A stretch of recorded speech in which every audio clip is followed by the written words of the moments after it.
typography, which is the idea of type in architecture, and it will explore uh, approaches to habitation in diverse emerging contexts, asking who inhabits these spaces and how architects engage with the inhabitants and through the modulation of type. It'll examine the spatial logics of habitation that shape practice, the role of materials, technologies, labor, and construction processes, and how architectural types are adapted and reworked in these contexts. The discussion will also reflect on questions of gender, class, and environment, and how they get negotiated, and how current practices draw from and depart from or reframe older architectural theories, offering new directions for architectural pedagogy and practice. In order to discuss these, we have three practices, and I'll list them in order along with their short biographies. Our first speaker will be Opendra Gurung from Studio Interweave. Opendra Gurung is the co-founder of Studio Interweave in Gangtok. His practice focuses on understanding and weaving together socio-cultural, economic, environmental, and technological interconnections with a strong emphasis on sustainable design. He also believes in the conservation of traditional Himalayan building techniques and practices civic advocacy to participatory and climate responsive urban initiatives in Sikkim. Our second speaker today for this session will be Gaudi Sartum. Gaudi Sartum is the co-founder of Studio Untag along with her partner Tejesh Patil. And Gaudi Sartam is the co-founder of Studio Untag, like I said, which is a practice based in Mumbai.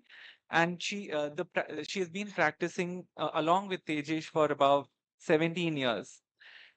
She is primarily trained in architecture, and then she went on to do landscape architecture, where her practice foregrounds function, human scale, and native ecologies with sustainability and landscape, which is integral to design. Along with that, the practice also focuses on energy efficient, environment conscious, and cost effective architecture, integrating passive systems and native materials alongside a strong commitment to socially grounded practice in human nature coexistence. And lastly, we'll have Rupali Gupte from C. Rupali Gupte is an architect, artist, and urbanist based in Mumbai, and a co founder and director at the School of Environment and Architecture. Her interdisciplinary works examines contemporary South Asian architecture and urbanism with a focus on housing, urban form, tactical spatial practices, and gender, and takes multiple forms, including research, writing, curation, and spatial interventions. With that, I will invite first Upendra Gurung to give his presentation.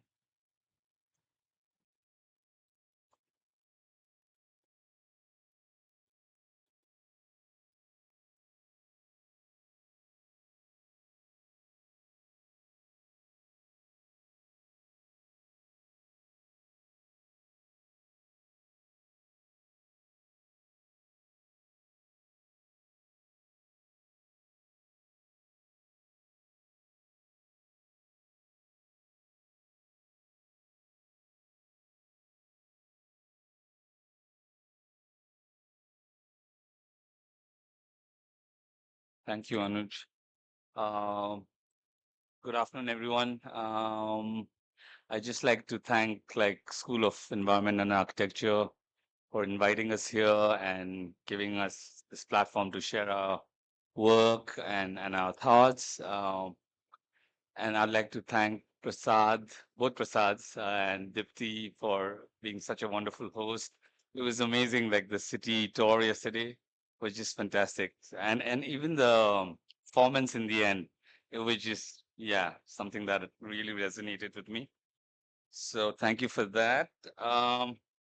And just I just want to say that I might take a little bit extra time if you don't mind, because I feel that it's important to kind of establish the context of my practice. But I'm not going to go too long, don't worry. So without further ado, I'll just get into it. So this is the region where I come from. Just to give you a context, and then this Himalayas, as most of you know, that it's formed by collision of two plates, big plates, like the Indian subcontinent plate and the Eurasian plate. So, because of this, we have a very unique geology over there. It's still forming, and of course, the landscape is very dramatic. Because of this topography and this, and there is like international borders as well. So, because of the geopolitical circumstances, this region, in a way, has remained largely isolated from modern influences. And it's also, for a long time, it was sparsely inhabited. Now it's becoming more denser, and it has a deep, like, ecological richness over here. And this illustrates like things are still forming, things are still moving.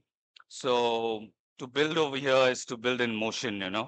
So, and this is Sikkim. That's Mount Kanchenjunga. The image is a little dark. As you can see, the landscape is very dramatic. There's a lot of altitude variation, and because of the altitude variation, like because of this terrain, you have this very like varied climate. Climatic zones. There's a lot of microclimates. So on top of the hill, it'll be very cold. It'll be very dry. On the valleys, it'll be very humid. And we also have like monsoons. We have like intense like 6 7 months of rain. So over here it's a difficult kind of place to practice. And one thing becomes very clear over here. So in this majestic, in this mountains, you feel like earth does not belong to man. Like you are just a part of it. You belong to the earth. So it becomes very clear over here. In these mountains there's verticality of living, there's movement, like there's a lot of difficulty in movement. Things are very delicate, like the landscape is very delicate. um, Things are still forming again, and the very idea of permanence, is fragile. So this is a big retaining wall in the airport that they had built long time back, and it's just one. It took like one good like shower, and then everything got washed away. So we got to be very careful of how we build over there. This is what the early settlement looked like. So a lot of the habitation, a lot of the way of life, a way of belonging is kind of shaped by the terrain, and a terrain that demands humility. Um, People over here have like at least like in still in some parts like where the modernization in that sense hasn't happened, so they still have that relationship. And even today you'll find, if you go in villages, the way of life, they have this relationship with nature. They have like, they are very much in harmony. They follow this seasonal rhythms. So so yeah, so in a way, like the built form was never separate from the livelihood. And this is the modern settlement pattern, and now it's shaped not so much by the terrain but by access and opportunities. And this is Gangtok. This is where I live. And living in urban area like this, it changes the relationship. Like even when I was growing up, like things were already changing, and then I could feel like things are changing. I don't have I mean like sometimes I used to long to touch the ground, like the earth. So now everything has been paved, everything has been concretized. So things are changing pretty drastically. Um, this Some of the traditional houses over there, and it has like obviously years and years of intelligence to it, especially when it comes to responding to climate, lifestyle, and and the material availability. Like they are very aware of what resources they have around them. And also the lot of the risks. So people used to build light, like so that uh, it doesn't kill them, like especially with earthquakes and landslides.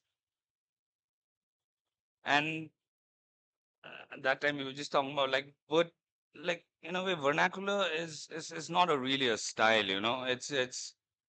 It's a way of understanding like a relationship between people, uh, place, and time. I feel like, you know, and and the way I think like even in Surreal's like presentation that was there, though, and even yesterday, like the walk that we did, like in the Charles, you know, the vernacular in a way survives not by preservation, but by adaptation, you know. And in this particular house, also, this is an old house. People have adapted the old house into modern lifestyles. You know, they have modern comforts inside. So in a way, that's how we can save them in a way. Like, otherwise, it just becomes like an object that you see from the far and then not really engage with the thing. So so in all of this, I feel like looking at the past, you know, we feel that I feel that we were on some evolutionary trajectory, you know, like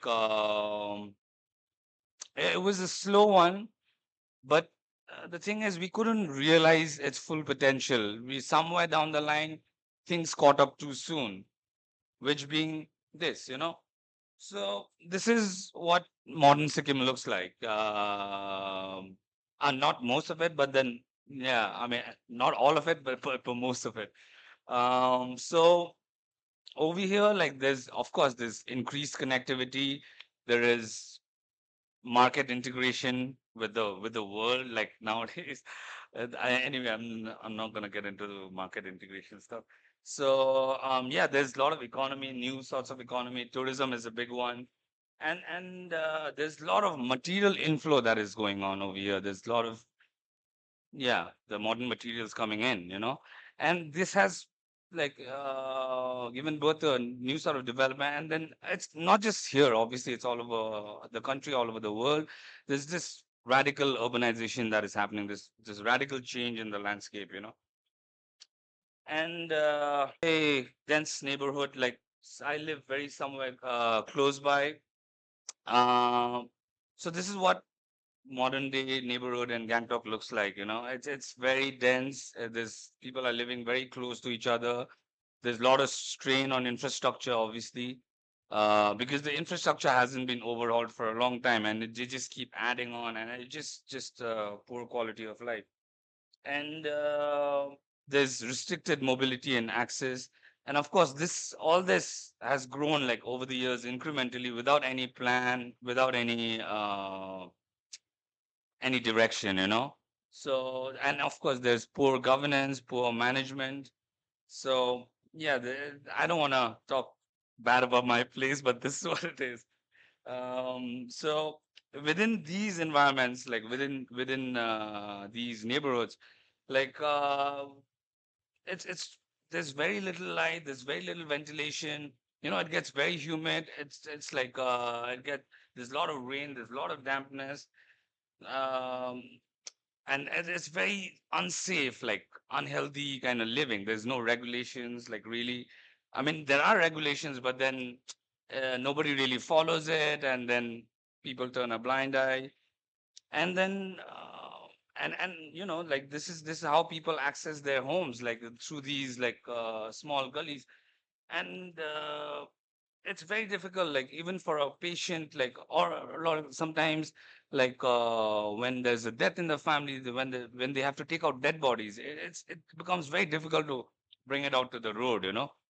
So this kind of illustrates that there is a lack of skill and knowledge at large, especially when it comes to urbanization and this kind of living. And the systems to support this, like, you know, the system, the development authorities, they're still forming, like they're not there yet. So in a way, like over here in Gangtok, in these urban areas nowadays, like habitation is not so much about form. It's like a constant like arrangement like between like people, land, and resources, so it's yeah, it's a bit sad. And but again, I mean, like, this is the new modern vernacular. Like, I don't know if there's a term like that, but then yeah, this is the new language. So and RCC frame, specifically RCC frame as a technology. So it has allowed us to build tall. It has allowed us to build in very difficult terrains because of isolated footings. It's, of course, it's durable. It resists the seismic forces, and also, like, nowadays material is easily available. And the funny thing is, like, a very semi-skilled labor can put up a building together, so this is really affecting the landscape around, so much so that the aspirations even in the rural areas is changing. Like people want to have this standard template of 4.5 or 5.5 story of building, even in rural areas. And this really, uh, you can feel the material detachment from the place, and this is really changing the rural landscape. Now in Sikkim, so the villages are not villages anymore, and cities are not cities either. It speaks to the very theme of the conference. Like, now entire of Sikkim has become like a semi-urban, like a fragmented, like a archipelago, So yeah, I mean, there's this, and there's a lot of actually politics in this image, because the river is a state border between Sikkim and West Bengal. But let me not get into it, because I think this image speaks for itself. Like, on the left hand side, there's Sikkim, and on the right hand side, there is West Bengal.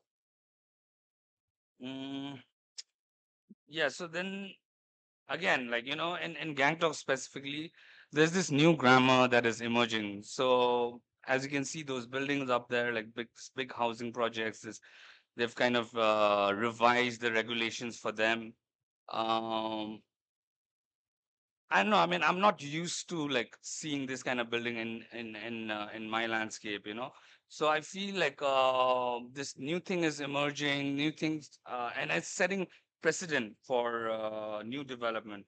And sometimes I feel like this new sort of development confuses like progress with spectacle, So it is just bright, big, loud buildings. I mean, I know it's very common over here, but then over there, like, it's a new thing for us, And this is the first 14-story building that has come up over there, and yeah, it's setting precedent. Like, new big buildings are coming. So the thing is, like, in hills, there's a thing called load bearing capacity. Like, in anything, I think there is a thing called load bearing capacity, especially in the hills. Like, when you have this hard rock below, and then you have this soil sitting on top. If you have this cumulative weight of these kind of buildings on top, so we're waiting for a disaster to happen. So we've been advocating this so much in the public sphere, but like, we've been kind of seen as a threat. So threat to the progress, And funny enough, like, there are people who are protesting a little bit, and this sign was very close next to the building, and we feel like these sort of development that is happening are maybe not very appropriate for our region, Like, we gotta think like, okay, what is appropriate for our region? So for us, like, a true progress is measured by not what we build, but how gently we inhabit the land, And for us, like, everything is interconnected. I was talking to Nipun yesterday that we cannot look at things in isolation, and we don't see architecture or landscape or culture or economy as separate things. Everything is interrelated. Everything is interconnected, And then therefore we are interdependent with nature, So we cannot think, we are above like the nature, or we're just part of it, which for us, like, again, translates, like, in architecture, how do we practice, which for us translates into working with sensibility, adaptability, and restraint. Of course, not to say that things are not going to change. Change is inevitable, but what we change into or a change is a matter of choice, it is a choice that we can make. And we believe like the future of development and building in this region really lies in growing from inside out. We feel which means that to be kind of very aware of forces that is shaping us, the market forces, the globalization, the technology. We need to be aware of that. And we need to be selective of what we let in. Like, we need to be critical of that because we also had good things in our culture. We also had good things that we should value. So we want to value them, we want to nurture them as well. So not to kind of like lose some of the good things that you had. And of course, change is it's like it's inevitable, and there can be continuity and change at the same time. So in 2015, I co-founded like practice with Kailash Pradhan. He's a good friend, a mentor. He built this office. He built it as his house actually, in Gangtok. It's very close to those big buildings, and so so we got along very well. In 2015, we started this thing together. And for us, like practicing in a small but a complex geographic location like Sikkim, like it really forces us to like be responsible, or forces us to be sensitive to not just physical context. It forces us to be sensitive to socio-economical context and the contemporary context. And architecture as a profession, like it's in Sikkim, it's relatively new here, and the clients, the workers, the institutions are still getting used to the idea of drawing, design intent, and long-term thinking, and translating ideas to ground. Only 2 minutes. I haven't even begun, like, so that's what I'm saying. Like this. Okay. So it requires a lot of like negotiation and presence on the ground. Okay, I'm gonna start with the project. So this is we started in 2015. This is one of the start. Like over here, it was for a friend. Like he really trusted us with his eyes closed, and we wanted to build this house in a local technology. So a lot of it is like what are the learnings that you can take from the past and then kind of adapt to the modern context. So it was an attempt to kind of like uh, borrow the old technology and then kind of improve on it and then adapt it to the modern context. So let me just quickly go through the plans. Should I go through the plans? Actually, you know what? Like these plans are there on social media as well. The description is there. You can actually have a look. I'm not gonna get so much into it, but just briefly, I'm just gonna go through it. So there is it's a typical residence. So there are these two private wings, which it's like facing the south. We want to get like a maximum sun to the rooms and also enable like a lot of ventilation. That's why the building.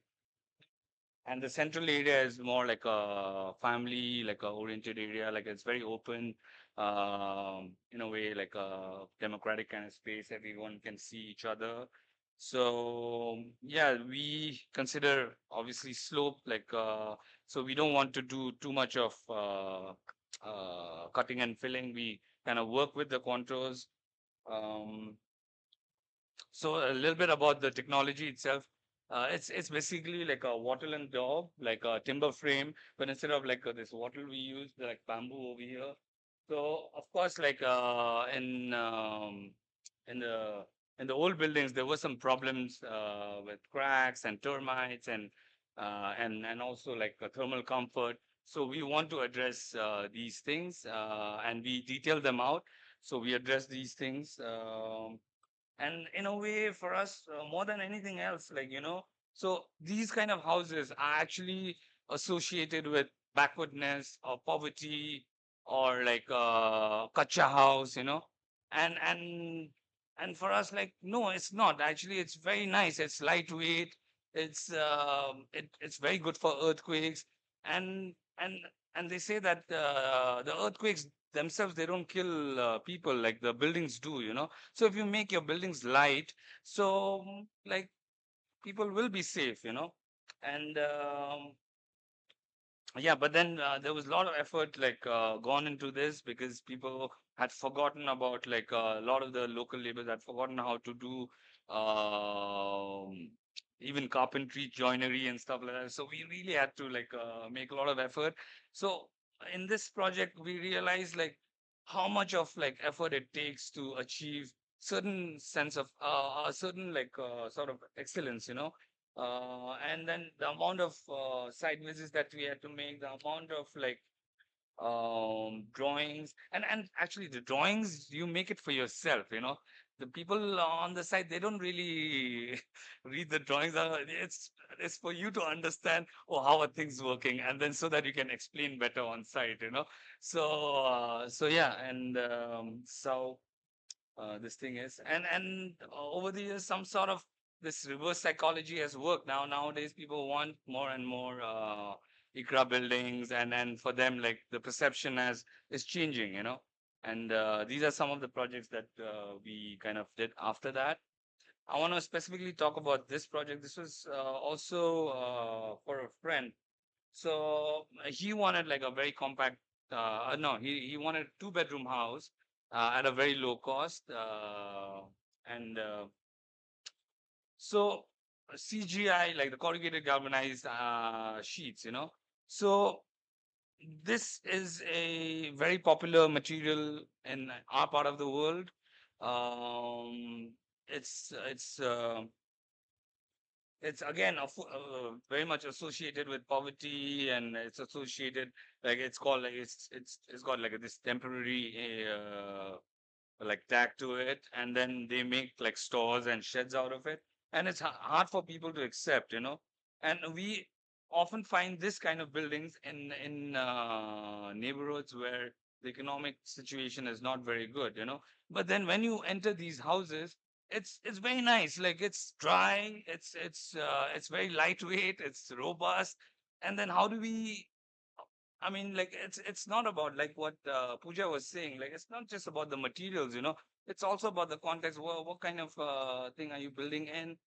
And so in a way, like, this has become, like, again, a vernacular of the region. So how do we use that in our buildings? So we managed to somehow, like, uh, convince the client. It was designed as a very compact residence. We wanted to keep an eye on the cost. It's in 3 levels.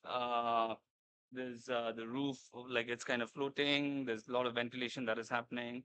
There's water harvesting, like, gutter that we've made. And this, like, these retaining walls were already, some of them were existing. Some of them we kind of built it, and we wanted to this building to kind of access the land. So we push the building towards the north side, so that the southern side gets a lot of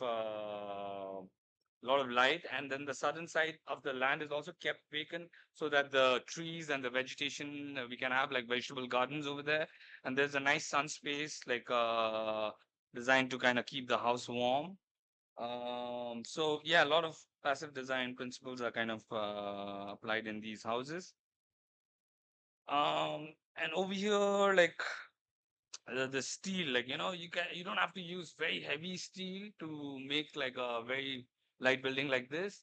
You can use very small, like, 19 mm, like, steel, like, thing, and then kind of weave it with, like, 8 mm or 10 mm bars, and you can really, like, create this nice, strong, very strong frame without doing much. And then it happens very quickly. So there was this RCC kind of thing.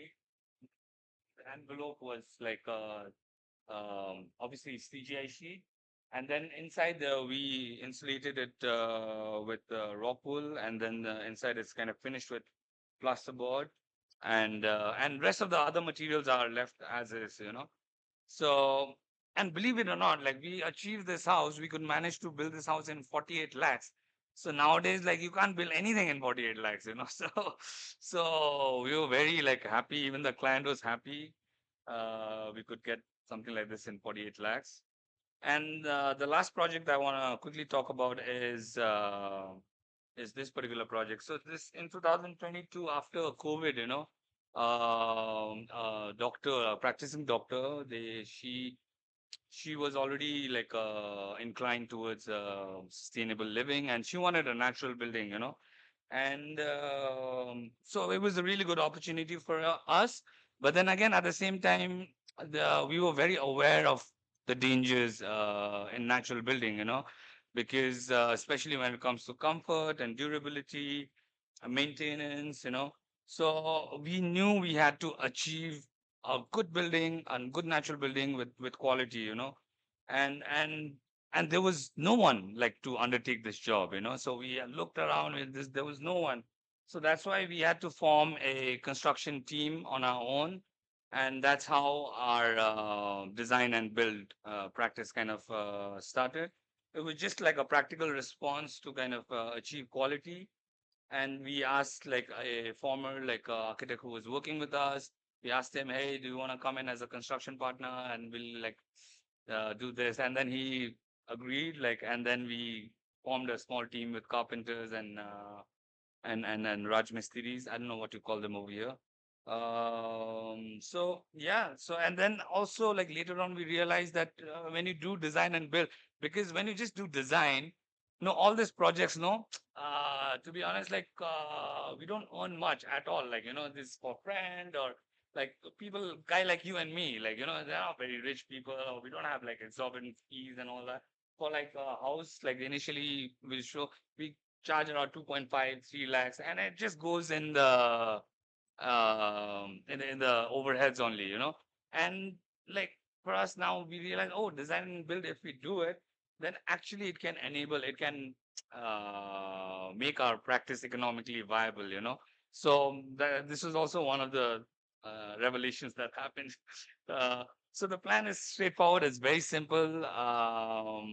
It's just a long linear building with which is facing southwest. That's where the view is also. You get this fantastic valley views.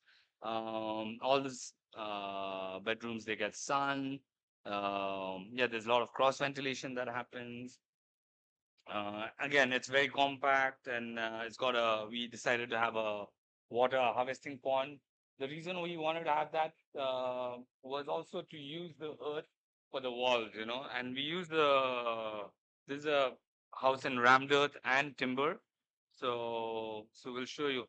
And another thing that we are constantly experimenting and doing is this bamboo reinforced concrete, So steel, bamboo, as you know, it's got like very high tensile strength, and uh, and for us, we feel like, especially we're doing plinth and all the foundation, and it's not very tall building, we can easily use bamboo as you save so much money, like the steel, like amount of steel, like it's so expensive. So you do save a lot of money while doing all this, And while digging these foundations, we kind of took the earth, we tested it, and then we decided, okay, we'll do rounded walls.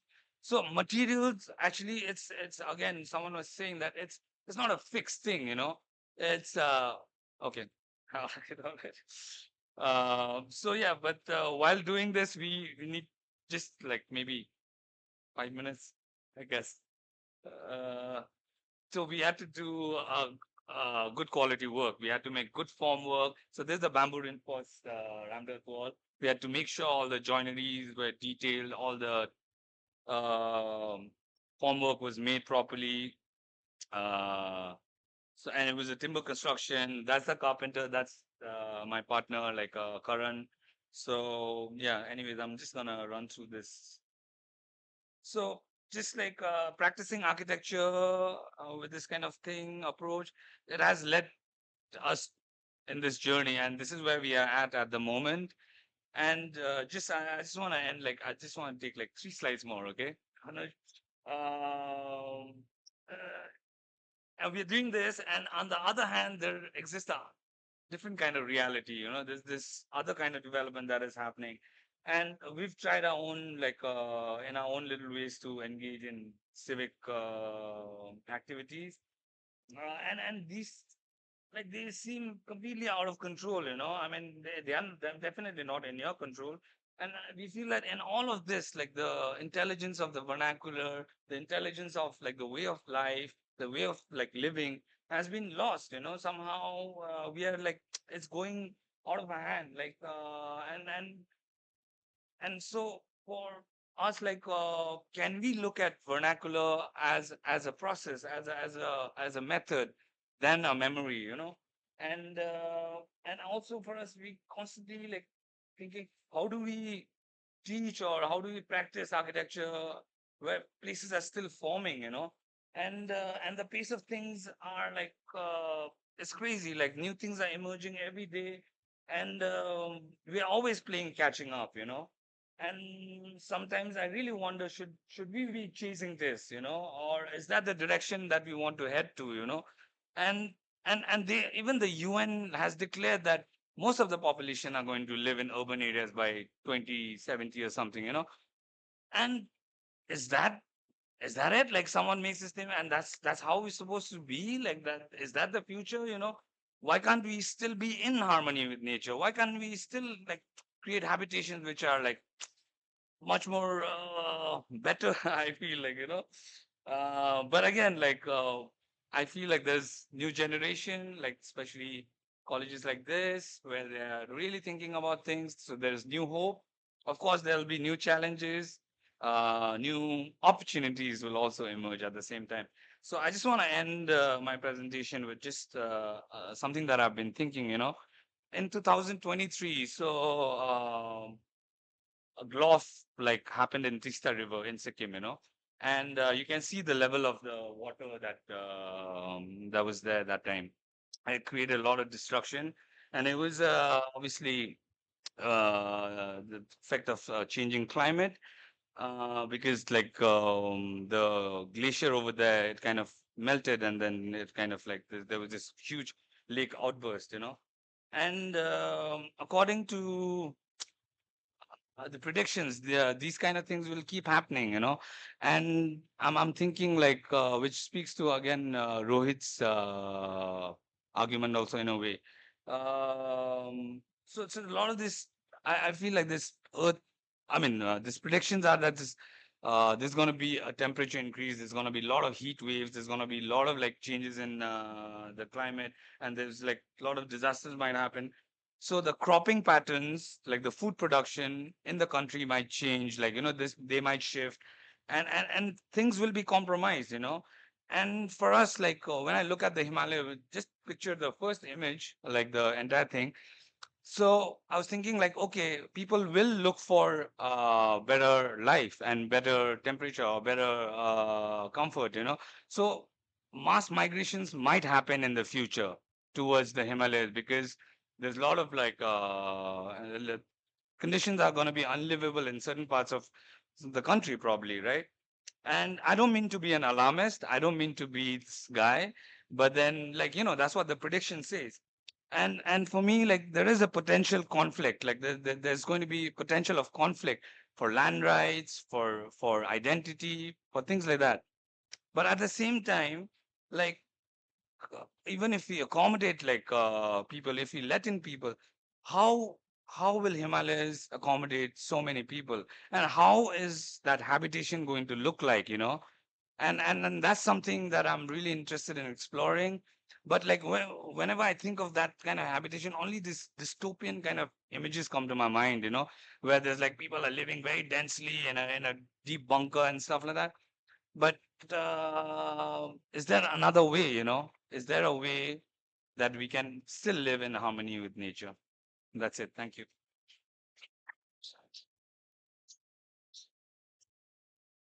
Thank you for familiarizing us with Sikkim through your work and presentation, Upendra. And May I please invite, please.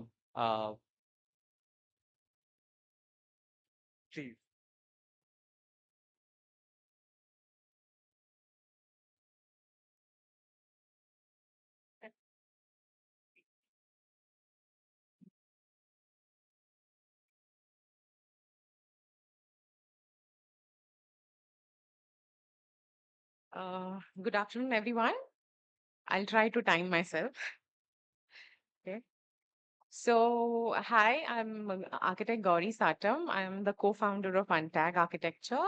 My partner Tejesh Patil couldn't make it today because he's on a side, but I hope I do justice on his behalf. So, what I'll do within the 20 minutes that is given to me is briefly just run you through what makes our practice Untag. And then I'll take you through three projects later on. First one would be more extensive, a school that we've done in terms of the methods and all we've done for that school. And two would be homes, which we have done in these peri-urban kind of locations. So yeah, that's me and Tejesh, and that's our team. A lot of them are here. So thank you for being present. So we are a very small practice of about 8 people. Our studio is based out of Mumbai. And while I show you the further slides, it will also explain you the kind of practice we are into.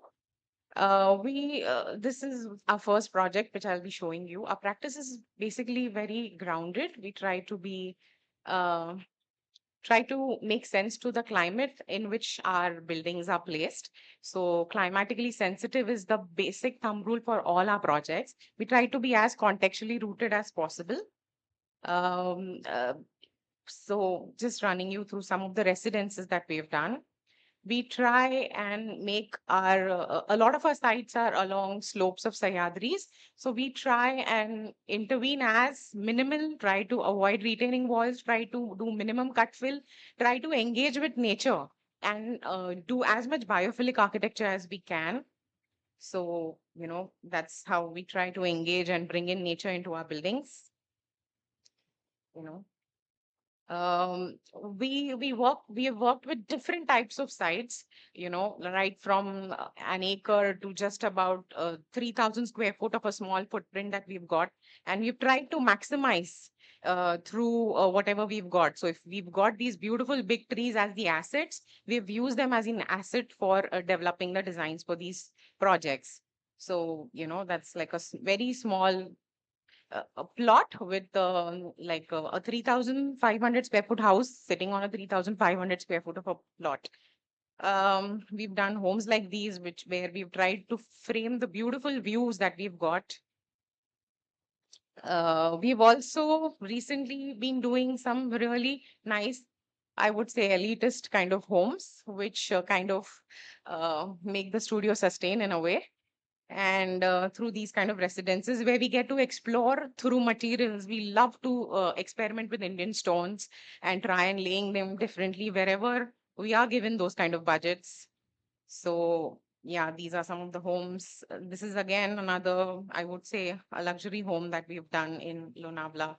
Then, apart from the residences which we have done, we also engage a lot with social architecture. So this project would be say around 1,200 rupees a square foot. To the earlier ones that I showed would be till about 10,000 rupees a square foot. So that's the kind of range of budgets that we love to work around with. So these are some other rural schools which we are doing. This is a Zilla Parishad school again. This is for ISKCON in Govardhan Eco Village. We are coming up with a visitor center, which is going to be a public building. Yeah, we are also doing some corporate buildings. This one is coming up in Taloja. So if you see, we're trying to again redefine the notion of a corporate building. Why a corporate building has to be something like a BKC? Why can't it be more biophilic? Why can't it be a different material palette? Why can't it be more, climate sensitive? These are the approaches we are taking. We are also doing some hospitality projects across India. This one is in Uttarakhand. We also do landscape architecture. This is a garden we executed in France last year. So it was a competition, we won it, and we were one of the 25 entries to execute it. So this was based on a theme called Mystical landscapes was the theme of the 2025 International Garden Festival at Chaumont-sur-Loire near Paris. So we kind of, showcased our Himalayas and the history of Himalayas and our river Ganga, which flows in between. And we've tried to depict the Ganga as a dry river, which is the kind of future that we await in a way if we don't take care of the Himalayas. So this project won us the special jury prize for the garden last year. We're also doing a garden in Korea this year, so which is based on the the Korean wave. So we try to interpret it in our own way. We also do a lot of interiors in Mumbai again to sustain in a way. So this is just a glimpse through our interiors. So if you see, there is a wide diversity in our projects in terms of the scale of projects we do, the kind of sites we have, the typology of projects that we are doing, the budgets allocated to us. That's why we believe that we don't want to give our service to any particular section of a society. We would rather give our service to maybe the elitist on there and also help maybe some rural scenarios wherever we can. So we are trying to do that. Hence, we have called ourselves Untagged. So let me start with the first project. The time. Okay. So the first project is something that is very close to our heart. It's a school along the banks of River Tansa, which is in Maharashtra, and it's basically a flood-affected school which we have helped redesign. So yeah. So this is in a small village called Kelthan, but this village is, if you see, this is the river Tansa, the one that is indicated in blue. So we have a new MMR boundary. Okay, so the lower side of the river happens to be in the MMR region, the Mumbai metropolitan region. Okay, and the other side of the bank happens to be in the village region. Okay, which is in Palghar district. So this project happens to be on the fringes of an urban, soon to be urban, and a rural landscape. So that's why we thought this fits the theme. So we're trying to show this project where if you see the school kind of sits on the banks of this river and is within the riparian and the floodplains of this river Tansa. This is like a Google image which shows you how the school kind of sits along the outer curves of the river. So this whole region kind of floods. And in 2019, they had one of the worst floods which the school could witness. So this was the existing building back then, and it was drowned till this level, which kind of, literally devastated the school. All the computers were all drowned. These were some of the pictures which were received, and you can see the apathy of the school. You can see the cracks that were developed in the school building, which were kind of deeming the building to be unfit for education. So this is when probably the flood level slightly receded, but you can still see the kind of impact it has had on the building. So in one slide before, I can just show you.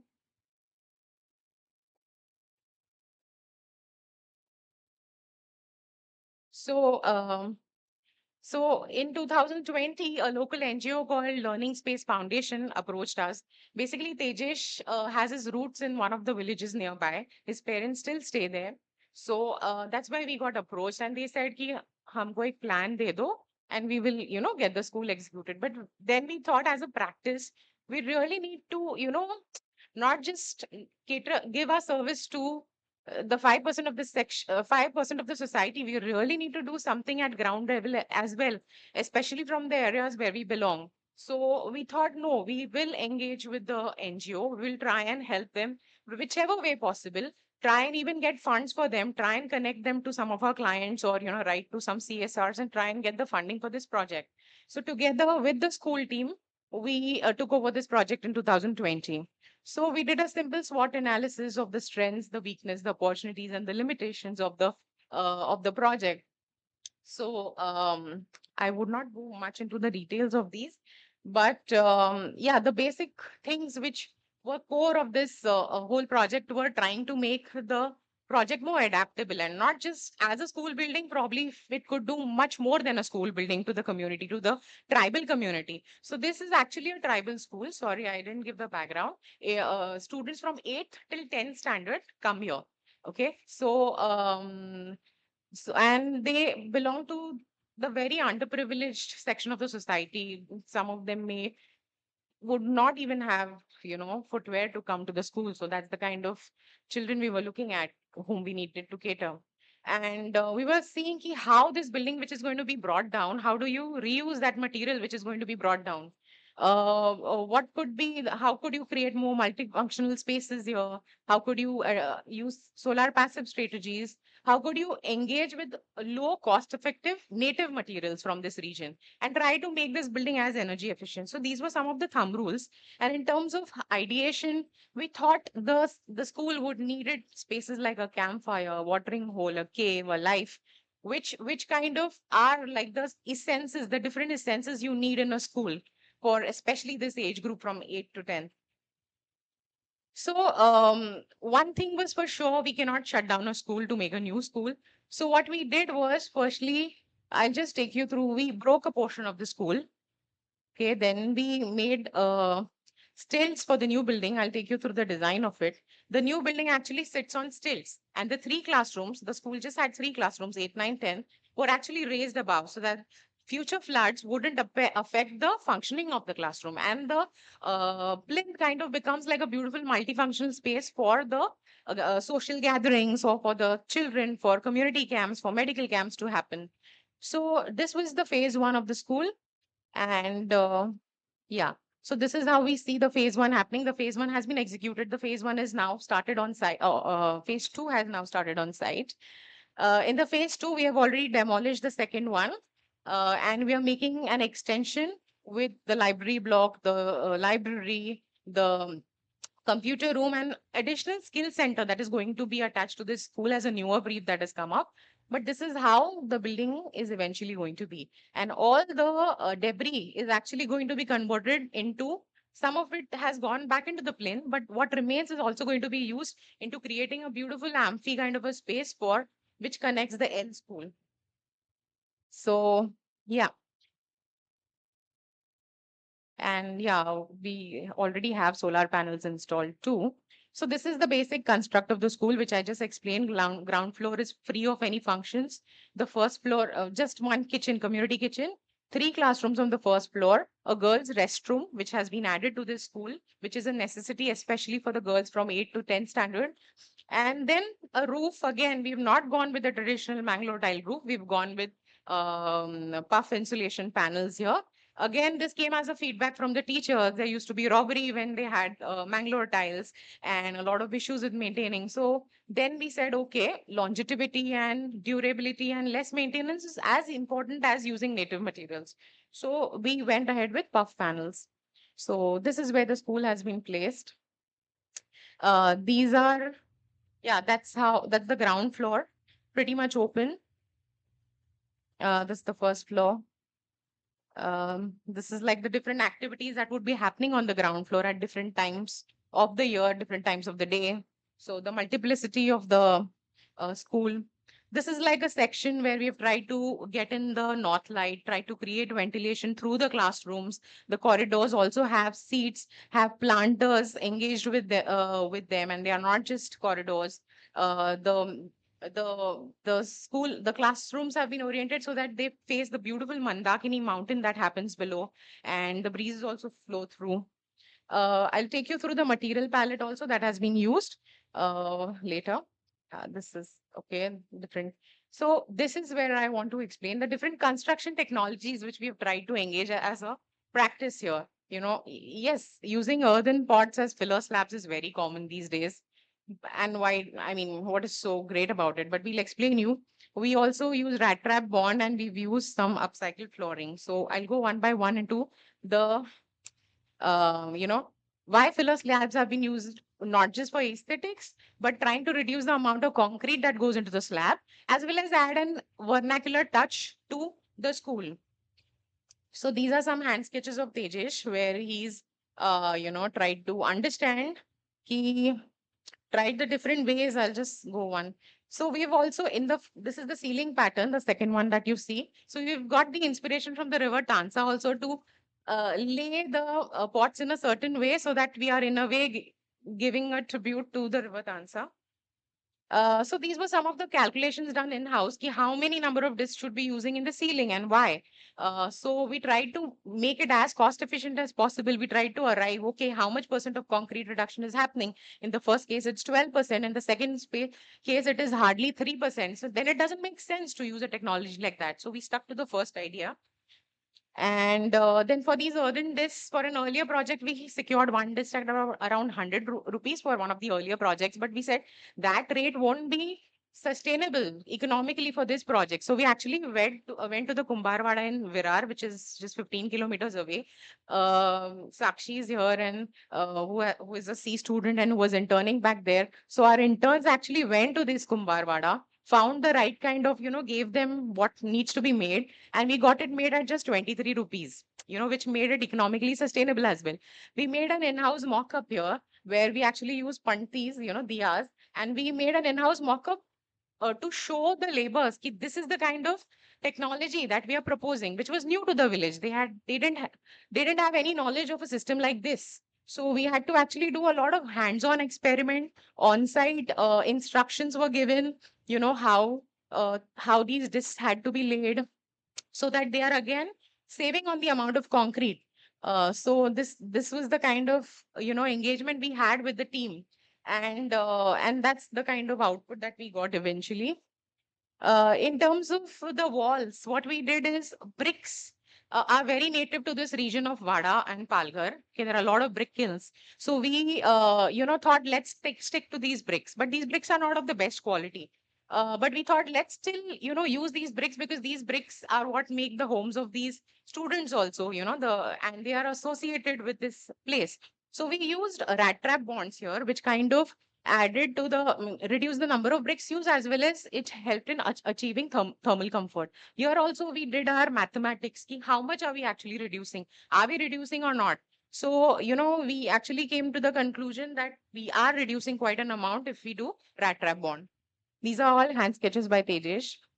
Yeah, that's Tejesh. And those were the samples which how we explained to the laborers. And we try to work as much as possible with the local teams wherever we build. This was again something which we experimented. We just got scrap from the local vendors, the Indian stones, which people are just cutouts, and we got them on site. We engaged the students to separate the different stones, and we actually made, layouts again reflecting the river Tansa, and kind of, uh, having this beautiful floor out of waste for the school. And this is how they were laid, and that's the output which we achieved. Of course, it's not a very finished output because we cannot do multiple rounds of polishing for a floor like this, but it still kind of serves the purpose of not investing much in the material, but kind of trying to make the most out of waste, which we thought was a good example. And that's how the classrooms were functioning while the school was getting constructed. A beautiful way of sitting under the trees and studying. But these are the kind of classrooms right now, with north light coming in. That's the students. We've done a lot of breeze blocks, or rather jalis, which let the breezes flow, as also bring a sense of, enclosure to the ground space. We've done a lot of planters again. The reason being because these tribal communities are very strongly connected to nature. But with time, everybody wants to get urbanized. They want to lose connect with this and just move on to the cities. But we wanted to somehow, give that sense of stakeholdership and, that sense of identity to the land as well. So we thought, let's engage the students as well who will be taking care of these plants. And we've done some edible landscapes in this periphery, which helps them for the midday meals as well. So yeah, that's the school pretty much. The planters, the kids. And yeah, and the phase two will soon begin. That's how the space gets used for midday meals, sometimes for medical camps, sometimes for some community functions. So from a school that was this, we've come here, and the further extension is also happening soon to the building. Yeah. So the second project I wish to show you is, okay, Vrindavan, which is a very small project in Sindhudurg.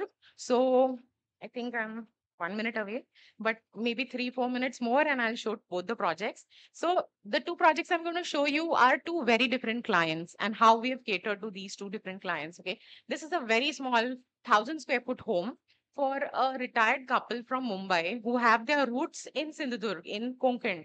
Okay, who have worked all their life in Mumbai and wanted a small retirement home for themselves back in their village. So they really wanted to, be with the native materials of the region. So we just took that at the best brief ever, and we just used laterite, which was just sourced 3 kilometers away from our site, and we've done the whole building load bearing. So if you see, the size of the window is also so small, so that two laterite blocks just make that little window for us. Okay. So quickly, I'll just take you through the ethos. That's the site. That's where the house is located. It's an orchard of 4 acres. So they've been nurturing this orchard for about 15 odd years, and after which they decided to have a house here. A lot of chiku, mango, cashew trees. That's the site of the Sayadris from the side. So there was one dead tree in that orchard, and exactly that is the place where we decided to plug in the house. So the house has beautiful vantages of the hill across, and this is how the house kind of sits in the greenery within the existing grove of trees. The house ka plan is very simple, just a 12 feet long, like a series of blocks from the veranda to the living room to the bedroom. The bedroom is openable and becomes a part of the living room during the daytime. The kitchen has been kept as a separate block through a connector. Okay, so that's the kind of simple house that we've designed. It faces the southwest, so we've made sure we have enough overhang to protect the ingress of the sun and the monsoon rains which come in. Again, this being the southwest corner, we've given a beautiful jali which brings in the breeze but does not let the harsh sun as well as the rains hit the kitchen. So deep overhangs, just like we see in traditional homes, is what we've given, but we've added the element of porosity at the eye level through glass. So we've one beautiful thing we did in this project is uh, there was a there was a mandir which was getting demolished in the neighborhood village, and they wanted to build a concrete mandir instead of the traditional beautiful, Konkan mandirs that are there. And they brought down the mandir and they said, now whoever wants to take the wood can take it. So we just bought the wood for 10,000 rupees.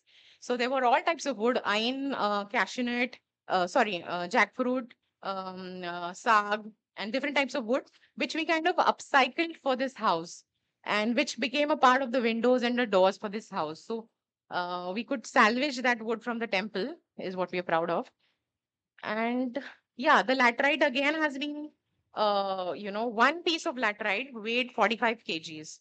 So we could see how the mason was actually putting it one top of the other using lime cement mortar. And it was amazing to see how this house got completed. Yeah, but laterite really works beautifully as an earthenware. It works literally like a pot, keeps the inside so comfortable throughout the year. So yeah, so that's the house. I'll go to the second one quickly.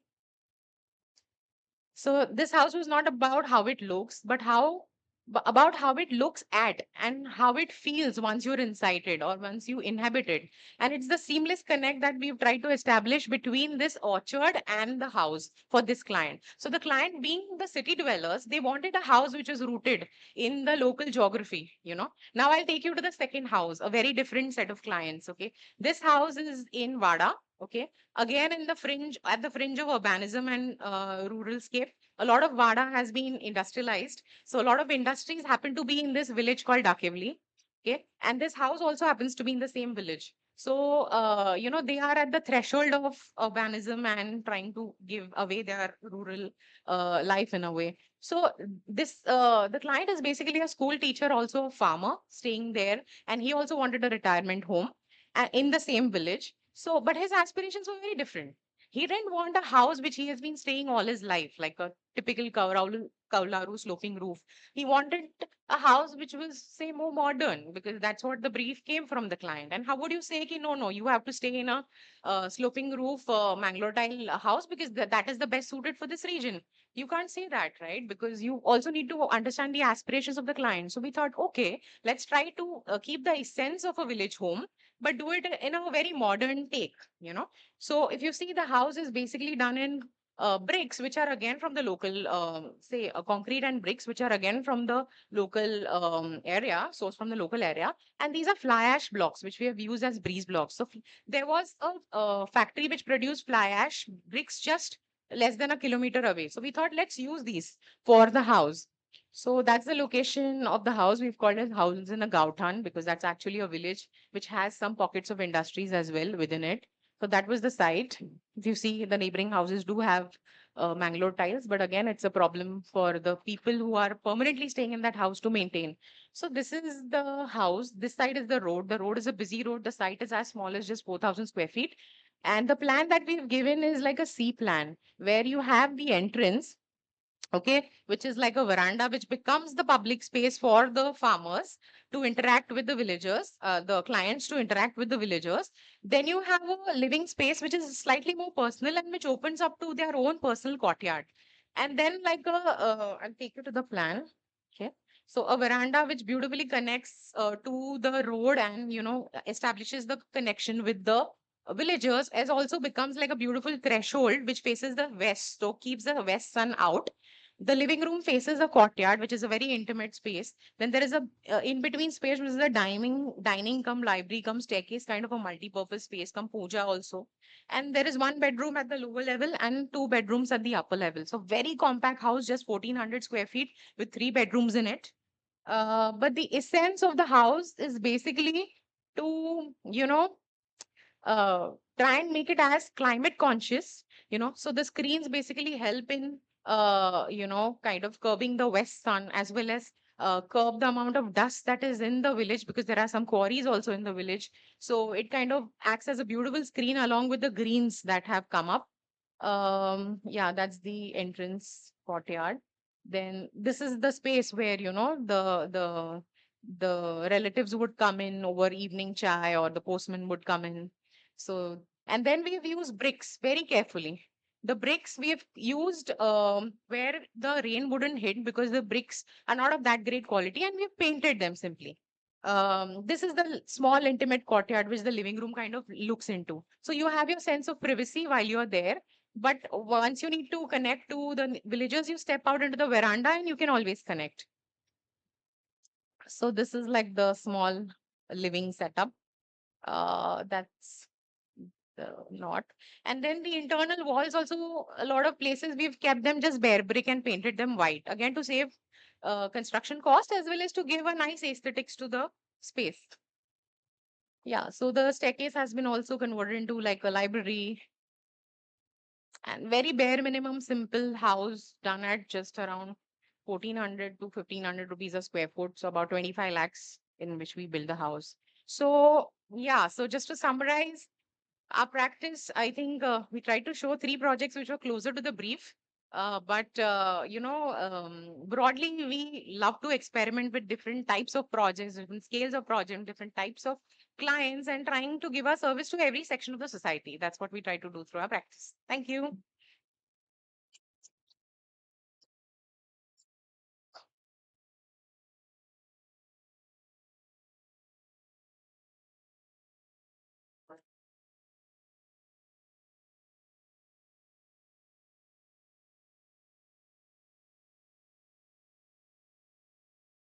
Rupali.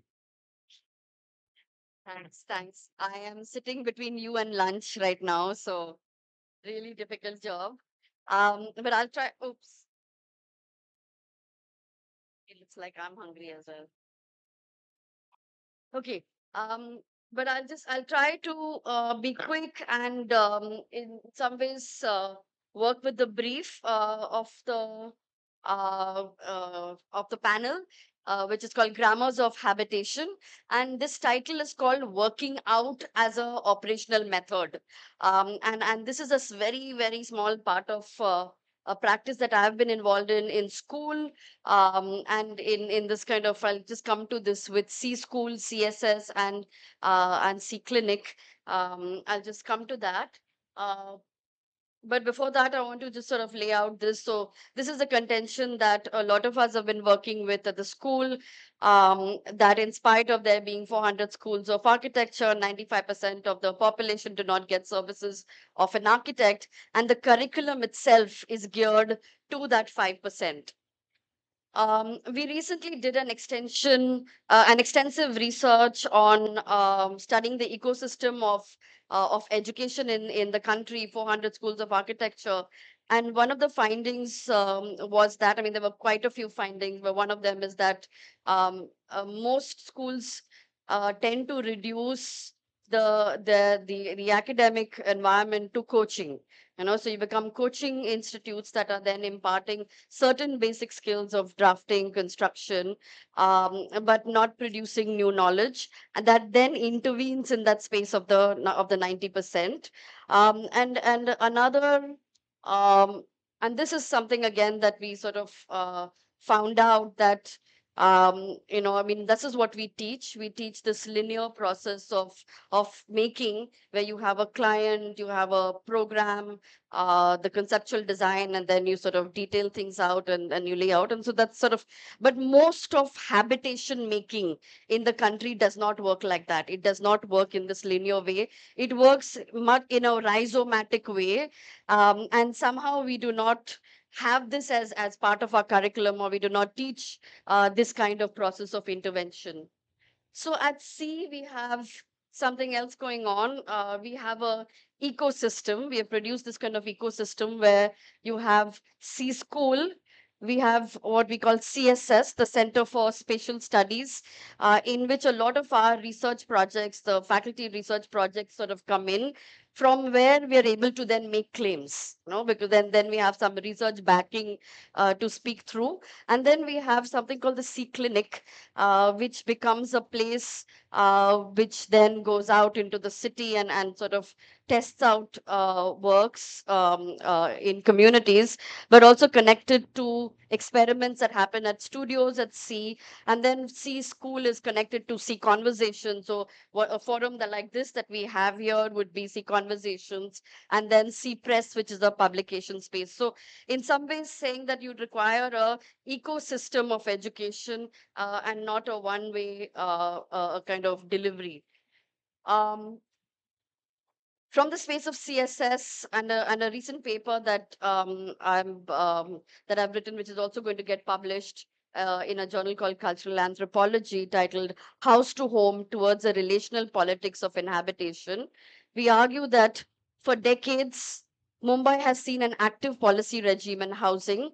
In the last 30 years, particularly, several housing policies have been initiated, such as the slum rehabilitation policy that was introduced in the 1990s, the rehabilitation and resettlement policy in 2000s, the cess policy introduced in 1990s to redevelop old tenanted buildings. But in spite of these policies, out of the current demand of houses in Mumbai, the Slum Rehabilitation Authority has managed to build only 15% new houses. The redevelopment of old tenanted buildings stands at 0.7%. And new housing by MHADA, that is the Maharashtra Housing and Area Development Authority, works at 2.2%, okay, which makes the total share of affordable housing 17.9% of the current demand. Now, this shows that at the current rate of building, it will take more than 100 years to fulfill the demand for housing. And so these figures are staggering and just absurd. Moreover, and these are again things that have come out of our field work, moreover, the housing policies through a process of housing financialization have only benefited private developers by releasing slum land for private development. The designs of the new properties have been inadequate for the social, financial, and health needs of the residents. Consistently, these policies have caused a breakdown of communities when they have been relocated to poorly designed high-rise apartments or densely populated spaces far from the city, removed from their occupational and social networks. For example, and so these are the, I'll just, so for example, this one, So this is a family of 11 that has lived that lived in two slum houses, and only one was deemed patra or legal, and so they just got one house in the place of two houses. And what happens then in that process is that there's 11 people who are then trapped in this house with no outdoor spaces to spill out into. But more than anything, and also staircases break down, the elevators break down. So you're actually climbing 14 floors. Often in the afternoons, the elevators are kept locked because they consume a lot of electricity. But also there are property disputes. So what's happening in this house is that the property dispute, because of the property dispute, this family is going to sell the house, and then they don't know what to do, because then the money is split in such small parts that you can't do anything with it. You can't buy a new house. And often that money is put into another rental house as what they call heavy deposit. So you pay a heavy deposit, you pay that entire money you have to someone, and there is the risk you can actually lose it, because it's all kind of working in an informal market. But also a lot of times this windfall of money that you get is spent on social obligations like marriages and other things. Yeah, so in some ways, when you feel like there's affordable housing here, free of cost, but actually what lands up becoming is a soft eviction. So there is no bulldozer over here. You're not seeing an eviction, but there is a policy that is actually causing eviction.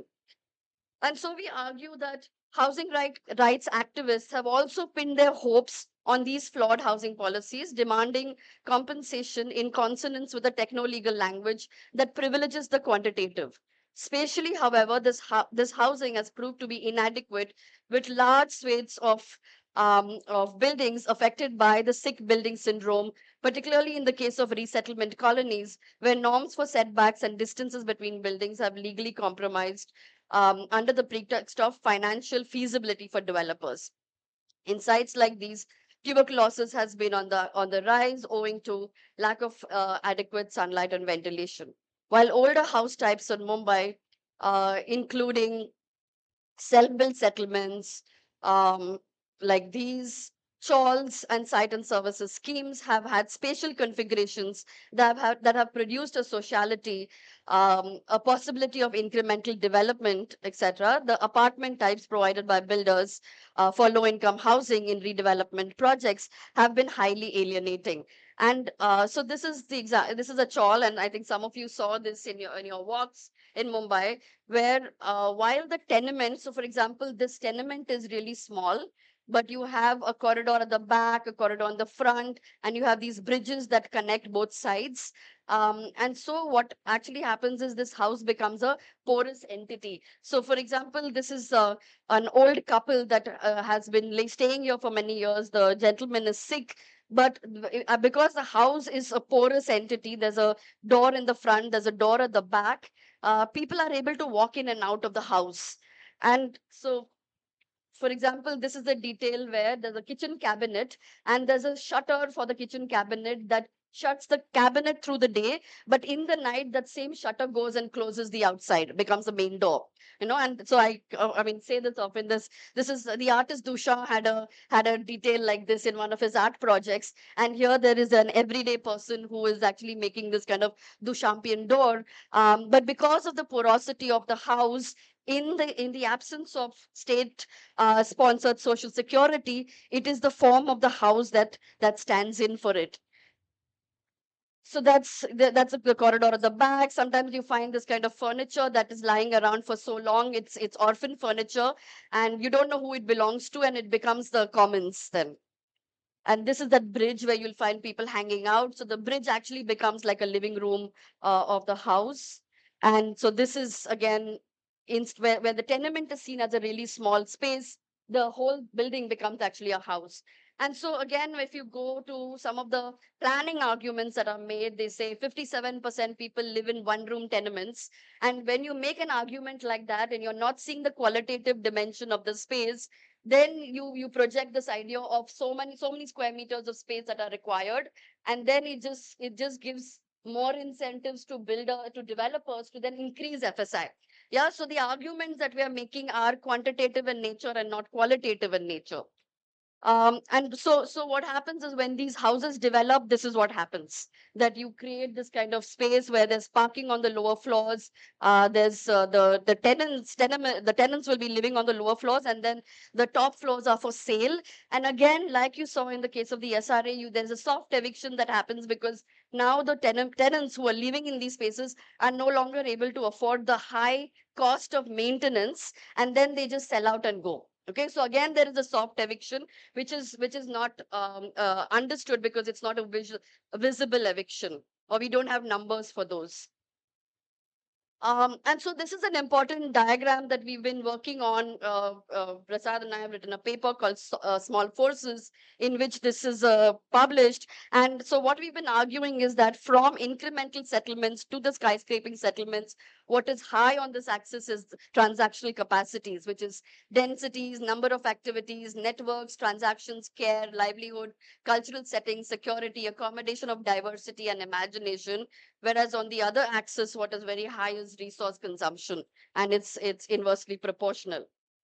Um, and so with this, I continue to argue that for far too long, not only neoliberal housing policies, but also rights-based politics of housing have often missed the point, because as they advocate social justice, they are inattentive to the idea of spatial justice. Instead, and I'll just give you two examples, but then there's a series of works that we've documented in a much larger research project. But through these accounts, instead, through accounts of thick ethnographic narratives, this paper opens up ways in which the urban majority, to borrow Abdul Malik Simon's term, through working the system, to borrow from Solomon Benjamin, people are able to create more dignified inhabitations for themselves beyond policies and programs. This paper asks how new ways of homemaking beyond the financialized house could help us understand a relational politics of inhabitation. And so the paper goes on to four vignettes of homemaking in this paper present the kind of almost stubborn practices that work within the thickets of urban living, where inhabitation is constituted through a constellation of networks, material practices, incrementality, practices of extended occupation, and through the appropriation and design of non-standard habitation. Now, I'll just give these two examples. For instance, one case shows how, in a scenario where the government is not able to facilitate affordable housing, we saw that absurd gap of housing. It will take 100 years by the current policy. So, in place of that, what is it that people are doing to get affordable housing? So, in Nala Sopara, there is an informal subdivision that is created by a cattle shed owner who has created a township of affordable housing, which occupies people who are almost 50% of them are carpenters, and others who are involved in the building trades. And so this is the informal subdivision. So people will also get a kind of contract like that when they buy a house. That's the informal subdivision. But also you'll find that there is affordable education, affordable health that one finds around here. So that's one of the houses, and that's the house. And then slowly you'll find that the house also starts getting incrementally added. And in some ways, this is, I mean, the idea that the government is not able to afford housing, but there is the people are actually doing it. So they're doing it through all kinds of networks and urban processes. I mean, this is much longer. I'm just showing you a part of it.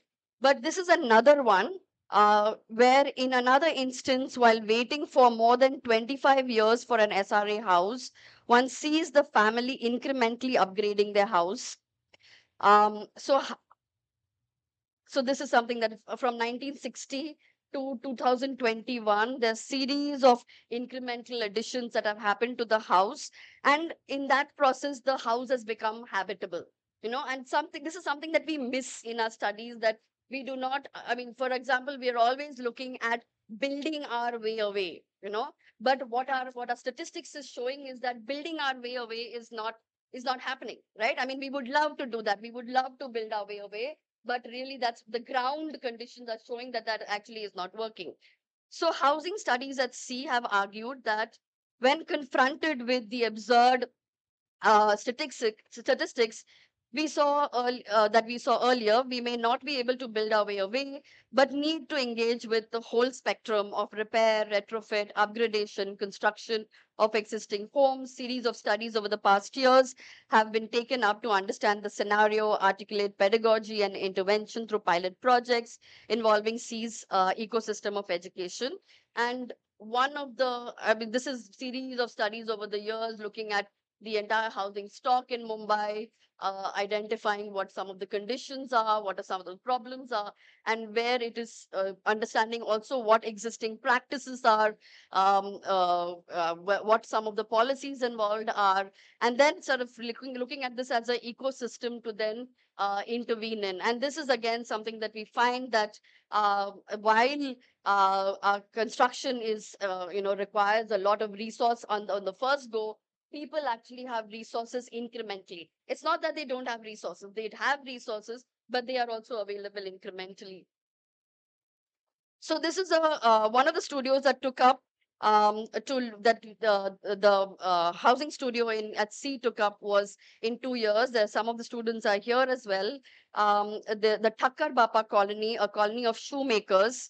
They studied the existing conditions, speculated on the future changes that are going to happen over the next few years, the demographic shifts, the livelihood shifts that are going to happen, existing vulnerabilities, poor services and sanitation. So, for example, you'll see that, I mean, similar to the case that we saw in Sikkim, that, there is this kind of light and ventilation becomes a big issue. And so what they did is, and they found that there is a whole ecosystem of contractors who are in place, who are actually working on the ground and continuously upgrading it, I mean, not the best conditions always, but they're always continuously involved in the act of improving habitation. So the students kind of also worked with these conditions and produced. These were the range of processes that, I mean, each one chose a different process to engage with, and produced series of manuals to then work with the site and work with series of strategies on the in the context. And then they presented it to the community. They took these kind of, you see that somebody's taking these large models home because that's how they were very keen on sort of engaging with the process. Um, and so what we did then at C is that we extended this. We involved the C clinic to then work with some of the residents. I mean, some of us got involved in this process. However, what we find in the C clinic is that there is a process of working out. Again, it's not possible. I mean, you can be really, yeah. I'm just ending. No? So I mean, it's not possible to say that, okay, I'm going to do this and this gets done. But it's a constant process of working out, and it can be frustrating at times if you go with a kind of modernist imagination that you're going to have a house in the first go. So the idea, I mean, going back to the title that we had in the beginning, the idea of how are things operationalized through working out. So the first person who came to us was Hemlata Tai, and that's the house that she had, a two rooms on the ground floor, two rooms on the top. The house was dilapidated, and then she wanted to upgrade the house, and that was the only brief that she actually gave us in the beginning. So we said, okay, we'll upgrade the house. We use new materials. We kept it low so that the costs are in place.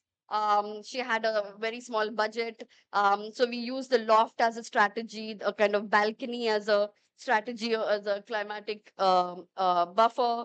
And then we realized that it's not that the contractors nor the clients understand what the drawings that we're making. And so we started making these kind of models in the process.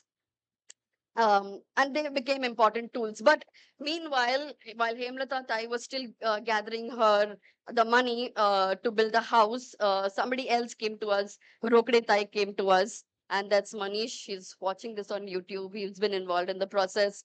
So we made models. We made sort of working drawings with models. Talked to contractors and the residents. And again, that was the existing house. Now this is the house that was built. Now this is another brief, okay, that they have here. Ground and one becomes the house of the extended family. So there is the the family, and then the son gets married, and so you need one more house, right? So the house above and the 2 floors on the top are rented. Okay, so this becomes the financial model. All right. So now come to think of it, if you think again back to affordable housing, so this house, they spent 20 lakhs, okay, to make this house. Now come to think of it, in 20 lakhs, you have 4 families living. Okay, so I mean, again, what formal markets are able to beat that kind of affordable housing, right? So I mean, and again, we were working with contractors. There's a whole politics of, who we are, and contractors are already doing things over there. So they listen to you like little bit, 50%, or don't listen to you. And so we managed to get a spatial layout that was efficient and sort of working. And then they kind of made this house. Of course, they chose the tiles themselves and everything, but they wanted a white house because they felt, that's going to reflecting, the light is going to get improve a little bit. We had suggested to them to kind of leave a light shaft, but they didn't. They said, no, we need to use all of the space because it's a small house. So they did this, and that's the house above. That's the rental unit on the top. And then, of course, Hemlata Tai came with a contractor, and her contractor would not listen to us at all. Nothing, zero. So then they kind of landed up making this house again. But I mean, in that case, there were a lot of these. We went to meet them on the field. These guys are like, some of the headrooms are so small that they're not able to take their material up, because that's what you need to do. And just to kind of end with this last person, Mr. N, because he doesn't want to say, reveal his name. He came to us with this kind of this house, and now he wants to make a house, and he's kind of ready to go with us. We've got our own contractor. Who's now going to, he's also sort of listening to us. And some of the strategies, again, this is in process, these are sketches in process, but things that we've suggested is this kind of leaving a light shaft. And again, now Mr. N has started using the word shaft, okay, in his conversation. So there's a light ventilation. The front space is this, I'll just show you in this. The front space is a staircase. In the earlier case, there's a long flight of stairs that you took. Now the flight of stairs gets broken with a balcony, which also becomes a buffer space. And then you have the utilities at the back, and the terrace, which also become, both the terrace and the staircases now start becoming transactional spaces for us. And so this is again, now a kind of like the models now suddenly sort of hijacking the space of AI, to produce a drawing which they're very, very, I mean, the drawings were just put into AI to then show to the clients, and they got it immediately, like they got it that this is how my house is going to look. So in some ways also hijacking what the feminist artist Barbara Kruger talks about. She makes these big billboards and puts her art on it, and she says it's about hijacking that kind of space of capital. So this is what we were doing now. Earlier we were making models, but now we were sort of making these drawings and then sort of we're making very quick AI drawings to then talk to the clients with. And the kind of language then that they were able to engage with was then again saying, oh, that's the shaft and that's the balcony, that's my terrace. So there's a commonality of language that came out immediately with these kind of drawings. So just to conclude, we understand that the grammar of habitation here is not a one-time modernist process, but a slow process of working out. Thank you.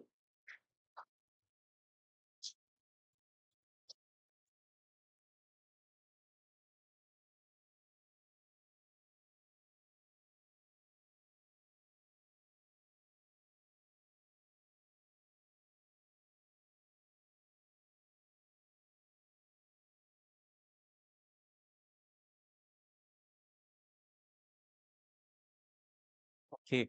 Um, so I'm going to rely on, both the both the sessions from this morning to articulate and bring some kind of reflections to this table. And this panel is reflecting on the grammars of habitation, and from all the presentations I've been and also the tension between the urban and the urbanizing, if one may say. And I was just thinking that how formats of housing, home, inhabitation in these new contexts with the idea of urbanizing and urban and uh, like uh, one is this whole thing of the question what happens to the question of type in this context, because on one hand there is the extreme scarcity or the lack of space as resource that pushes one to reinvent the type, but on the other hand there is the extreme freedom or the excess of space that allows you to then experiment with the type. So in both cases, one is that the habitational behavior is changed due to the assumed standard of living, and this standard is necessarily kind of coming from our own homogenized filter of architectural education. In some sense, like what I also found very intriguing is how all architects, when they go back to their context and start observing the practices, they immediately find this difference and they start empathizing with it. And actually, I was thinking that that is a reaction to their own homogenized, standardized education, which has been flattened across this country, whereas there are and the wonder is that, oh, this is also a possible way of building which was never kind of included as a part of our education. So but in that kind of space, one also tends to see that there is a desire for the architect to go back to these contexts and bring some aspect of this homogenized learning and paste onto this. So I was constantly thinking, Upendra, in your presentation, that what is precisely the working out of the type in the models that you're proposing in Sikkim, because you work with a very strong idea of the BHK format, and also the kind of outhouse bungalow format, which the I was just wondering that how does it refer back to the form of habitation in Sikkim itself, apart from again the standardized idea of responding to climate and context, which is also giving of our modern architecture education. And on the other hand, what I was observing in Gauri's practice is this idea of one is very interesting about the attempt to redefine the programs, offering new programs to a standardized kind of space. Like you were talking about the introduction of space, like a workshop space for the school, or you know. So if you would like to reflect. And thirdly, I feel that, and maybe Rupali could respond to this, because I mean, we've been teaching this idea of the type, at the school for a long time. That does the condition of modernity become necessary for us to feel the vernacular or the traditional then? Because had that filter not been there, then it would have been the thing that we would do anyway. So, so, so do we need that filter in order to kind of reinvent, uh, our experience of the vernacular? So yeah, I'll just keep it short and let you all respond.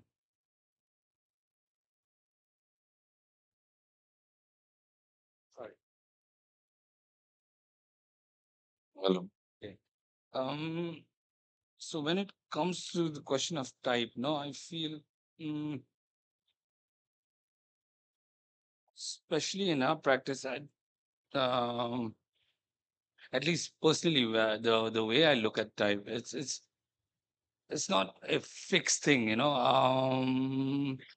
So we kind of try and respond to what is in front of us, right? Like, obviously, the physical context is there.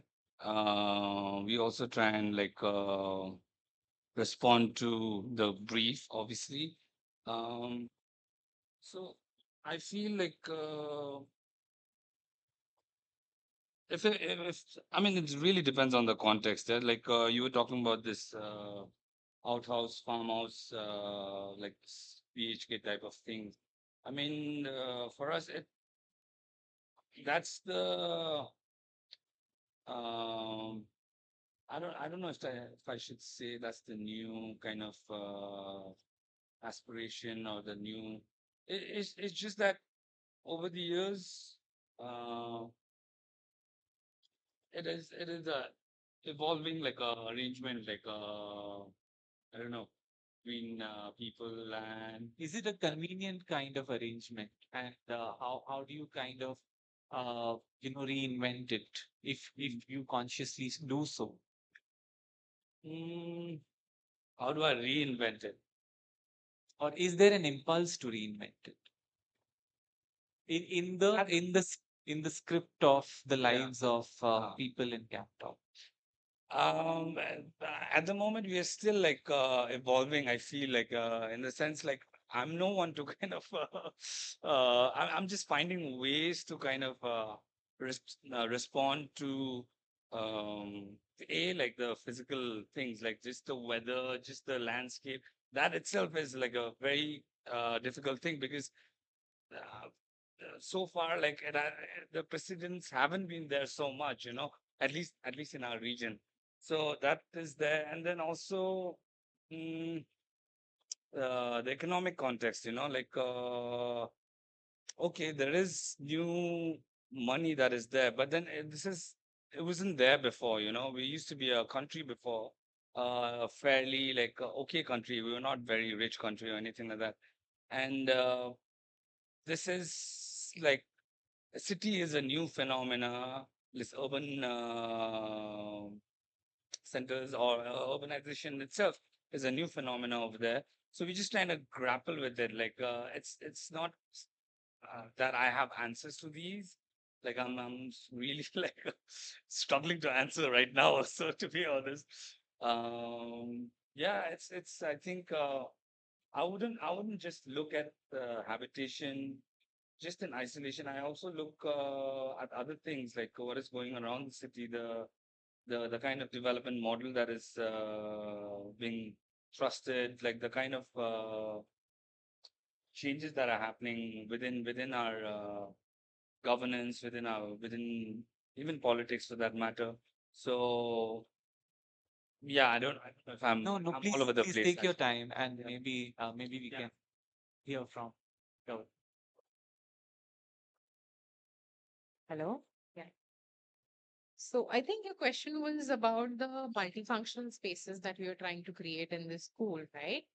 And also, Gauri, if you could respond in addition to that, to the first prompt that I was trying to articulate, that like what seems to happen in your works is that the type gets reconfigured when either there is an extreme constraint or there is an extreme relaxation.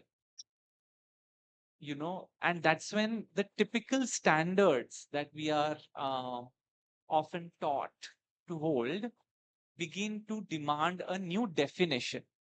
So the type is responding in that sense to this kind of site condition rather than the desire to reconfigure the lives and behavior of people, is my contention. But please feel free to disprove it or place your thoughts. So I think for us, the clients come first in each of these contexts. What are their aspirations? One, very important.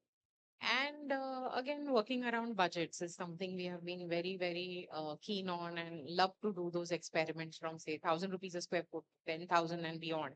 So, particularly in the case of this school, I think what is also probably the need of the hour is how one space caters to multiple functions, because it's the rural scenario, and this school has pretty much become an exemplar in that region of how rural schools could be imagined in a cost effective manner. Because again, these village kids, the other schools that are coming up in the vicinity are all these English medium schools, say ICSC, CBSE, and where the farmers' children also want to go. And these are all very modern buildings, Although this new syllabus is still coming in the villages, but the identity of that global school, the knowledge can always be global, but the identity of the school need not be global in terms of a very generic architecture that happens, So that's what we try to redefine here, create an architecture which could be from the place in some way. The tribal kids could still relate to it, yet see it as a sense of pride. The parents, like the intake of the number of students when we were given this school was 150 and now it's come to 180, which we think is an achievement in itself. The school itself is becoming like this, uh, a new architectural public architecture example that could be repeated in the neighboring villages or across Maharashtra. So, and the best part about this whole stilted space that we've created, it's actually functioning beyond the need of a school. It is inviting the communities. It is helping establish medical camps or having some social gatherings, and could also become a sense of revenue. Maybe just let some village wedding happen here with the ground and all. So I think we need to redefine the notion of just giving one function to a space. That's what we try to do here. Right. Anuj, I just want to ask, like, when you say type, what do you have in mind? When I'm saying type, I'm talking about the configuration of space, which shapes the behavior of people Okay. within a built environment. Okay. Yeah. So to add to that, I would also like to add ki I forgot to mention that this school is just across Vajreshwari, which is a very famous tourist and religious place in a way. It has hot water springs and has got religious identity. So a lot of tourists come. So before we intervene in this school, it used to be vandalized. This school looked like any other school, and people just took the liberty of going there, cooking, littering around. But now, because the school looks like an image of a decent school with a gate, so people are not encroaching. So Right. it has. So just to No, contextualize and kind of place further, like what I was trying to refer to is that in some sense, the standardized idea of the bedroom, hall, kitchen has taken over the idea of the house. And what we see in these other contexts, and that is also coming from a modernist idea of space or like a residential space. And if we were then to speak about grammar of inhabitation, then aren't we in reproducing this idea, imposing a certain kind of way of living? And in that sense, what is it that we can root back to about the traditional way of living and being in, say, Sikkim or other places that yeah. one can. No, I mean, like, the spaces, like the way it is configured, like at least for us, like, again, like, this, all the spaces are responding to the climate around. So, like, you make sure these spaces have enough like light, enough ventilation. There's elements of like passive design, which kind of like enables the house to cool or warm. I mean, like to heat, and that's one thing, okay. But then also, I find this idea of like this particular configuration that you're talking about. Um, in a way, it is very utilitarian. It's also responding to the cost. You don't want to, I mean, like, even back, if you look at like the vernacular, if the old houses, they were basically rooms, very straightforward rooms. And of course, it works, like people adapt to it. But like, I mean, there is a utilitarian value to that. But at the same time, if you look at like the interactions between the families and the structures, I think these things are also changing. Like, so before, like the kind of intergenerational like interaction, like it's much more now than before. Like, I think like uh, in a way, like the older generation, I mean, as far as I know, in our culture, they would hardly speak to, or like they would hardly interact or hardly talk about like real stuff with their kids. Like the guys are like, or the mother, they'll just go do about their work, and then you go do about your work. It's slightly uh, um, that disconnected feeling, and it's also I think because of spaces and like for example, the kitchen used to be outside the main house, like the toilet used to be outside this thing, So I don't know. I mean, in a way, like these new layouts, although it might seem like an alien thing, but it does democratize this spaces. Like it's not trying to. It brings people together. It creates this openness within families, I feel. So it kind of works well in some sense. Like people are still like I love like to talk when I'm cooking, I love to talk with my mother when I'm cooking.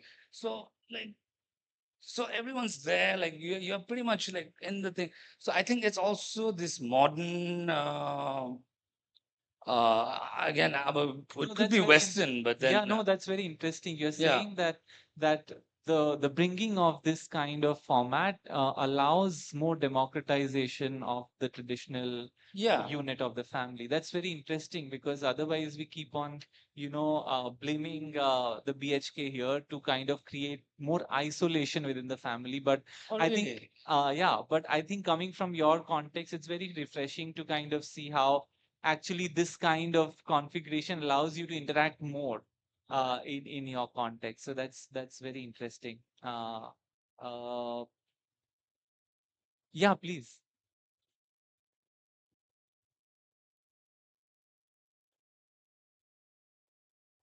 It's on. No, so I think your question was, do you need to go through the condition of modernity, na?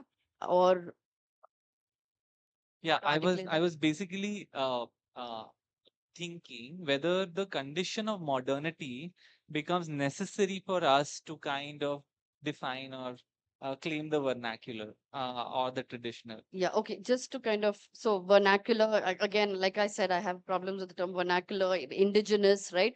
But for example, I think that's something that one also understands, that the indigenous works for various things, climate response, um, but what it doesn't work for is a certain kind of sociality in many ways. There is a, oftentimes within tradition is also inbuilt a deep rooted inequality, right? Inequality to caste, inequality to gender, right? And that's where modernity comes in, right? So when you talked about the idea of a democratic space, that is what modernity is offering us. Although, I mean, that's the discussion that happens, that is there one kind of modernity, or are there many kinds of trajectories? I mean, there's, so if you say that, did you need modernity, there were many ways in which modernity was being, we had in Maharashtra, you have so many saints who are like going around, talking about this idea of inequality, and there could have been a different kind of modernity that could have come in, whereas we imported a certain kind of universal modernity. That's where the BHK, when you say, it is still an unequal space, right? But it is still a segregated space. Whereas sometimes you'll find that in the older places, the kitchens are much larger, where women are actually working with everyone else. Whereas in a modern house, the kitchen becomes the small functional space. I mean, I would say that it's not one modernity, but there are many kinds of modernities, and then that it just sort of brings you into the idea of then the contemporary, right? Which is really not saying that the modern sort of brought us to certain universal principles. It brought us to certain ways of standardization, because that's the only way you thought that you could produce in mass and very quickly. But the contemporary is much more complicated than that. There is simultaneity in that. There are craftspeople along with industries are here. Economies are much more hybrid, right? So how is it possible to then draw in some of those into the contemporary, where you look at other trajectories of modernity and then draw them into the contemporary? So I think that becomes then important. Sure, sure.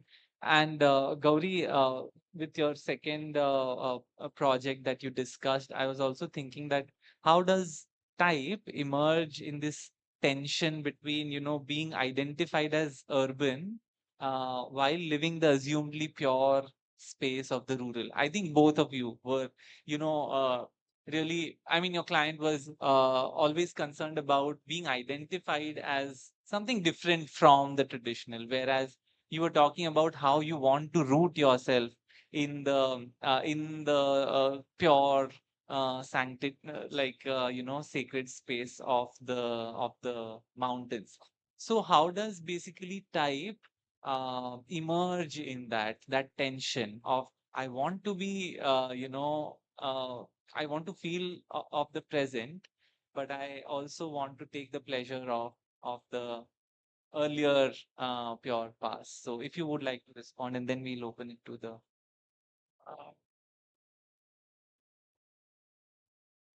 No, just before than that, you said something that I wanted to talk about, but I'm forgetting that.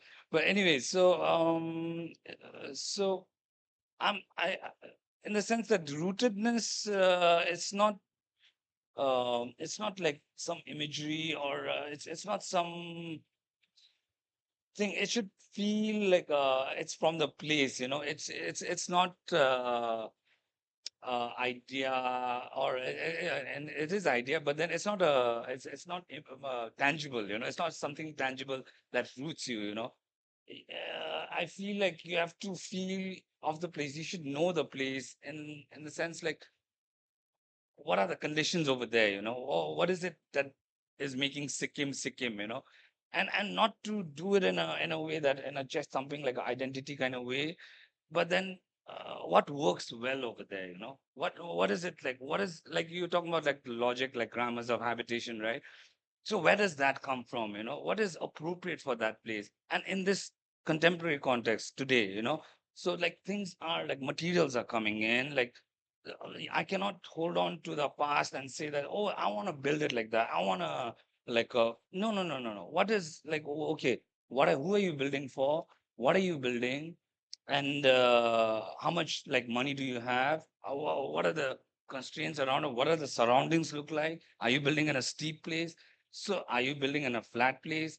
What kind of approach would you take so that that particular object, I mean, it becomes object in the end, that object feels kind of rooted, like, oh, and it functions well as well, you know, in terms of climate, in terms of like whatever dampness coming from there, in terms of like the sensitivity to the land, to how much of intervention are you doing, like and so for me, like the learnings from vernacular, like how gently they kind of inhabited the land, you know, like how um, they were not aggressive.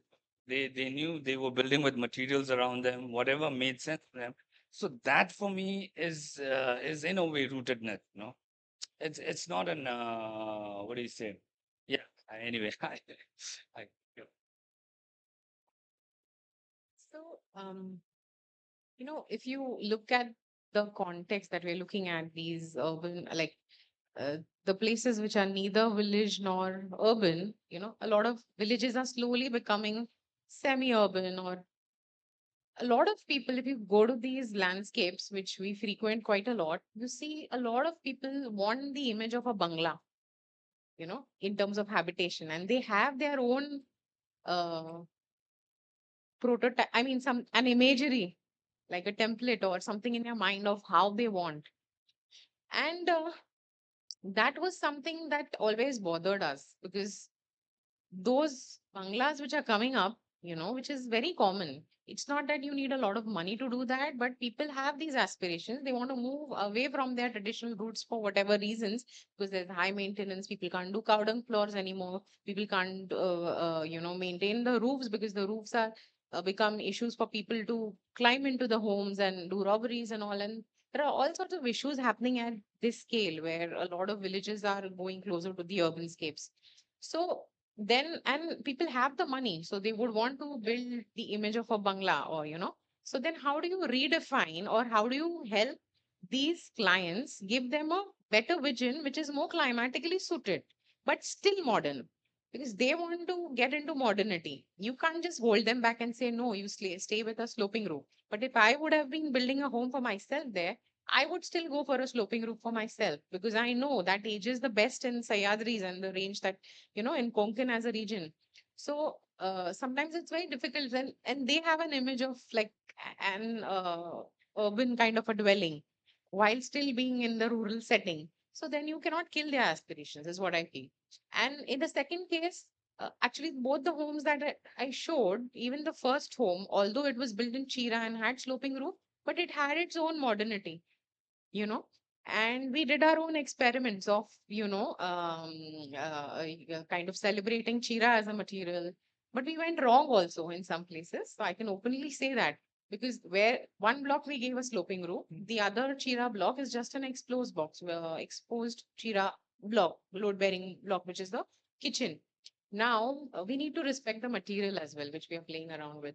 Chira needs overhangs, doesn't work the best with just an exposed wall. So that was a learning, and that Chira started getting moss and started getting black, while this Chira, which was under the shade of the roof, is aging beautifully. So those are our learnings that we are also taking forward as a practice. Yeah. Also, actually, I was referring more to, the looseness with which you were able to handle that space without defining anything as a closed room. Yeah. And that fluidity actually automatically redefines the type and therefore the behavior of people in that space. And the fact that these people must have been so receptive to having that space says that they actually have just the image. But then there is so much possibility to rework the internal spaces, because you can still give them that image, but you can still rework their entire life while you're doing the interior. So True. that was very interesting. Although people's aspirations are changing, but their lifestyles and the way they have dwelled all their life of, being around the verandas, of spending a lot of time in these transient spaces, that has not changed. People Correct. still want that somehow. They may not Correct. talk And it out, but these newer bungalows don't have those. yeah, which means that it also kind of makes one realize that their imagination of inhabiting the space is very open. Yeah. It's not like going from one room to the other, and that's how they are able to accept those kinds of spaces also. True. So I think your projects were really able to hold that spirit very well. I'll now open it to the audience, and if anyone has, or they are super hungry, but maybe we can take one question. Rohit.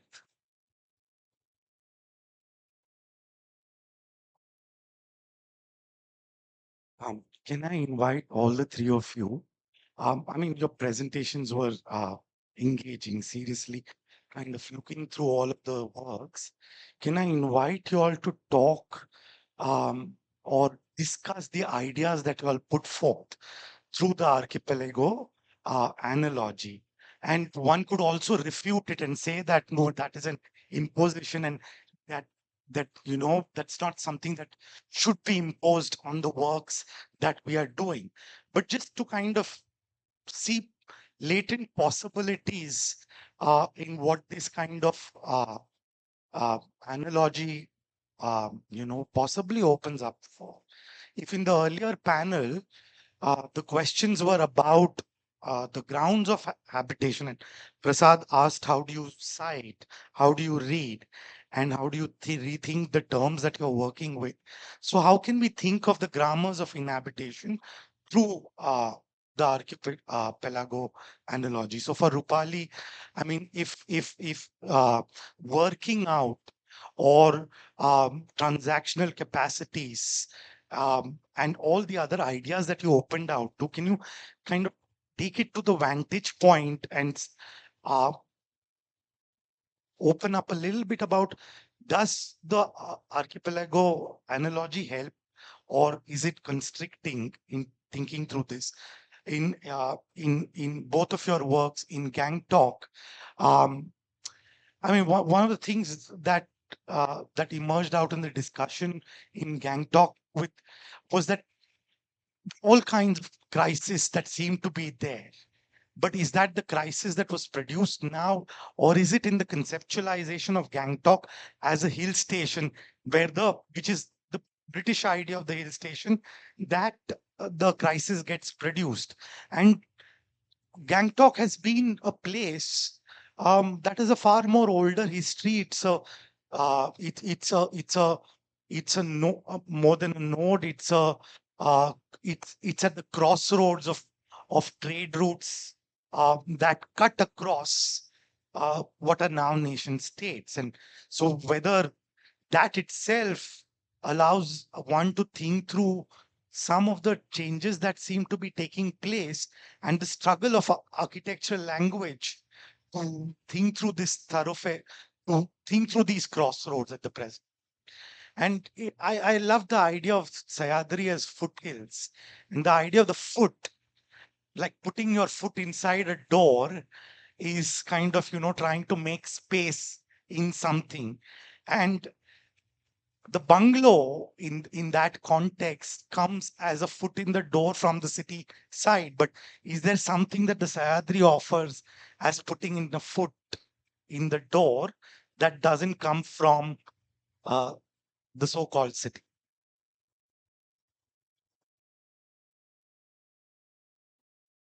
Okay, so just to also, I mean, quickly answer this, the idea of uh, yeah.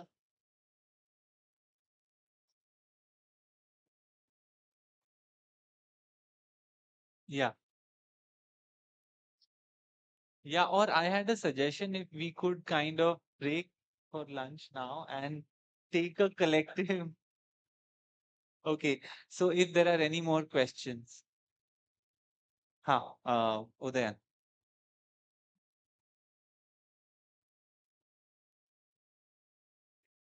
Sorry if I'm butchering your name, Pendra, but you mentioned in your while your presentation, this line that really moved me was earthquakes don't kill people, buildings do. So that kind of even that line makes me think that that line also has social responsibility in it. So that makes so how do you go the extra mile and like try to complete that social responsibility? And also because you're like a grassroots kind of practice, it uh, having that perspective that can make the real change. Because as outsiders, we impose a lot of ideas that come from various places, which uh, might work, might not work, but having that grassroots idea can bring real change, uh, which is also brought up in strong towns. So, what's your like extension on that? Yeah, if there are any questions, last question.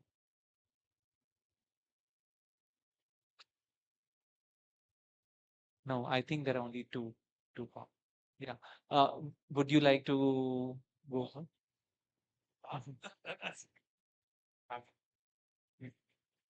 I mean, in the sense of uh, like the idea is that it's archipelagos are not contiguous lands, but they're floating islands, right? Like, and in that sense, one can, I mean, that's why this conference also, people are coming from all kinds of places, all kinds of conditions, all kinds of socialities, all kinds of networks.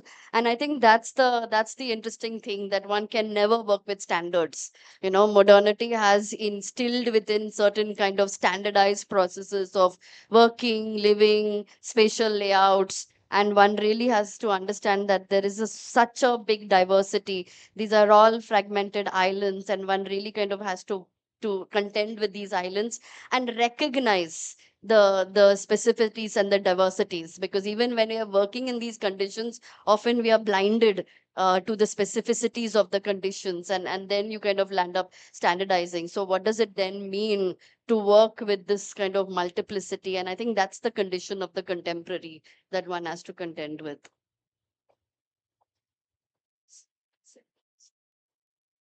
Thank you.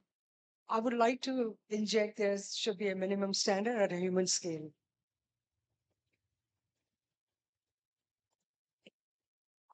I didn't hear that. She was suggesting to have a minimum standard of the humans. The human skill should be the measure, right?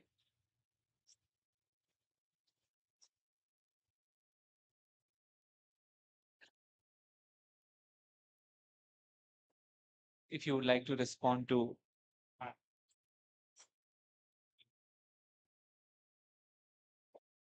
No, I agree, like what Rupali just said, no, that I mean, sometimes like the moment we talk about type, then stereotype, like or like so there's a danger in like for me that's why like type itself because you never know. Conditions are so different, so diverse. Um, to answer your question, no, sorry, I didn't hear. No, I got your question. So the idea of this building, the earthquake, it's not my code. It's said by someone else, I think.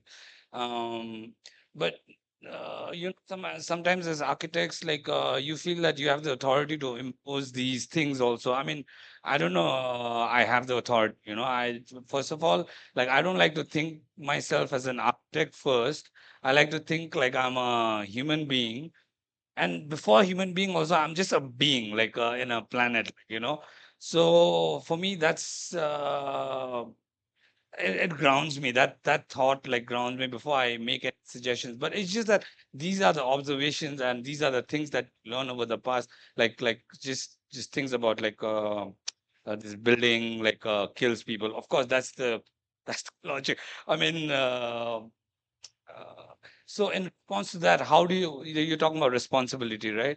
So for me, what do you do then? You make lighter buildings, like you make buildings which is going to like kill them. So of course you cannot make like earthquake proof structures, but you can make them slightly safer.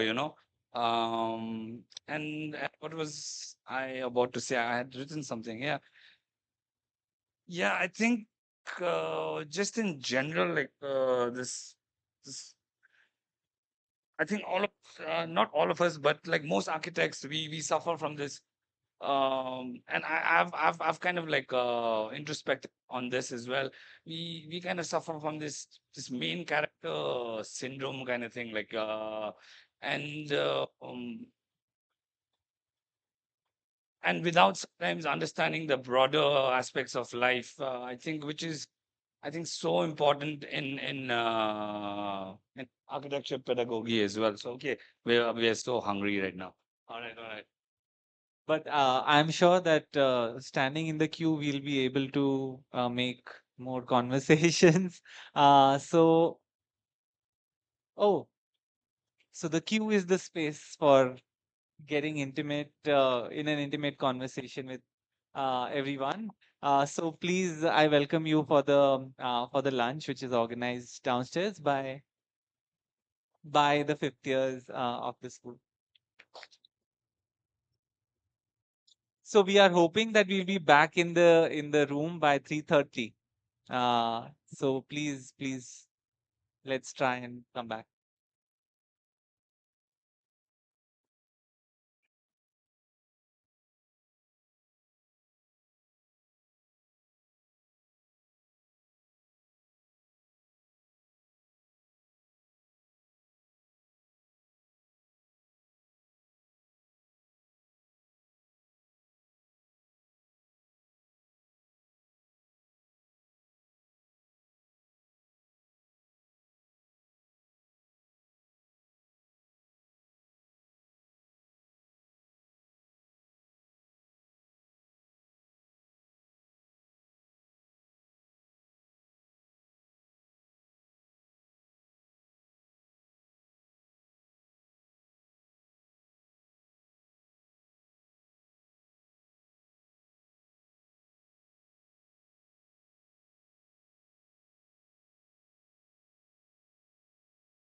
There is a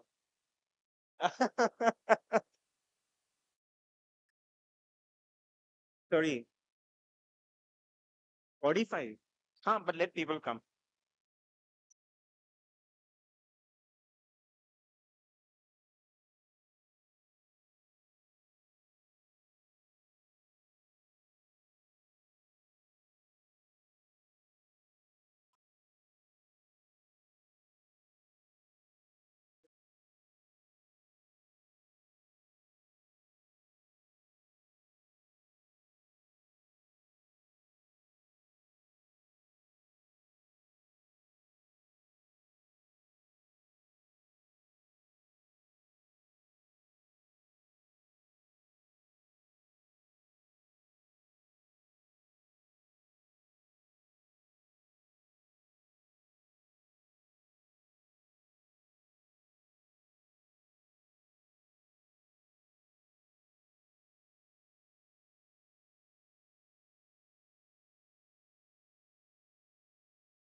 Hello all, hello all.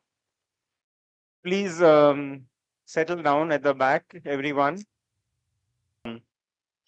Start the session, the post-lunch session. I hope all of you had good food and you are in a good mood now, I know. There might be coffee or tea outside, um, but we have a very good agreement now, and I think keeping the spirit of Saturday alive, we'll try to agree to um, give more time if others need, and he might shorten his presentation to maintain economies, shifting geopolitical realities, and conscious technological transformations. So, as flows of capital, labor, resources, and information reorganize spatial and professional landscapes, practices are compelled to recalibrate their roles, methods, and outputs.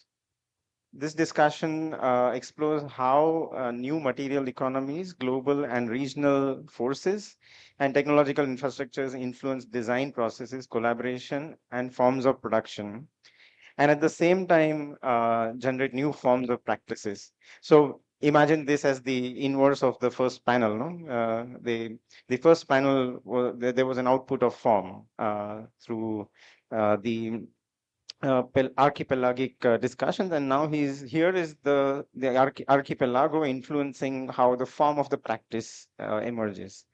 For this panel, we have three presentations, three speakers. We have Loha Fournier. He's an independent architect based in Calcutta, whose practice focuses on climate responsive and environmentally sensitive architecture rooted in local materials and construction techniques. Shaped by respect for architectural heritage and close collaboration with artisans, engineers, his work approaches building as an artistic, ethical, and materially grounded practice.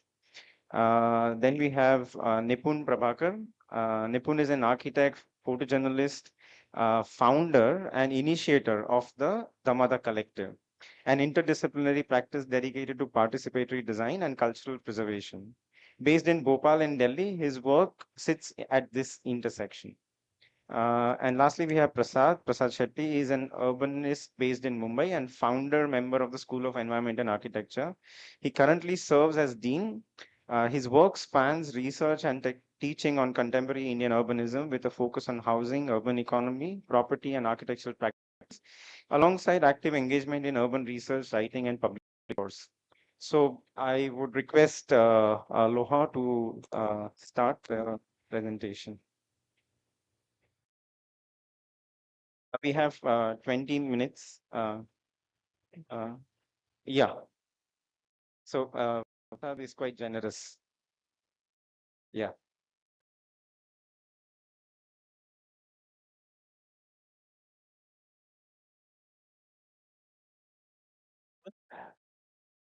I am very excited to discover your school. I had already a good idea through Richard Chager, who works with me for 3 months.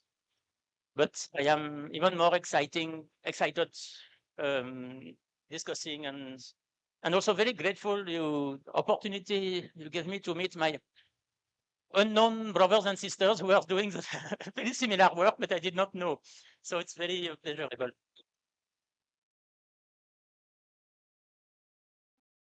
So I am trying to show my project as sort of illustration of the answers I am trying to bring to the questions that you have given us.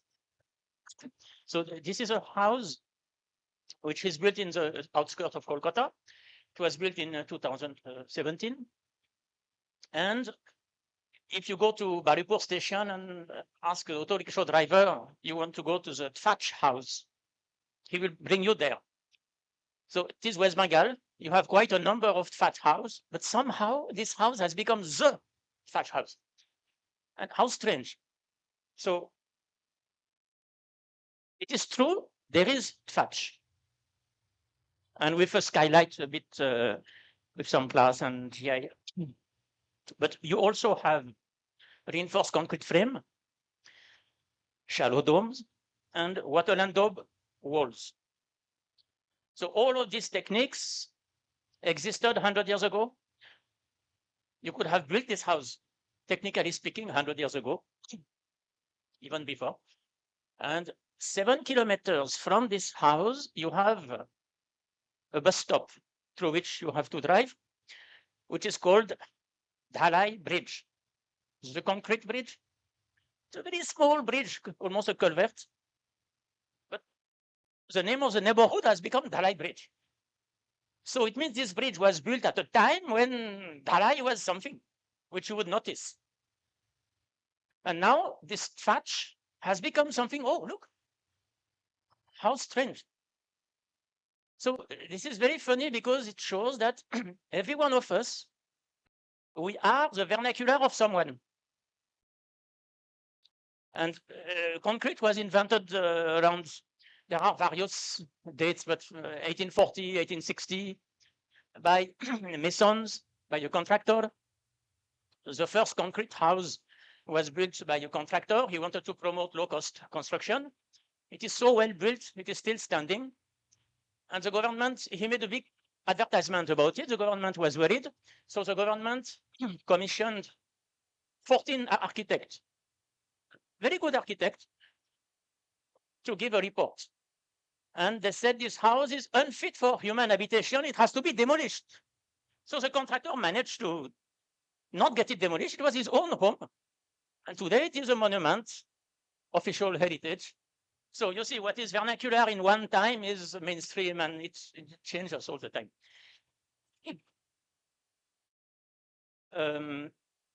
Yes, just here you see on the left, you can see someone working on the shallow domes.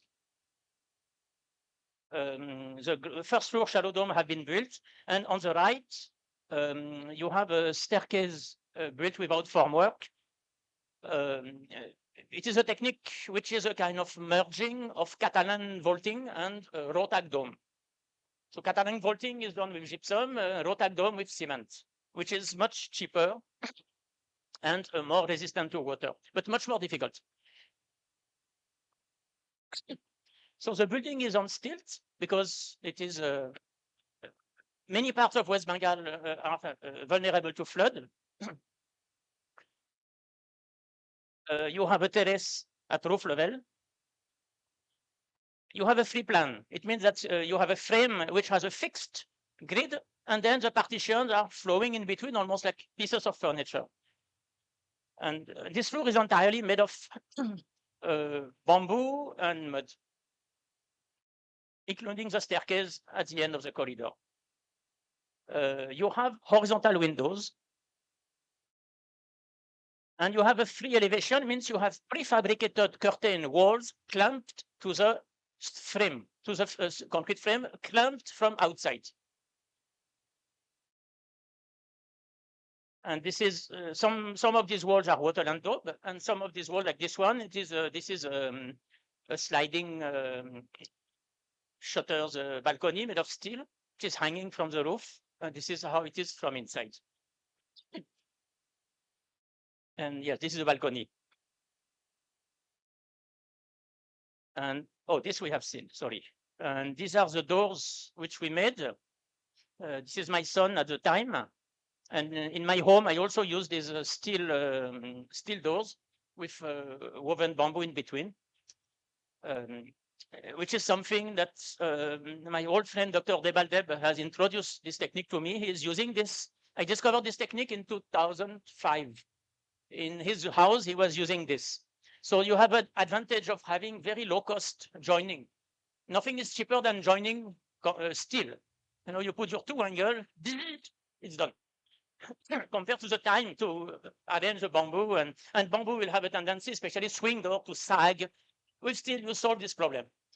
And weaving bamboo is very easy.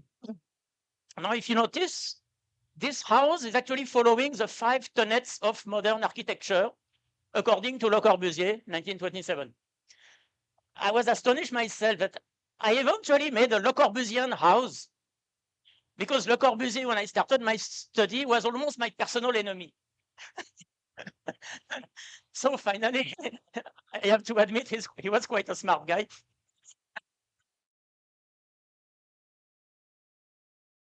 There is just one thing which Le Corbusier was against. This is a roof projection. This I have done. I always do roof projection. This is what I like in Mumbai. You have roof projection everywhere. This is a very good culture. And here it is a photo after restoration. And if you notice, if you zoom on the photo, there is a tiny projection made of aluminum, just 2 inches outside on the top, which changes everything. So Le Corbusier, this is what he was saying about Alger, capital of Algeria. That time it was a French colony. The Kasbah was a masterpiece of architecture and urbanism. But the last 50 years of European colonialism have abolished the natural wealth of the surroundings and have petrified, without any remorse, turned into a rocky desert, the new city in which tightly packed houses overlook noisy roads. These photos I just found from the internet, but I find this quote very interesting because you cannot deny that Le Corbusier had noticed something important, something very real. Now the question is, what was Le Corbusier proposing? He was proposing this sort of 8-kilometer long snake, 12 stories high through the city. I mean, this is brutalism, you know. Someone was mentioning as Akil Membe. This is, and someone has done a rendering of what Le Corbusier was proposing. The same person. I just quoted his observation about the traditional city, and this is what he was proposing. And this looks really like our modern mentality. We say something and we do exactly the opposite. And even the most brilliant minds, because you cannot deny Le Corbusier was brilliant intellectually, and as a designer, he was good. This is what he was proposing for Paris. Pure nightmare. Fortunately, it was not done. He wanted to raise 98% of Paris, except the cathedral, Notre Dame de Paris, and one or two other buildings. The rest. And here you have in this famous painting the vision, which matches with this modern vision. You see, this is a perspective drawing. And here you have the individual self looking at nature, separate from nature. Now we have gone even worse. This is very good architecture critic. He's an architect by training, but now he has become a sociologist, Franco Lasecla. I'm quoting briefly. The archistar does not work for fashion. He has become fashion. With the brand, the logo, a warranty of power to sign a part of the city, a museum, a shop, an island in Dubai, as if it were a t-shirt. Becomes even worse. Architecture becomes a fabric, loosely woven. It loses its volumetric density. It becomes rarefied. Jean Nouvel promises lightweight dimensions, large, barely perceptible windows, as much as to say the architecture is two-dimensional, that you have to enter it like the pages of a glossy magazine. Frank Gehry goes into his studio, screws a sheet of paper into a bowl and says to his CAD implementer, I want that.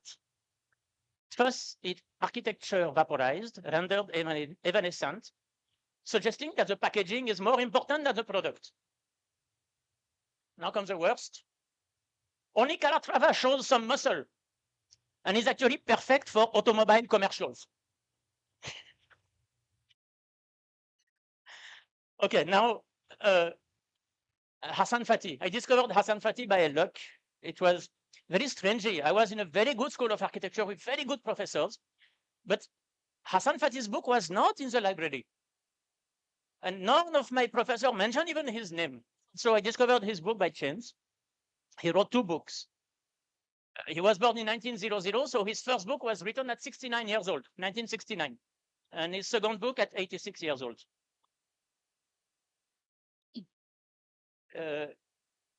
Here, this is a very interesting quote. There are two quotes in the bottom pages of the first book.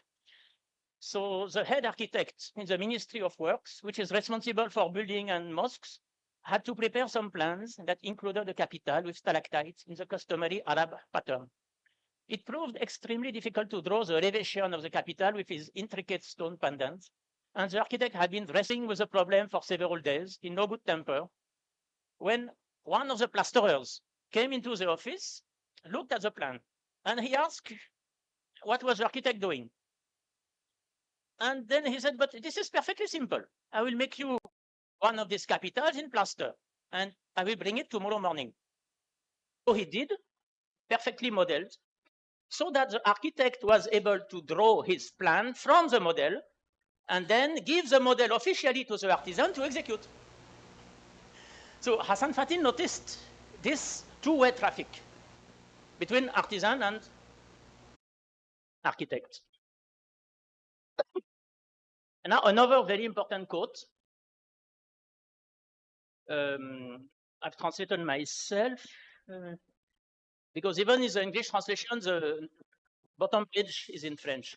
So one journalist is asking Le Corbusier. Hassan Fatih quotes Le Corbusier. The journalist asks, what are, by order of priority, your objectives when you have to build housing? Le Corbusier replies, first of all, what are we talking about? Are we talking about the private clientele or man in general? The private clientele is generally weird, silly, with bad habits acquired from life. It doesn't interest me much. And Hassan Fatih pointed out really the root of the problem, which is the problem of ethics. I think several of you have mentioned ethics. If you don't love your clients, choose another job. It's like a doctor who would not love his patient, then do something else, but don't be an architect. So I go a bit fast, but this is really, these two quotes are maybe the most dense part of this book by Fatih. So Fatih totally reverses the attitude of Le Corbusier. something which is very similar to some number of you have said already in the morning. You must let your new buildings grow from the daily lives of the people who will live in them, shaping the houses to the measure of the people's songs, weaving the pattern of a village as if on the village loom, mindful of the trees and the crops that will grow there, respectful to the skyline and humble before the seasons. And he adds, very interestingly, but this would mean nothing less than a whole new architecture. So this is the key. This is actually modern architecture. I would say, look, Fatih was the first truly modern architect. And I have no time to develop here, but I think Hassan Fatih has done in architecture what Jacques Derrida has done in philosophy, deconstruction, which has nothing to do with making building that looks like half demolished. Nothing with that. You have to rebuild the practice from scratch. And deconstruction is not demolition. It is careful dismantling and reassembling in a slightly different way. And I think you mentioned deconstruction. Now, these are drawings by Hassan Fatih, 1940. This is 1948. He's showing trees, which are the useful trees of the area. They are not on scale. He's drawing them with the leaves exaggerated so that they can be identified by the people. So that people who have never seen a drawing of a house, he wants to make sure that the people he built for can understand the plan. So he makes these trees so that they understand that this elevation represents the house. And you can relate the elevation with the plan.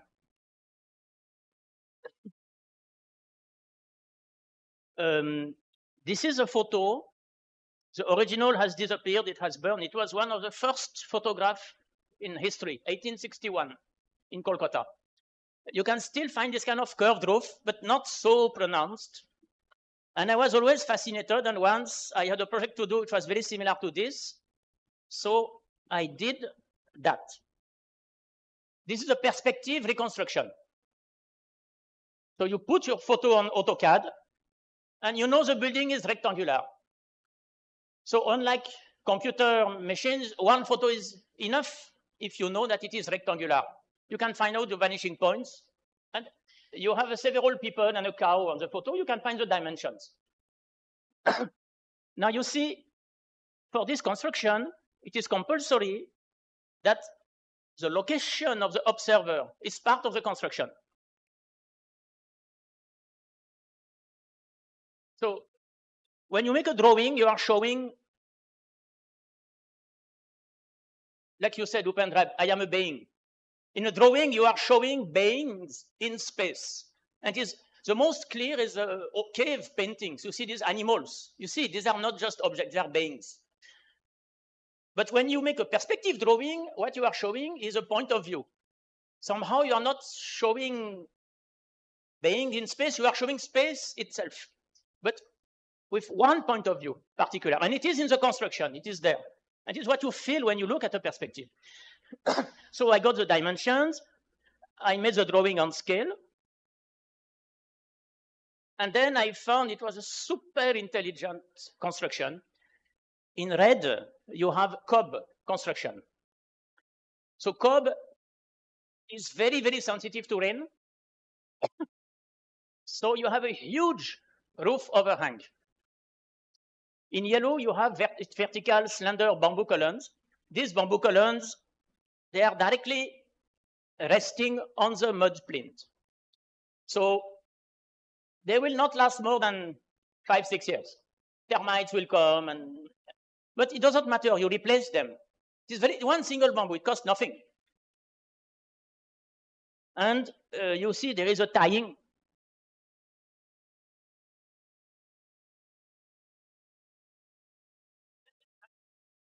The shape. So it's an extremely logical shape from the bamboo point of view.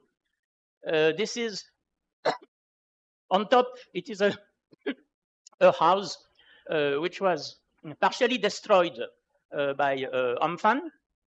So it's, as a result, we can see like a cross-section of the house, and you can see how incredibly light is a roof frame, almost like a net.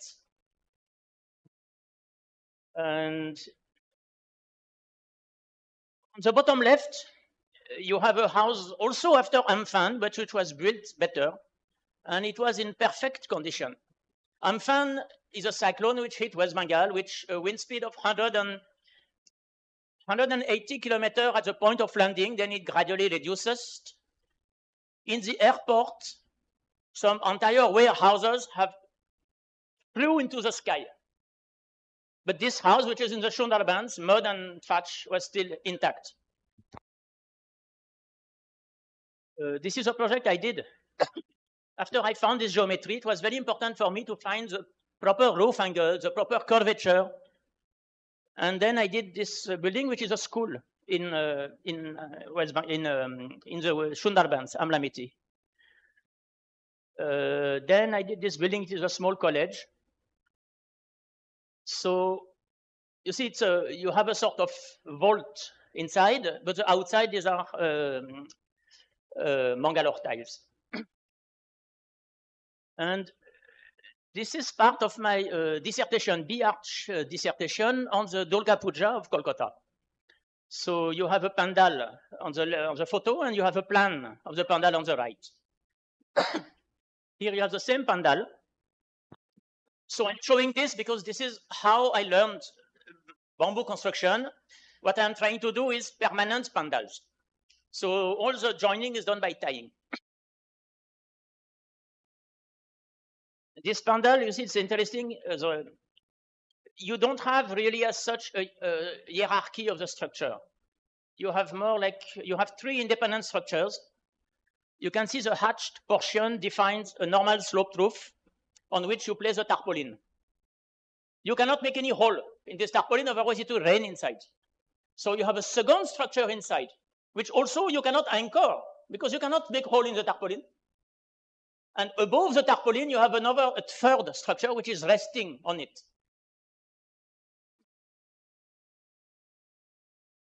So these are some other pandals. And now you have this terracotta temple of Bengal, which replicate exactly this shape, which came from bamboo. And when I understood this, it was in 2010. It was a big revelation for me. I understood that you can have the same shape with totally different materials. Nothing is more different than brick and bamboo. Heavy and brittle, light and flexible. And the same shape works for both. And this is a factory in Russia, built in 1897, almost 40 meters span. It was published in the magazines at that time, in the engineering magazine. Again, it is the same shape. So this engineer, Shukov, very famous engineer, he discovered on his own the logic of this shape. So bamboo, brick, steel. This is a drawing by my teacher, Jacques Frédet. This is a drawing done on site. He had a small wooden board, one rope like this to hold the board, tape. With the same tape and pencil, he was tracing on the board and going from bottom to top in the building. He has drawn every stone, every beam, everything, totally on scale, as if, I mean, you could rebuild it. It's like a working drawing. He has done that on hundreds of drawings, not just in Paris, but in the world. Another drawing. And now this is very important because he's asking, some people ask him, why do you make such drawings of buildings which have been built without drawing anyway? What are you doing here? And people say first, drawing, it is for formal architecture, not for ordinary architecture. And second, the widespread use of drawing came after these buildings were built. So Jacques Frédet replies in this manner. He says, the concept of architectural type addresses the first question. As a mentally visualized whole, the type plays in ordinary architecture a role similar to that of the drawing in formal architecture since Renaissance. Master mason and master carpenter compensate this absence of drawing with a constant presence at the work site. So I find this a very working definition of what is a type. It is in a particular community what is the concept of a building, which allows a verbal description of a building because all the assumptions are already agreed within the community. And the second point, you have the art of stone cutting and carpentry joining, which require very accurate scale drawing, almost always on 1:1 scale. And these drawings have evolved in parallel with the art of stone cutting and joinery. It's not that first drawing then, or they just evolve together, helping each other and become more refined together. These are some of my mother drawing. This is a house in France. This is my mother drawing. So I'm showing quickly, but I just want to mention that mother drawing is not for the purpose of making archives. It is like, for me, it's like making yoga. It's not because you have made a lot of yoga, then now you can stop. You have enough and you keep your yoga in the fridge. It's not. So working drawing is like that.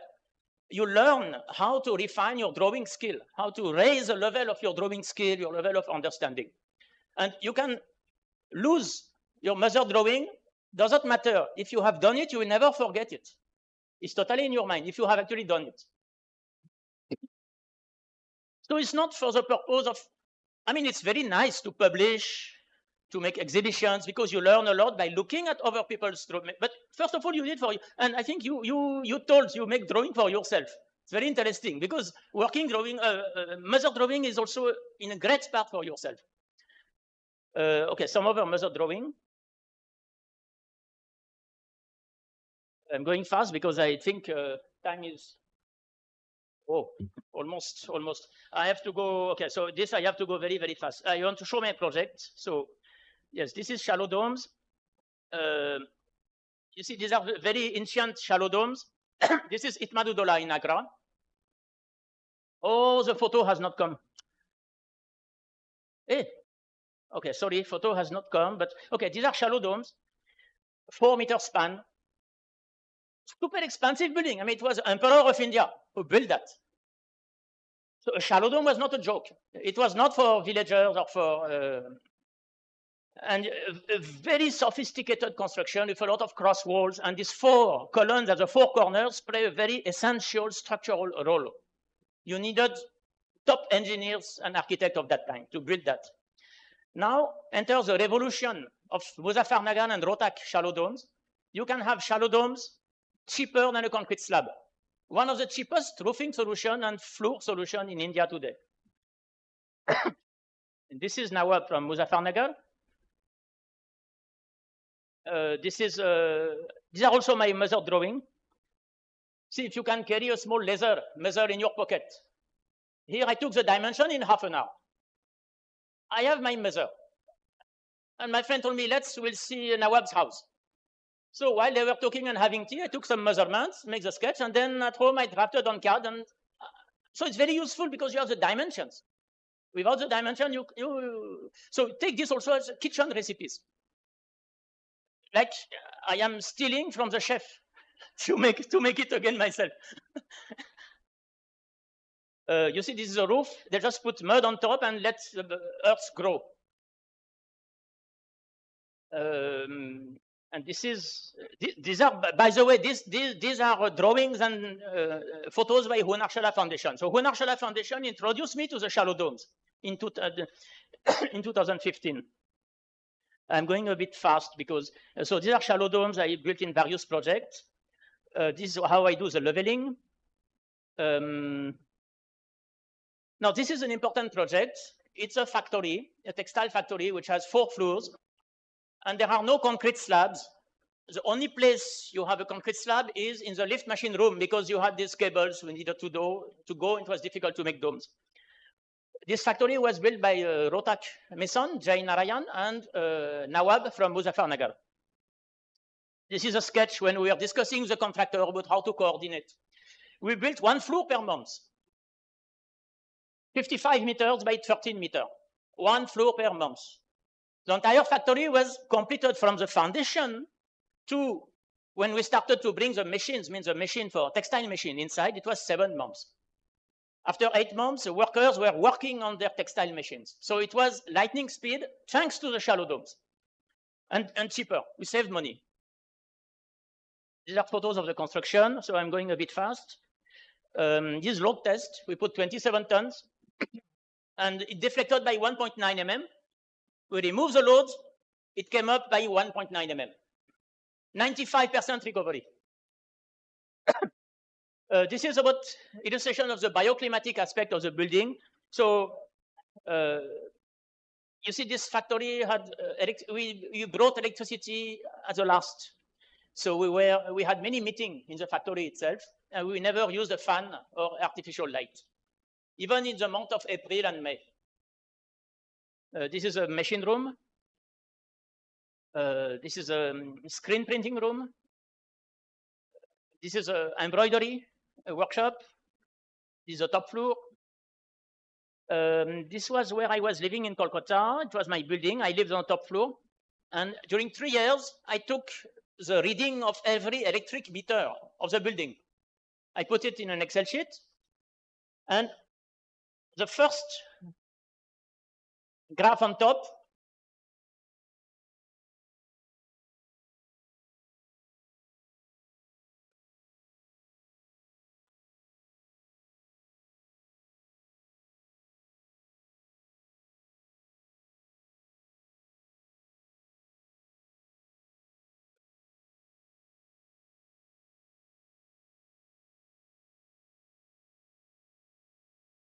So if an archaeologist, after 100 years, suppose the temperature measurement have been lost, but he finds the electricity bill,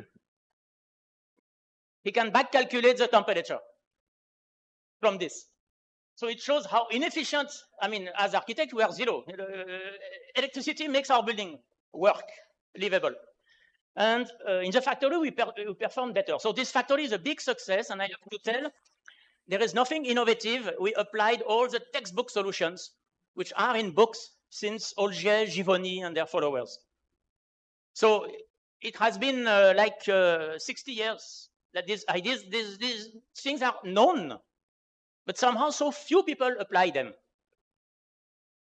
So this shows electric consumption in the bottom graph is totally not connected to the temperature. It is connected to the production, because the machines, we are pumping 1 lakh liters per day, so machines take electricity, but no connection to the temperature. And you have AC. You have AC in the factory because sometimes you have to close the windows because you have insects, and it is a high-end apparel factory, so you cannot tolerate 1 drop of sweat. So you have AC in case. They use it very rarely. And this is an important fact. I don't know, I have time or not. Yes, this is a very important thing. We have to link adaptive comfort and bioclimatic theory, because there is no clear definition of what is a bioclimatic building. A good definition which talks to the intuition is to say it is a building which works with the climate instead of fighting the climate. So we understand the kind of attitude. But now, okay, you will say AC, you are fighting. Fan, not clear. And closing, opening the window, you're not fighting. You are only, but in physical, purely physical terms, how is it different to spend electricity or to close a window? I mean, is it really sound a clear conceptual definition? For me, I'm not very comfortable with this definition. Now, adaptive comfort, this graph, the black part of the graph has been drawn by, I think, Lisa Hechong, based on data from ISO 7730, which is essentially data brought together by the air conditioning industry. So air conditioning industry considers human beings as thermodynamic machines. They are selling, you people, you produce heat, our machine produce cool. You need our machines. That is their logic. Now, Lisa Hechong traced this graph. She did not take any measurement. She took the data from the ISO standard. And she finds that the lines converge. This line shows the tolerance. So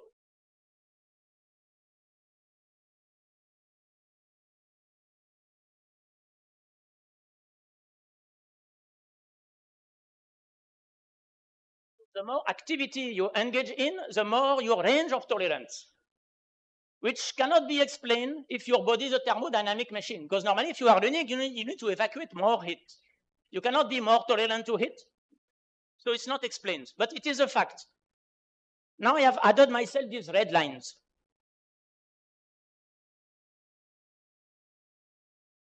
Line meet at a point where it is zero. Zero metabolism means you are dead. So this shows that dead matter has zero tolerance, so cannot be comfortable. So only living being can be possibly comfortable. Now you can now I quote Lisa Hechong. She changed the definition of comfort. Comfort is not to experience a neutral temperature. Comfort is the action that you take to restore conditions of comfort. You have to be active. And this gives power back to the architect, because this is in your hands, that you can make operable windows, that everything should be operable. And then we come back to a lot of talks that we had in the morning about Gaudi non-functional, I mean, not functional, plurifunctional spaces. So in a particular season, one room which is used for something, in a different season for a different purpose, and you can move in your house. And this is the only way that bioclimatic architecture can be made to work. It's not about fabricating very sophisticated machines and all this trend to establish so-called adaptive comfort standard is a complete misconception of the very concept. If you make it automatic, then you will start complaining. You will not like it. You have to do it yourself. This is part of experiencing comfort. This is what the data shows. It's not psychological. This is physiological. So this is the other project I want to show. It's a school where Rishab has worked. So it's a 3-storied bamboo structure for a school. This is a plan. This is a section. These are the foundations. Foundations are inverted domes with 5 inches brickwork. And these are concrete pedestal, very thin, just 4 inches thick. And here we are piercing the bamboo to insert steel rods. This is called the Colombian joining, invented by architect Oscar Hidalgo and Simon Velez from Colombia. And here you can see the rods coming out of the bamboo. They are grouted. So you have a bamboo and 2 rods coming out. Now these rods, you can grout. So these are the columns at 3 different floors. And this is the concept of the columns. Like you have this sitting, this mura. So it's like a very high and very narrow mura. This is a tie beam. This is a drawing showing the pedestal. So the pedestal is like the cap of a cola bottle. And this is because in case of earthquake, I don't want my bamboo to experience any bending. So only the steel will experience the bending. So this is a virtue of composite construction. Steel and concrete have qualities that bamboo do not have. So I don't take these as dirty materials. I use them in small quantities, but if they are really useful and save money, I use them without any hesitation. These are the columns. This is a tie beam for the dome. It's an 8-meter span. So I think 10, yes. But you see the beams that we need. The slab cannot span 8 meters. A very reinforced, heavy reinforced slab can span 6 meters at the most. This is a dome. This is a SketchUp model. This is a dome. Underneath the dome, And we are doing a load testing of this dome on the 5th of March. You are all invited to see the dome testing and dance on the dome. We'll put bamboo underneath to not take risk. This is something Rishabh worked on. It is a tensile structure made of CGI sheets. I'm so happy Opendra has shown a very elegant building made of CGI sheets. I wanted to do that, but he has done that before me. So I hope this will be elegant also. So what I don't like in tensile structure, it's made of plastic. So I am trying to do that with CGI sheets. This is a shallow dome with bamboo done by a friend, Udit Mittal, my partner in crime for bamboo structures. This is an architect I like. This is the main designer of the textile factory. She's French. And she says we do the reverse of most fashion designers. First, she looks, what are the materials, what are the skills that are here? Her job is to make a design out of this, which is exactly what I think all of us have been talking about that and we are doing. Sandeep Virmani says exactly the same thing, and he says the same thing as Hassan Fatih says. Maybe in a more, I mean, many years after, maybe in a more elaborate way, but exactly the same. The identities of the client is celebrated. Le Corbusier said the clients are weird with bad habits. Now, what is the identity? The identity is the sum of the good habits you have developed. If you can have bad habits, you can have good habits. So let's look at good habits, and our role as architect is to help to promote that. So this is where ethics, again, comes into the picture. This, I have no time, is a very important author, Gilbert Simondon. He explains the concept of concretization of technical process. And he explains that we are becoming slaves of the machine because we think of our machines as our slaves. And he explains that an automatic machine is not a good machine. Every machine should have some range of possible use. Just like you can have multifunctional rooms in a building, a good machine should be multifunctional. And then you can have a good interaction with the human who are using this machine. Okay, now I have to go quickly. I love this painting because it shows how you can love your tools, you can love the methods. And it is something which our time, which is very puritanical. We think only the goal, the higher goal is important, but you have to think of a good process. And you have to enjoy the process. So there is, you have the four. In Greek philosophy, you have the 4 types of love. You have agape. Agape is, like you can say, the love of gods for human beings. You have philia. Philia is the love of people who help each other. I can do something that you cannot do, and I'm happy to help you do precisely what you cannot do, and together we do so much more than what you could do. And you have this third type, it is called storge, which is good habits, the love of good tools, of good process. So storge, for example, it is a farmer, the organic farmer who continues to grow organic food, even if there is a war, even if there is a disaster, he still continues because he loves doing it. And this is something we have a tendency to, so I'm doing quickly. This is something interesting. It is a project I did with my friends in the Sundarbans. We introduced 20 techniques into this village in 3 prototypes. These 3 prototypes were like catalogs of techniques. And today, this was 2020. Today, after 6 years, 2 of these techniques are being used widely in the village. Only 2 out of these 20. These are the 2 techniques which have not been invented by architects or engineers. These are the shallow domes and the thatch panels, which I learned from Hunarshela Foundation. Hunarshela Foundation learned from masons of Uttar Pradesh and Haryana and from people in Bali.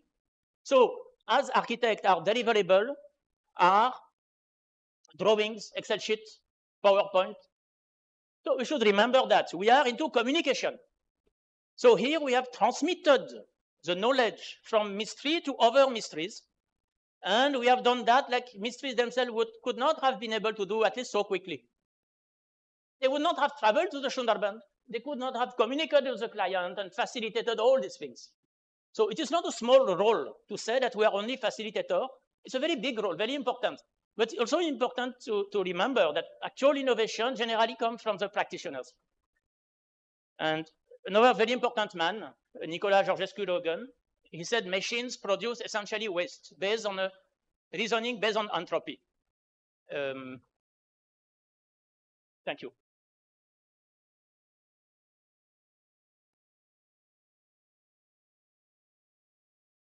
Thank you, Loha. It was, I hope everybody is awake now with this good presentation. And sorry, Prasad, you lost some time. So we'll move on to Nepun. Welcome, Nepun.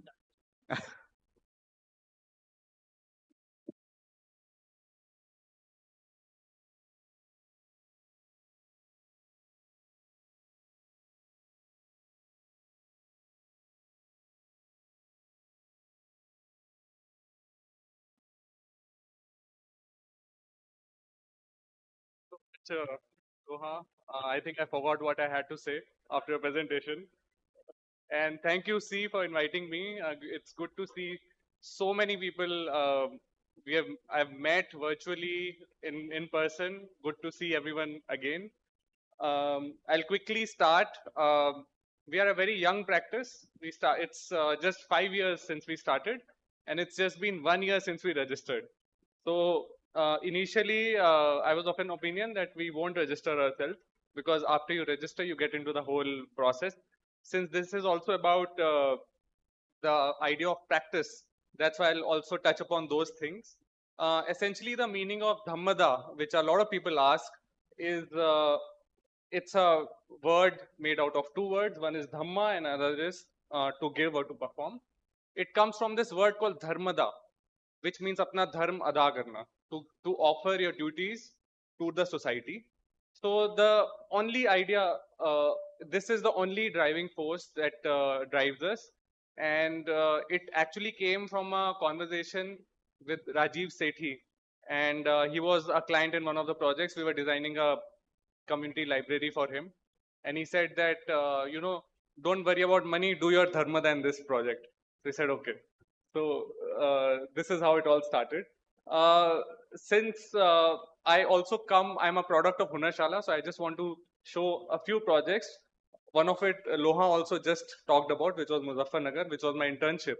And before that, I was also, really fascinated about architects. And, I used to read about architects who screw their furniture to the ground. So even, the clients cannot even move the furniture. Let it, leave alone the building or making any changes in the building. So Muzaffarnagar was the project which changed my perspective towards architecture. So in 2013, riots had happened, and a lot of communities, mostly Muslim communities, had to run away from their villages. And what Loha just showed was my thesis project, where I was documenting and making drawings of shallow domes. And that's Ninna. He was the first person we worked with who agreed to make shallow domes again in his house. We were also understanding the idea of incrementality. We were designing it in that way. I was assisting in designing in that way. For example, what happens after, over the years, the four brothers fight? How will the house get divided? So we were actually planning in the future and then coming back.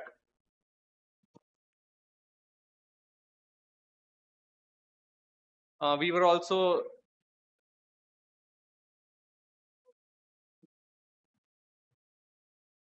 we were also thinking of different things that the community was talking to us about. For example, Momina, she wanted a place at in the middle of the landing, so she can put her cart and then use that to sleep at night. My sense of aesthetics were also transforming.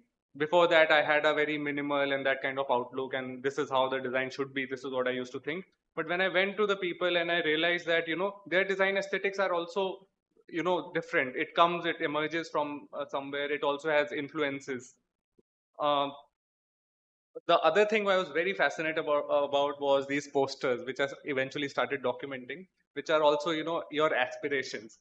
People had these posters with bungalows and Ferraris and even airplanes, and they were their aspirations. They were putting that on the wall. After the project was over, that's Rahisu Chacha. This is the first day when the house was inaugurated. I went back to college. I did my thesis, but I kept going back to the site to document how the buildings were changing and how the buildings were transforming. So that's in 2015. Then I went back. So that this photograph was used as a invitation card for the inauguration. So I went back. This time the house was changed, the balustrade was added, but Rahisu Chacha was no more. So so he's not there in the picture. Then I went again in 2018 just to see how the house was transforming. Architects generally never go back. We make the project, we take beautiful pictures, and then we forget about it.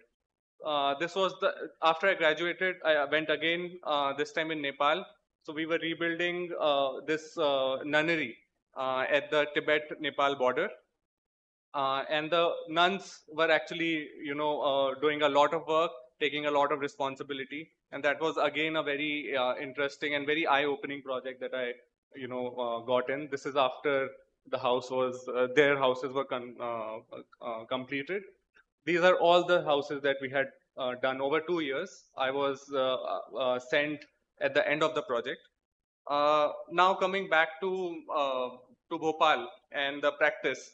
So Dhamada Collective was started in 2001, and we worked on a lot of projects, but one of the very important one that I feel is this Kukla Primary School, which is somehow related to how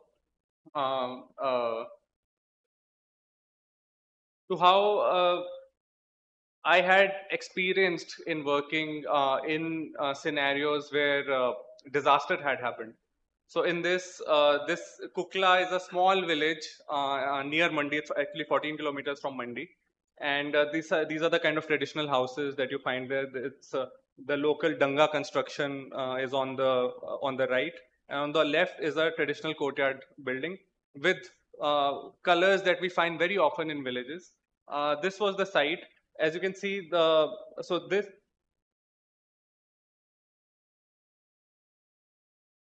which got destroyed in the landslide, and on the right is the valley through which all the Malba came up.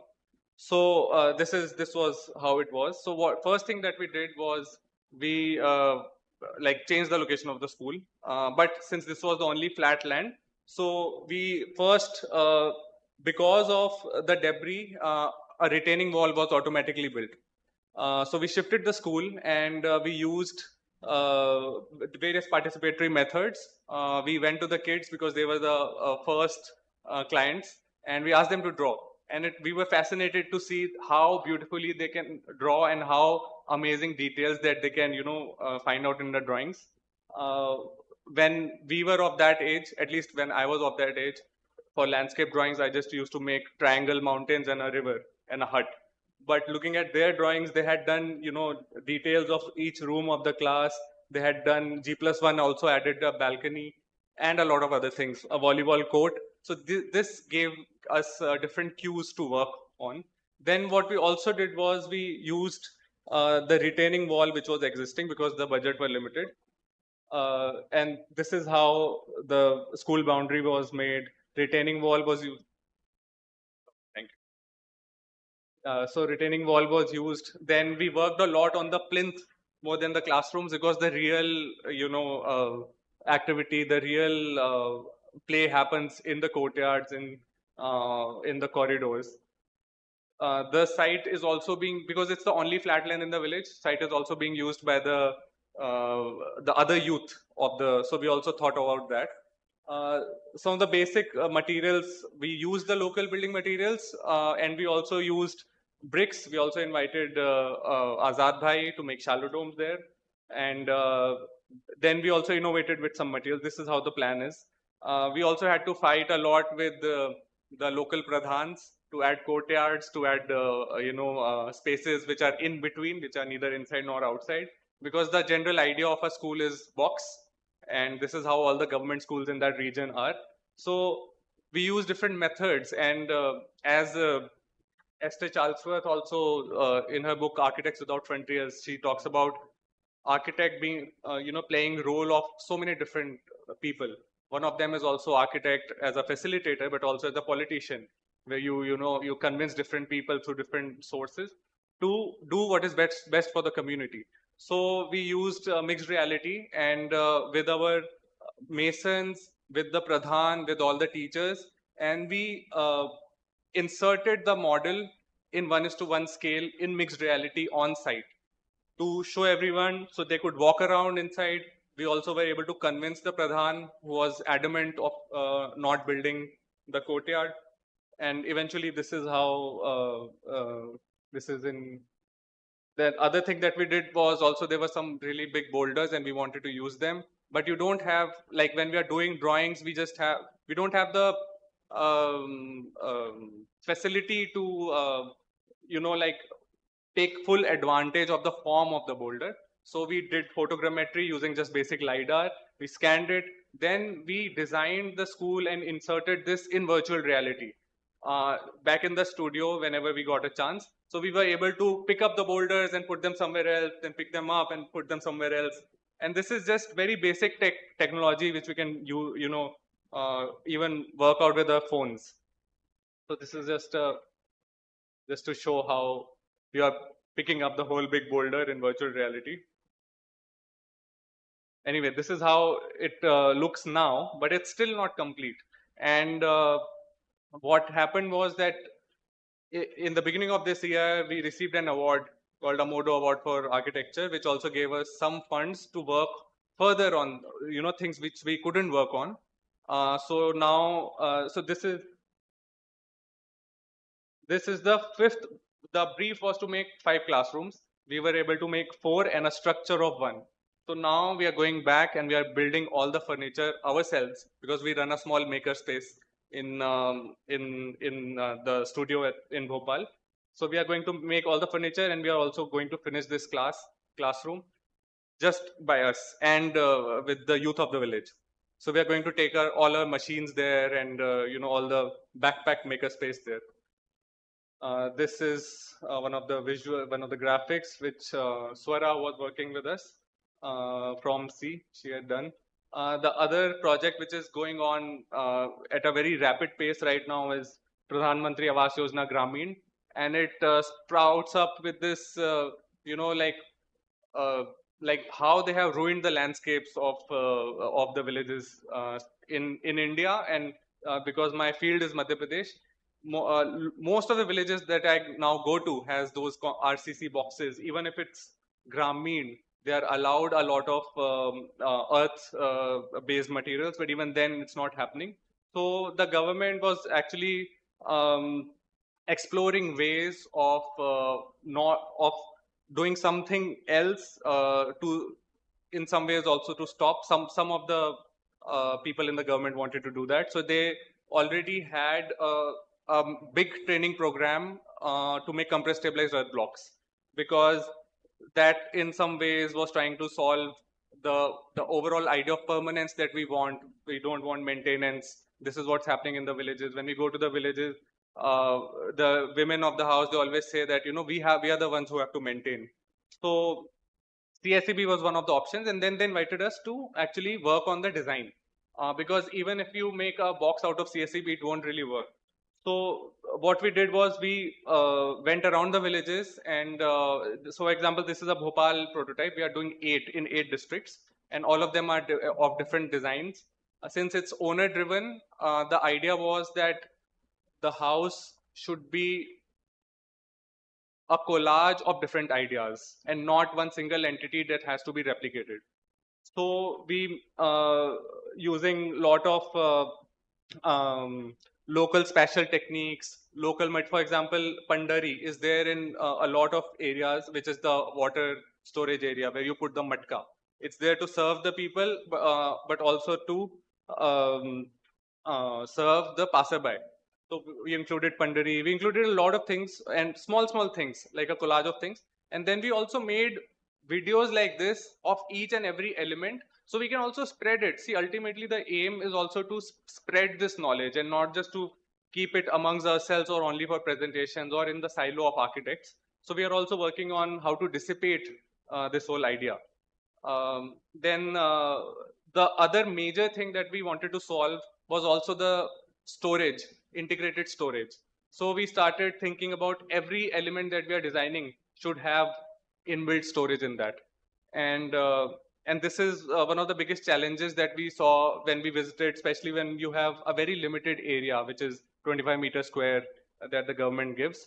Although none of the PMAYG houses are 25 meters square, all of them are bigger. So we are also proposing on that end. Then we are also making these panels just to show the people about how much of what material is being used. Yeah, so in Bhopal unit we also used broken tiles as mosaic. That's during the construction. We also thought of putting a space for the birds to perch on. We used the local mud flooring technique called kirkaua, where you use surkhi, lime, and then eventually varnish it with a glass bottle. Yeah, this is that's the Pandari, and because the space was limited, we raised it up. We had a mezzanine floor, and this is how it was used.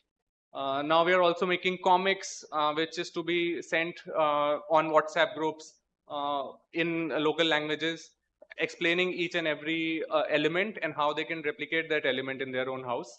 So what we're doing is the storyline is something like this, that a nosy neighbor comes to your house and the lady of the house, and then she, like pinches each and every element that, oh, this, this matka will fall off from this from this stand, or when you are climbing up the staircase, or the stone will break, and then the lady of the house explains to the neighbor properly about, no, this is thought of, this is not how it will happen.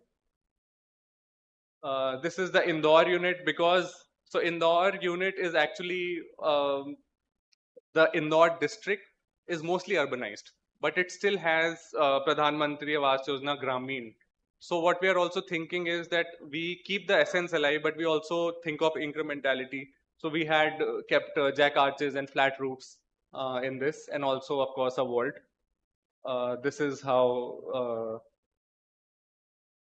the drawings are. This is how it looks from inside. We also used waste quota corners for this. The other project that we are working on is MP Tourism homestays, where we are almost making 38 homestays right now in 12 different villages in Madhya Pradesh. And the idea is, it's with the Madhya Pradesh Tourism and Hunarshala Foundation. So we are very actively, first of all, again, documenting. For example, in Hoshangabad, they have done really interesting cob thresholds. And in one village, we found so many different types of country tiles, including the Mangalore tile. So the process of documentation is like that. We are also using photogrammetry to document houses. Then we are using models. We give juries to the village, so the kids also attend, the animals also attend, and then we go back and we improve. Like after the jury, we get their feedback. We work on it. A lot of people just say that this won't work. Then we go back and then we work again, and then we make a little more detailed models. Then we make drawings. We make sure it's in the local language. Yeah, so some doors and windows. This is a recent site that we are working on. This is how we are doing the layout. Toilets, we are working, we are using burn bricks.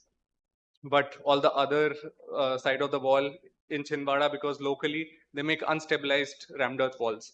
So we are letting them do it because it's the community knowledge. This was in Raipur Nayakheda, which was a semi-urban village. And we decided to retain the spot for the buffaloes to drink water. It's also part of the, like a common community property. And we were also trying to insert matkas for the birds, for non-humans. That's something that we always think of whenever we are designing a building, that the building should also cater to non-humans in some ways or the other, because we are taking so much space from them. These are some of the finished and almost about to finish houses. So we are using unstabilized rammed earth, we are using stone, we are using bricks in which, and like in different regions where it is local. We then also, I mean, this was not part of the brief, but we still worked on the furniture design of it. And because they had some balyas left in the house, so we decided to work around that and make furniture for the guest and also for the people themselves. Now, a lot of them have been replicated by other people in the village. Coming quickly to exhibition design. So after I did my architecture, I was also working with the Center for Pastoralism, and I was for 3 years on and off. I was traveling with nomadic communities across Telangana, Maharashtra, Kutch, and yeah, these 3 places. So this is a Khatal family who is migrating. They walk for 800 kilometers. This is in Malshej Ghat. So the women are the ones who are responsible for packing for the horses, and the men are the ones who take the sheep with them, who are much faster. So when the curator Shushma Iyengar said that, you know, you have done the photo documentation, will you be doing this pavilion design? And I was like really happy. Okay. So the first idea which came to my mind was using charpais, and how do you use charpai as a module, and how do you use it as you know, eventually to work to make a shelter? And this is actually, this was a image somebody in Rajasthan had done it, like one of the pastoralist Raikas. So we use charpai for everything. We use charpai for framing, and then we use tarpaulin because it's the modern material. Then we also made a mock-up. Swara and Kankana, both of them worked on this. This is how, it's a traveling exhibition. So this happened in Bangalore. Now it's in Pune, in Zapurza campus. So we have 3 pavilion of 3 different communities. Sharjah Architecture Triannual, where Hunashala was invited. So they invited me to do the design and curation. So of course we have to showcase the shallow dome in a table. So we had made a table, and it was also both Azad Bhai and my first time in the UAE. And we also decided to put a mirror at the bottom. Then we had a lot of other things. We had Shabnam Virmani singing a bhajan on the state of architecture. We had this whole panel, embroidered panel, showing the story of how Hunashala rehabilitated after the earthquake, and with 40 different women from different communities. I also worked with a leather shoemaker to make a leather model of Shame Sarad, which is a resort that Hunashala had made. Then there are some things that we are making, which the churning of which started when we did this pavilion last year in Anant Mandi, which happens in Bhopal, in Gohar Mahal. So we did it pro bono, like most, not most, but more than 50% of our projects. But in return, we said we'll take all the pallets that we are, you know, using. So it was just stacked pallets like this, and all of us went and we just stacked them to make it like a seating. It also had a matka for the water, but people used it like very affectionately. So, but we got the pallets. So we started building with those pallets in the studio. One of the first thing that we did was, so we use 3 materials. Like we have decided that for some years now, we'll use only 3 materials. One is the recycled pallet, one is the police lathi, and the third is the paper tubes. So how do you soften the lathi in a conceptual way? So you use lathi to support a matka for drinking water.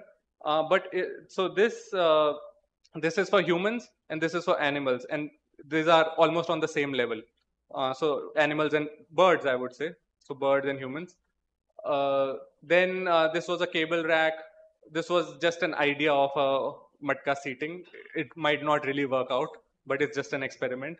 So we made, just for the studio, we made 130 products in the studio. We had a really talented bamboo artisan, Joy, who was interning with us. So we worked, and now we are working on a book which shows all these 130 products, and also how do you make it, like all the dimensions, everything, and we are going to put it in open source, so people can also use it. One of the other things that we did with paper tubes, which we got from a printing shop guy, was making bird houses that we hung around every corner of the studio. This also sprouts up from a long-term photo project that I've been working on, which is for 10 years I've been photographing the giant bird houses of Kutch. The other product that we also worked on was this chair, inspired initially by the Chandigarh chair. It was a critique to the Chandigarh chair because it was meant to be mass produced. It was meant for the government offices, and now you see them in every cafe. So we said, okay, we'll critique it using a discarded material, but then eventually also added compartments and other things. Still working, testing it in moisture, still figuring out if it's working or not. One of the last, I think, very recently, we worked with Oxford Brookes on this whole mixed reality project, where we want to focus on working with the artisans and working with top-notch tech in a way that it does not replace artisans. So that's very important. So this is one of the shallow domes that we had built, which was quite complex. Loha also actually gave a presentation during that time. So just to show you how we were trying to make the shallow dome. So we had some basic guidelines, and then Azad Bhai and his team, they initially followed and then eventually also, worked around with their own skills to make a really complicated dome, which is, I mean, it's not the best dome, but we just wanted to see how it works. And because interdisciplinary was also written, I wanted to add this, that this is a short film that we had made called A Work in Progress. It essentially tracks how houses which are broken in Bhopal, in a tier 2 city, Bhopal is synonymous with a lot of other tier 2 cities. What happens to those materials? Where do all of these materials go? One is the formal stream, where the material has to be, transported to a facility where they break it down and then they make paver blocks out of it. But a lot of it is also dumped in some ground, in some park somewhere. And there, a lot of people from informal settlements, they go and then they pick up useful things. So they use all those tiles. They also remove the sand from the tiles and use it, mix it in the cement. So it's a 7-minute short film. I'm not showing it right now, but you can see it whenever you want. This is the team. Nilesh and Simran are partners. Asmita is an architect. Devansh and Shriya are interns. And Suryavarsha has just gone back to college. Thank you.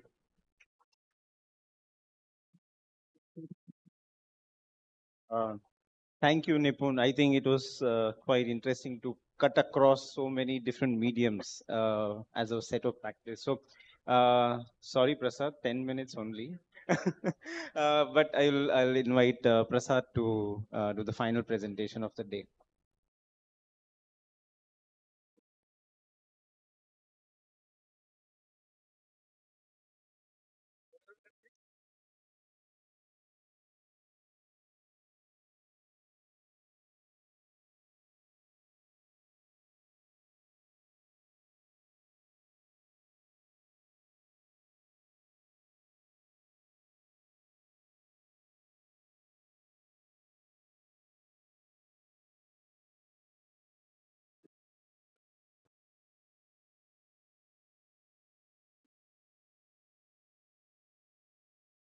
Okay, so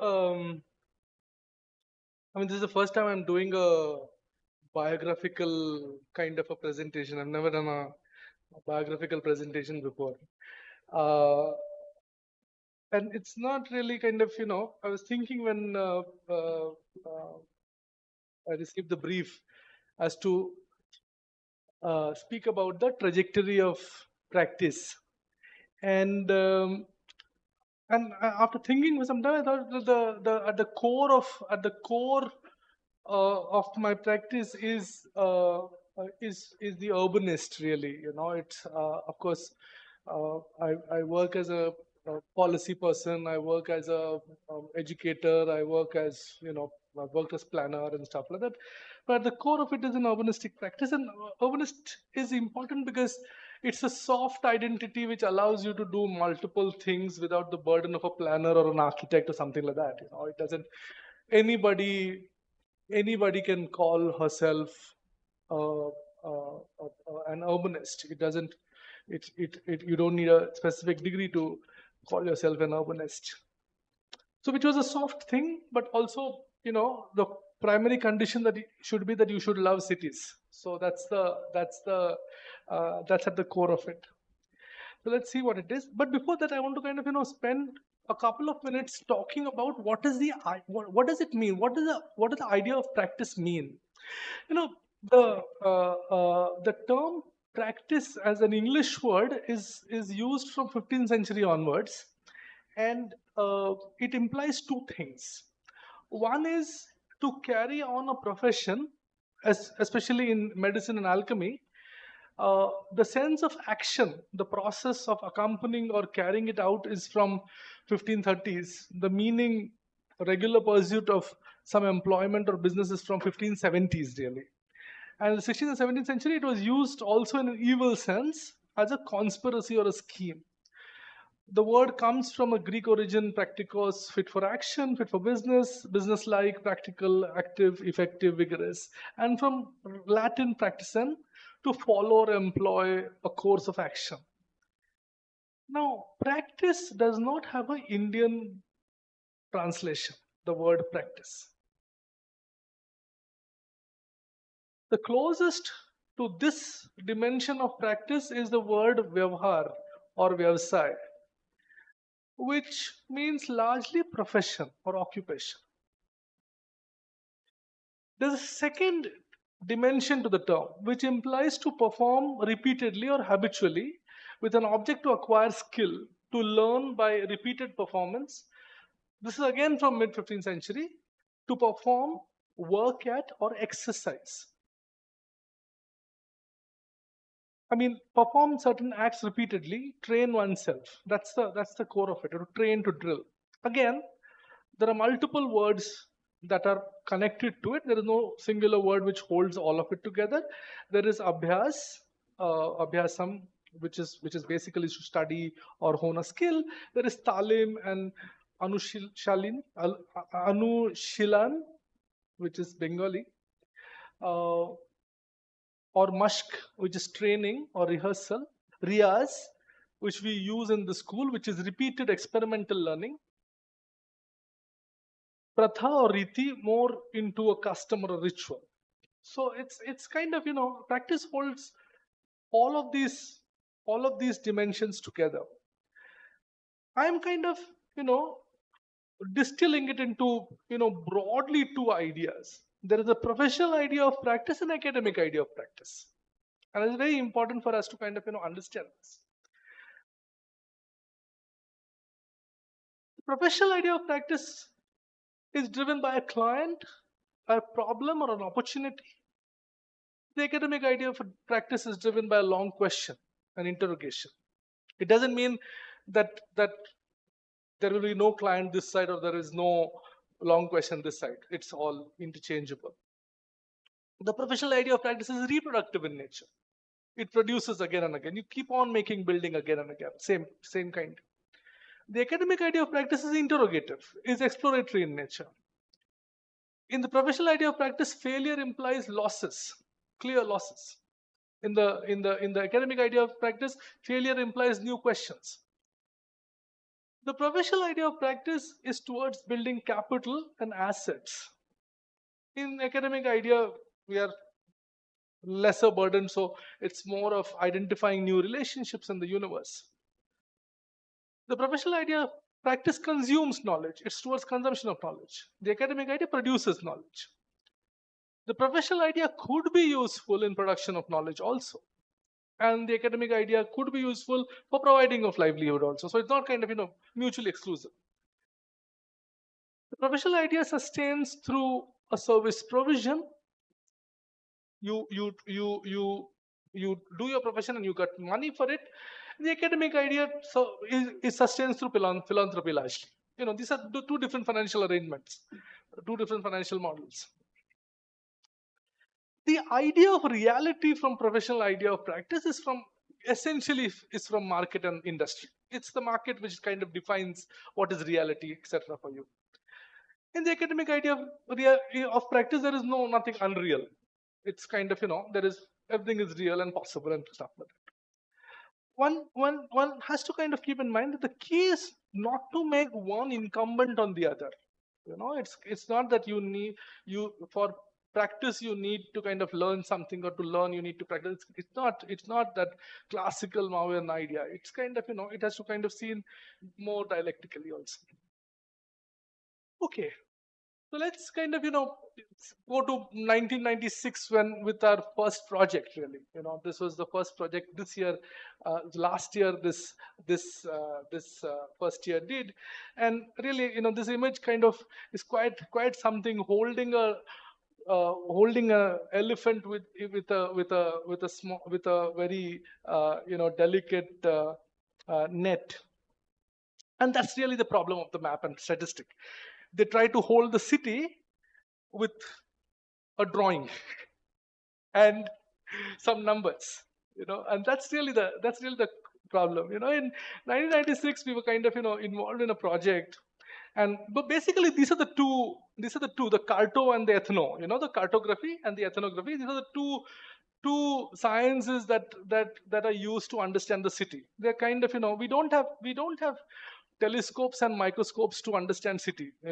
We have something else. So we use usually this carto and the ethno, vulgarized as map and statistics. In 1996, Charles Korea Committee was appointed with a group of us working as the industry of Charles Korea, and for the first time in the history of the city, a map of 57 mills was made. So this map was kind of stitched together with in a room which is half of this size, and this was made of these small pieces of sheets. This is much before Google Earth and stuff like that. So this is 96. So and when Charles Korea saw this map, he said that the city is so dense, right? And there is no open space. So let's create some open space in these mills, and then that's how the open space kind of, in the Korea Committee prepared the open spaces. Now, what is happening over here is there's a fundamental fallacy in the map, because the map is unable to see what is going on inside. Because it's not as if there is no space in this. The space is not that classical open space of Europe, There are multiple kinds of open spaces, public spaces, cultural spaces, different kinds of, spaces that happen in this fabric, which this map is unable to see because of its scale, because of its various kind of, problems. And this map can only give you a plan like that. And obviously, naturally, it had to fail, because this plan nobody agreed to. The mill owners did not agree, because why would they give their land to open spaces? The workers definitely did not agree. Why did they kind of, what would they get from open spaces and cultural spaces? They were losing their job. 20 years later, when I asked Korea about, why did nobody agree to your plan? So he got very angry. He said, everybody was corrupt, but even the corrupt did not accept the plan, the non-corrupt did not accept. Nobody was accepting the plan, and Neeraj here knows the history of the plan. Now, this made it very clear for me that it is not the plan which is making the city. It is the city which is kind of creating the plan, really. It is the politics of the city which is kind of, putting the plan together. The plan then slightly nudges here and there. After 96 and 2000, there was another project that we were involved in, which was basically, at that time, this whole idea of community was very, very important. Everything was about, community. And the thing was that the classical trade union had broken down, the NGO had taken its place, and the NGO kind of was promoting this idea of a community which was of a certain kind, really. They had this CBOs and the ward committees and this and that and stuff like that. And this was that currency of in a big time, because this was connected to the funding of development at that time. And we were also in the same bandwagon at that moment, where we were kind of speaking about, we were working on this particular place. This is the other Parsi colony, Hindu colony, and other colonies, where basically what was happening is there were developers who were, this was an old town planning scheme where the developers were kind of in the process of breaking down old buildings and kind of building these high-rise towers. We weren't able to articulate the problem specifically, other than making it an infrastructure problem. But we said that we can mobilize the community to kind of oppose such a plan. So we mobilized the community, and we kind of got these residents association formed. What came out of this project was 5 residents association, which 2 of them are still functioning actually. There was a Parsi Colony Association, there was a Hindu Colony Association, Kutchi Colony Association, Hindu Colony North, Hindu Colony South. There were various associations that were formed. What we found out later was that when a community gets formed, it's very interesting. Now, everybody doesn't become the part of the community. It is only the loud voices which become the part of the community. And usually it is the men who kind of, part of the community, and in some cases, women. The other thing was the community kind of started gatekeeping the city resources. So things which were open for public earlier started becoming community spaces. They started becoming guardians. So that was another problem, that it was kind of the moment you started talking of community was trying to kind of becoming something else. It was becoming as much a problem as private agencies. A little later, we worked on another project, which was basically the milllands of the city, the portlands of the city, the eastern waterfront, so to say. And here, now again, if you see, the first plan was about the map, the fabric. The second plan was about the community. The third map that we made was this network into this map. The other thing was that was going on was basically the city was becoming an entrepreneurial city. What was happening is, while the city population was kind of stabilizing from 1991 onwards, the number of vehicles had increased substantially, 6 times. The number of establishments had increased. The number of train trips have increased. So basically, people were not increasing in the city from 1991 onwards. It was a movement of people which was increasing. All right. So something was happening which we were not able to hold. Then I mean, continue to look much closely, and then you realize that what happened was basically the classical industry that was there in the city, which was basically, if you take the case of the cotton textile mill, which was 6 or 7 processes, that had completely splintered across the city. So there was no big factory, there were much smaller factories, and the process was across the city, outside the city, etc. So this linear movement of the city had also become this kind of a movement, right? So what we were feeling at 1990s onwards, 2000 onwards, was not the density, not the increase in population. Really, it was, we were feeling the intensity of the city. People were moving much more. There much more movement in the city.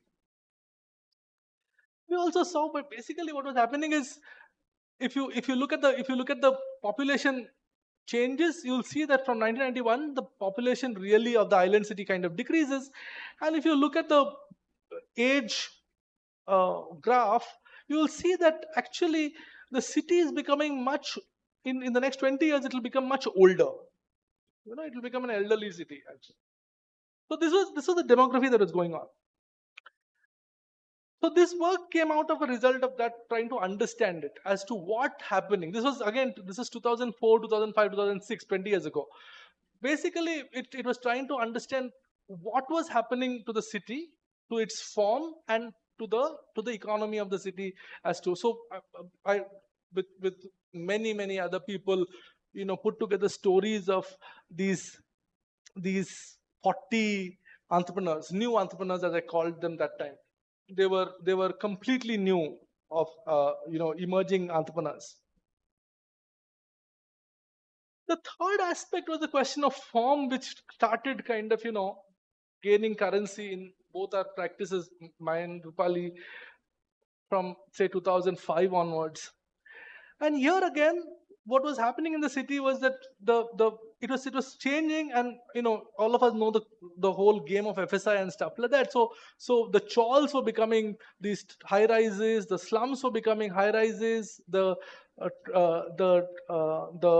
old cooperative housing societies were also becoming high rises, and we were not able to kind of pinpoint as to why the high rise was bad. You know, why the slum was better than the high rise. We're not able to kind of, you know, because there was no theoretical orientation to it. There was no theoretical kind of formulation. There was no conceptual term. At the same time, a little later, what we also find is that the city's architecture is becoming extremely discriminatory. In a sense, while there are high-rise apartments, there are also these kind of buildings built for the poor. You know, this is the city is becoming discriminatory. The architecture is becoming, the urban form is becoming discriminatory. Whereas you'll see in these kind of large apartments that are there, you have this kind of, you know, servants' room which has suddenly emerged. You know, it was there in the 1920s and 30s. It had disappeared for the next 50 years, and it has reappeared in the 2000 2010. This idea of a servants' room, which is actually a room smaller than this and without ventilation sometimes. And of course, in 2014, 10 years later, we started the school, and then there's a question of architecture education. So again, Rupali has already showed this, that, you know, only 5% of people get served by architects, and we did a basic, you know, gathering from various magazines and stuff like that as to what are these 5% architects, you know, which they are serving. What are they really doing? They're doing second houses for the rich, basically. So that's the large. Y'all are all here somewhere, okay? So y'all don't bother. But basically, you know, most of the architects are doing this. They're doing second houses and homes for rich. And our validating machine is this. We get awards for living room design project of the year, kitchen design project of the year, washroom design project of the year, residential, commercial, use of light and interior. So these are the kinds of award frameworks that we have. If you look at the state of architectural education, what was happening for the first 30 years, we were basically studying drafting and basic construction, because the British were training us in drafting and basic construction. For the next 30 years, there was a little bit of stylistic historic knowledge that was added. The next 30 years, we got into, because of SEPT largely actually, and we got into environmental and cultural concern expressed against stylistically. And now in the previous 30 years, in the last 30 years, there is this addition of digital and computational. So that's what has basically happened to the architectural education across. The other thing that we did, which Rupali also spoke about, is that the amount of humanities that is taught, this is also happening because, you know, Jindal University is kind of, you know, is substantially kind of teaching much more, and it is there in one of our counts, but it is less than 10% really. Academic time is spent on humanities. A large amount is spent on, almost 50% is spent on technology. The research that people undertake in this country on architecture is largely, again, technological, indigenous Indian things, or environmental green buildings and stuff like that. this also Rupali has shown. Basically, this is how we are taught architecture, and this is how habitation happens in this country. And we don't have any sense of how to enter this thing. You have somebody getting married, you kind of get a carpenter, you add a floor, you get a mason, you add a floor, you get a carpenter, you build the extension, you are repairing your toilet, you add another floor to it, you add an extension. So this is how 90% of the buildings happen in this country, really. The idea of academic institutions, the idea of growth that academic institutions have is that of an empire. They add more courses, more number of people, more, make bigger buildings. So this is the empire. The imperial model is the only model of growth that is there. Meanwhile, the Supreme Court has kind of, made us almost irrelevant, really. In the 2020 order, it kind of says that the architecture no longer required for making buildings. So there are other logistical problems. There are repeated approvals, high resources. The course is financially and culturally expensive. The education providers, the schools are seen as education providers, not as knowledge generators. Teachers remain in precarity, graduates unprepared to work with 90% of the population. So this is a kind of education. So this has been the four kind of conditions. There are many more I've not spoken about. The concern with the map, the city, the changes of the city, really, the education, yeah, and the last thing I spoke about. So what has been the engagements? So I'll not get into this. Basically, the first thing one of the things that we did was we articulated the idea of transactional capacity, a way to validate built form. Higher the capacity of a building to transact, the better it is. This is what we believe, actually. And what is the transactional capacity based on? It is based on the blur of the building. You make it more blurred, it will have higher density, higher number of people, higher networks, higher transactions, higher livelihood possibilities, higher security, higher accommodation of diversity. It will be much lesser in terms of resources. You decrease the blur, you make it very clear, and you make it very kind of sharp and stuff like that. It will be much lesser in transaction, it will be very high in resources. So transactional capacity is one of the key things that we formulated 2012, 13 sometimes. The second thing that we formulated was the idea of a glossary. We kind of had rejected the maps and the statistics. We had to relocate, and Gurgaon came as a very nice project to kind of look at, because we were invited to kind of do a project on Gurgaon, and then we said, and Gurgaon is interesting because in 10 years between 2000 and 2010, it had grown from 50,000 people to 2 million people. Nowhere in the world this has happened, this kind of intensity. And today it is the highest per capita GDP place, It has no infrastructure, it has no governance, it has nothing.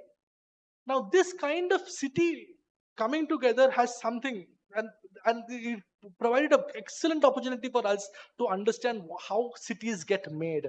And that's when we kind of put together this idea of glossary. A glossary is not a dictionary. It doesn't define things, but it kind of holds the terms by which the city has been growing and coming together, really. So that's the idea of glossary. It's there online, all of these projects. So this is how the glossary kind of expressed itself, became a discussion table, so many places. The third idea is that of semi-fiction. Now, we had kind of rejected maps and statistics, but then how do we speak of people? How do we speak of cities? And we thought that semi-fiction is a great thing because it allows multiple narratives, multiple fragments to come together without revealing identity, without making them instruments of power, because they cannot be techno-legally hijacked. And that was the problem, because the maps and statistics were easily techno-legally hijackable. The semi-fictions were not. So we used semi-fiction, and then and that kind of many of you all became part of these courses. Devesh is here, who was involved in this 10th night book, and I think others were also here. So this also became, in the last 10 years, this also became some of the courses that I did over here in at C. And then came the school, which is basically you're thinking of it, how do you put it together? And then I'm not going to talk about the school is there. Basically, thinking of it as an ecosystem of people and practices, which is supported by the city, its networks, which is a place for research, for dissemination, for meeting, convivialities, food, feast, everything, and softly kind of discussing the city. So that's also one of the interventions, really. And also working with space and form, really kind of working like, why do we need flat surfaces to be? When did human beings kind of come to the idea of flat surface? Why do we have flat surface? Or how does one work beyond the idea of community and legality to kind of produce space? And the last thing I want to speak about is the city made of energy and forces, because this is something which we are currently working on, and it's kind of, it's becoming another kind of exploration.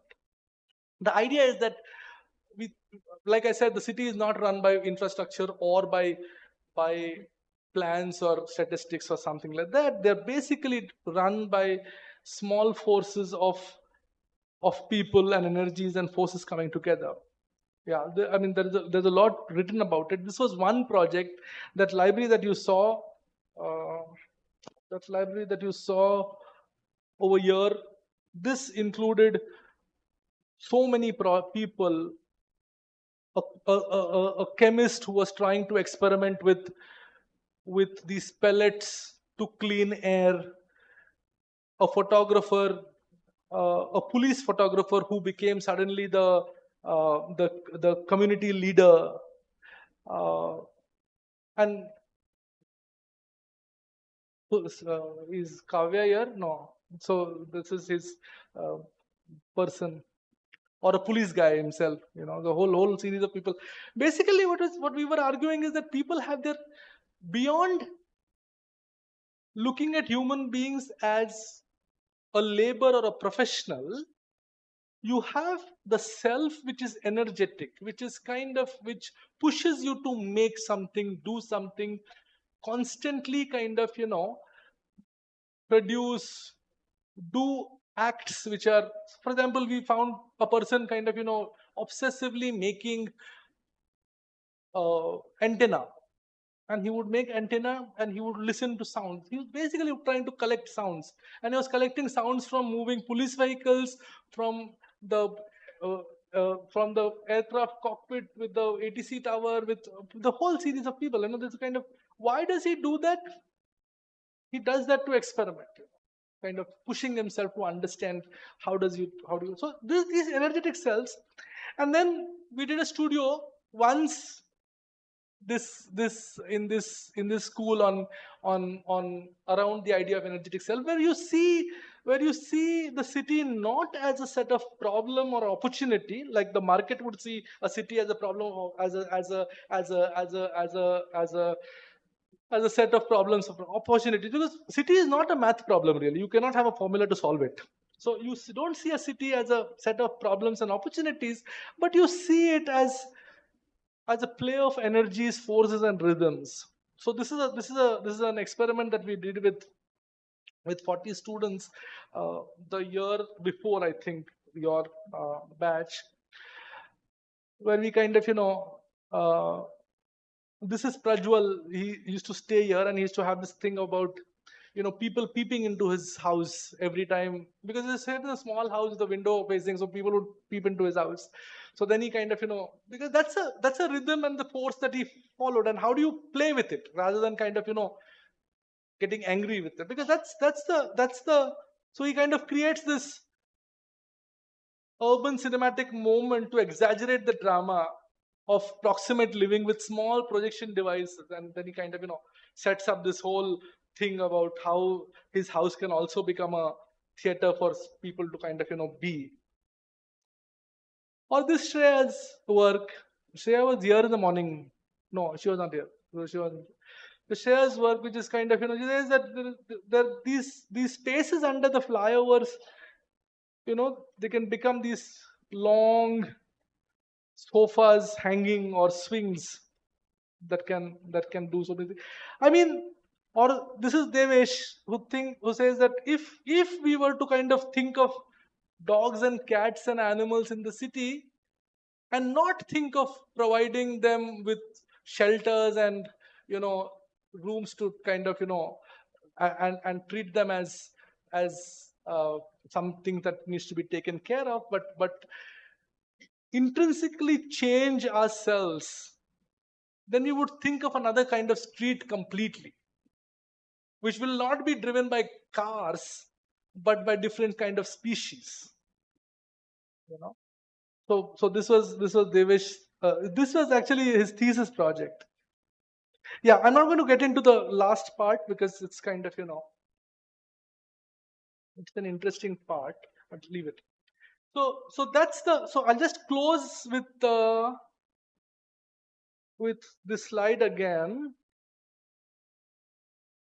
which is basically practice is like a firecracker rocket, which is lit by children. You light it and then you don't have control on its trajectory. It will be shaped by so many forces around it. And it kind of, it has its, but the thing is, how do you kind of keep that momentum with that thing? Yeah. Stop.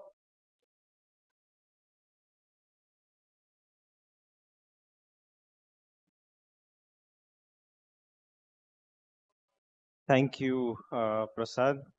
Long presentations for us to talk about.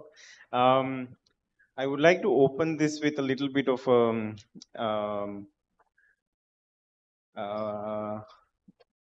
imaginative exercise that one can do. All these practices, as we saw, they are not like the linear relationships of master builders, master architects.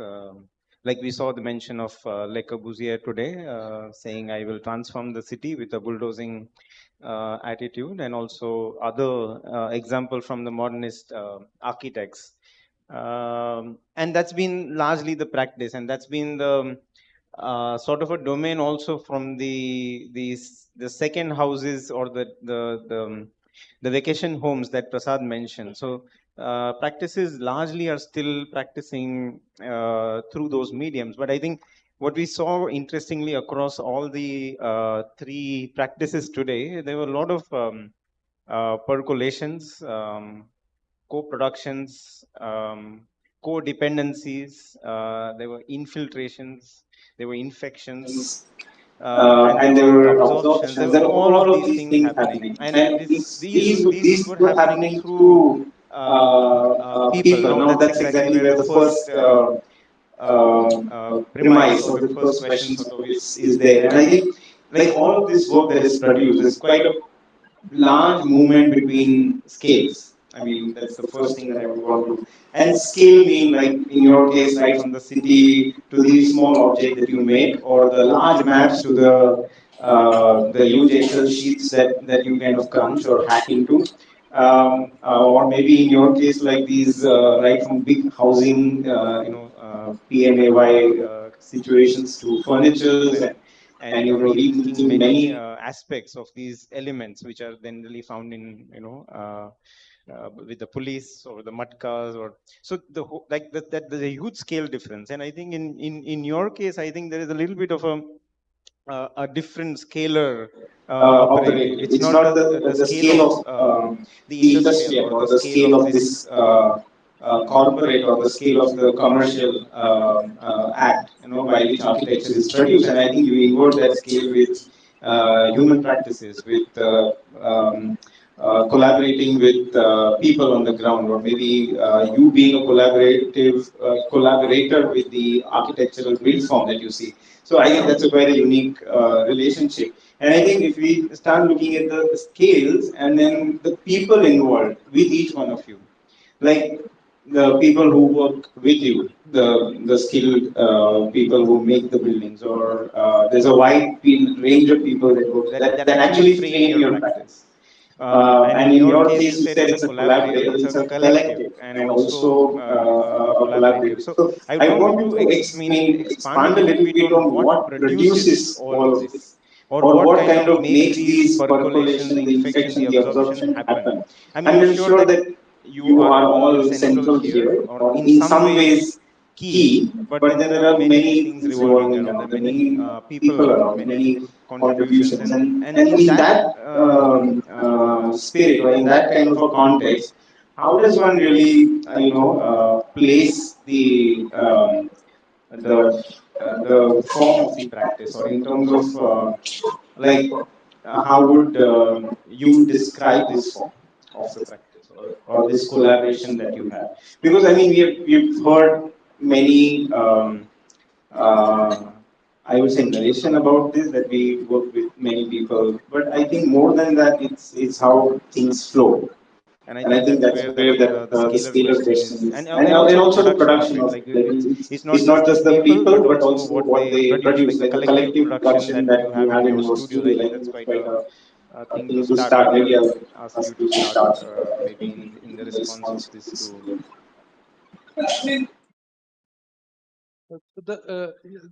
I keep quoting Salman Rushdie's, from Midnight Children, which is basically how he kind of proposes, how he kind of thinks about the contemporary. Is that the contemporary is like watching a film with cheek touching the screen. So when you watch a film with cheek touching the screen, you only see that pixel. You don't see the screen at all, because that's because you are in the contemporary, right? So then how do you make sense of it? You can only make sense of it if you start talking to others whose cheeks are also touching the screen. And then in our conversation, then we can make sense of the film, and the film will get produced. So that's how the idea of the collective. And I think this idea of the collective, that we cannot kind of grasp the city individually. In fact, all the works that I've shown it's basically done through a series of people coming together, different configurations, different, and I don't want to hold any centrality of myself, because it's more of a nomadic, kind of like moving, gathering people. It's like a karwa, which kind of happens and swells and comes out. It's kind of that.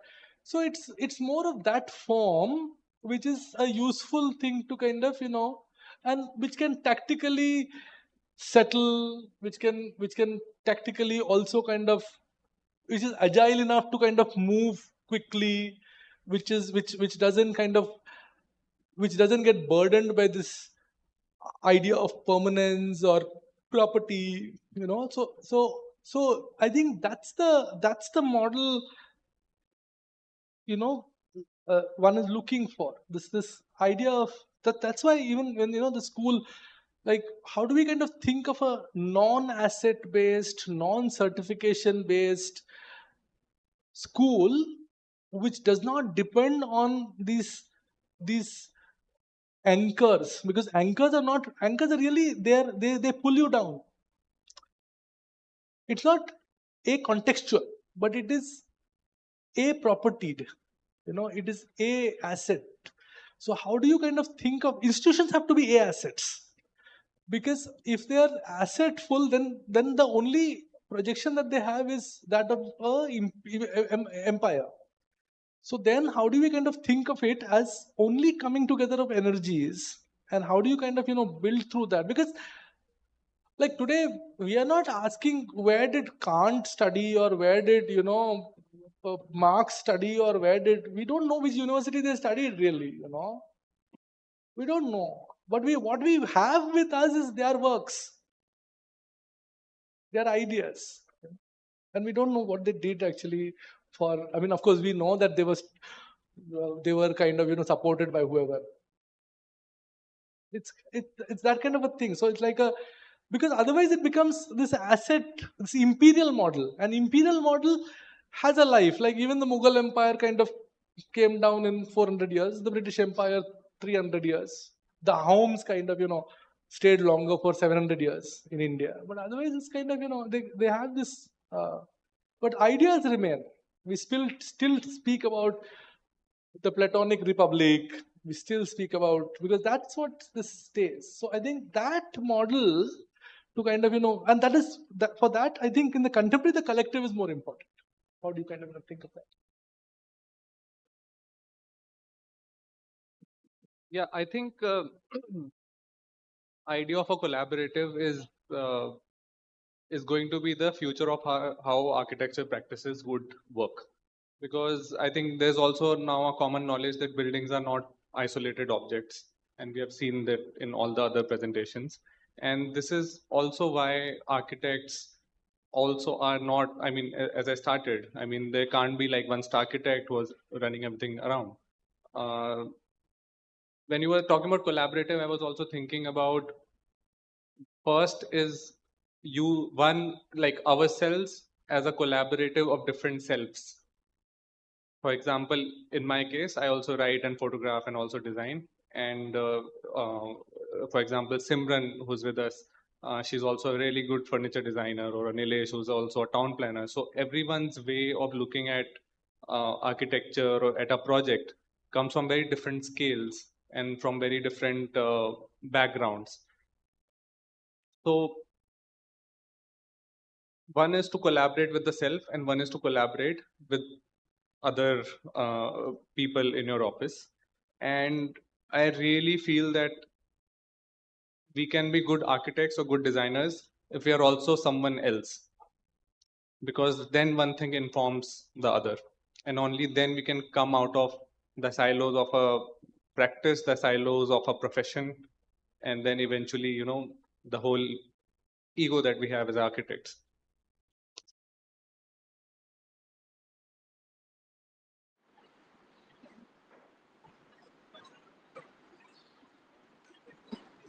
I don't think I can add much in terms of concept to what you both have expressed, but I would just like to mention an anecdote.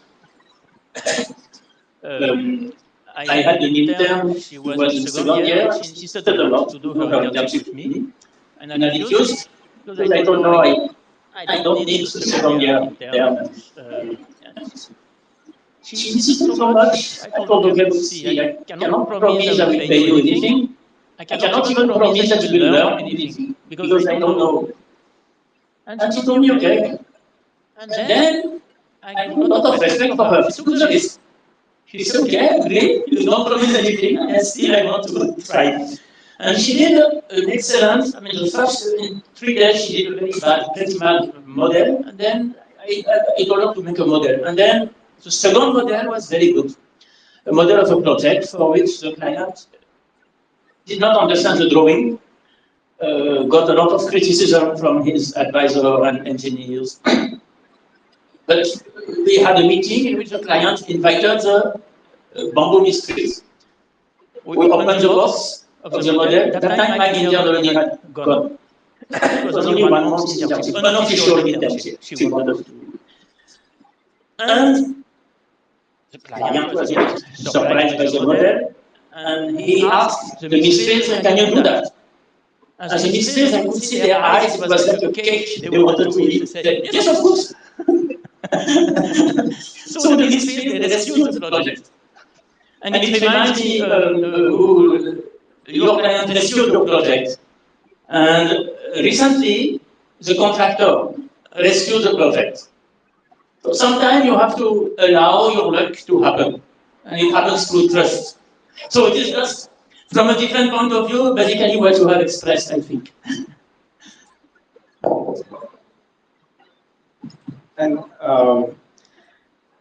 I just want to actually tie this and come back actually in a circle to where you started from, and add 2 layers to it. One is the medium of the practice, because you've all of you kind of navigate through multiple mediums to generate some outputs. It's not architecture, I mean you can't really define that, and I think we already crossed disciplinary boundaries. So I think we are already in that state of doing what interests us.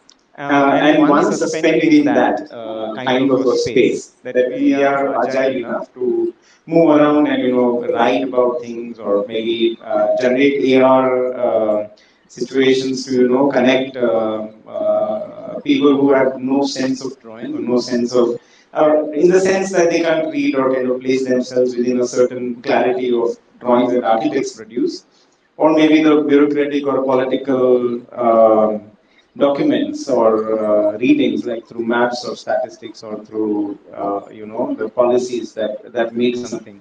So navigating mediums, and also multiple materials in your case, and also matter, and forces, and also people. So through this navigation of mediums, I think it also blurs and also cuts down the ambition of the earlier ambition, like what an architect has. Like there was a very clear trajectory. Now, how do you situate your ambitions within these mediums that you pass through? And ambitions are, by which I mean not that it's a focus in only academics, or focus in only, and I think you mentioned something about the self or the other.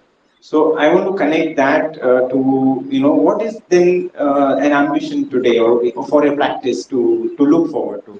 Is it because, and in a collaborative condition, or a collective, there's no individual. So how does the ambition get built, or how does that practice really operate? So I think that's something which was there in all of your work, and I think we may want to like try and see where we land with this. So if you could elaborate on that, that might be quite interesting.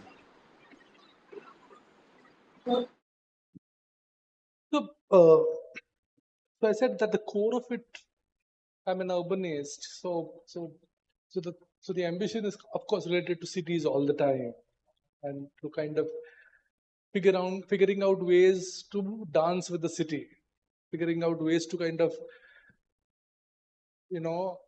to feel its energy, and to kind of work the ways out.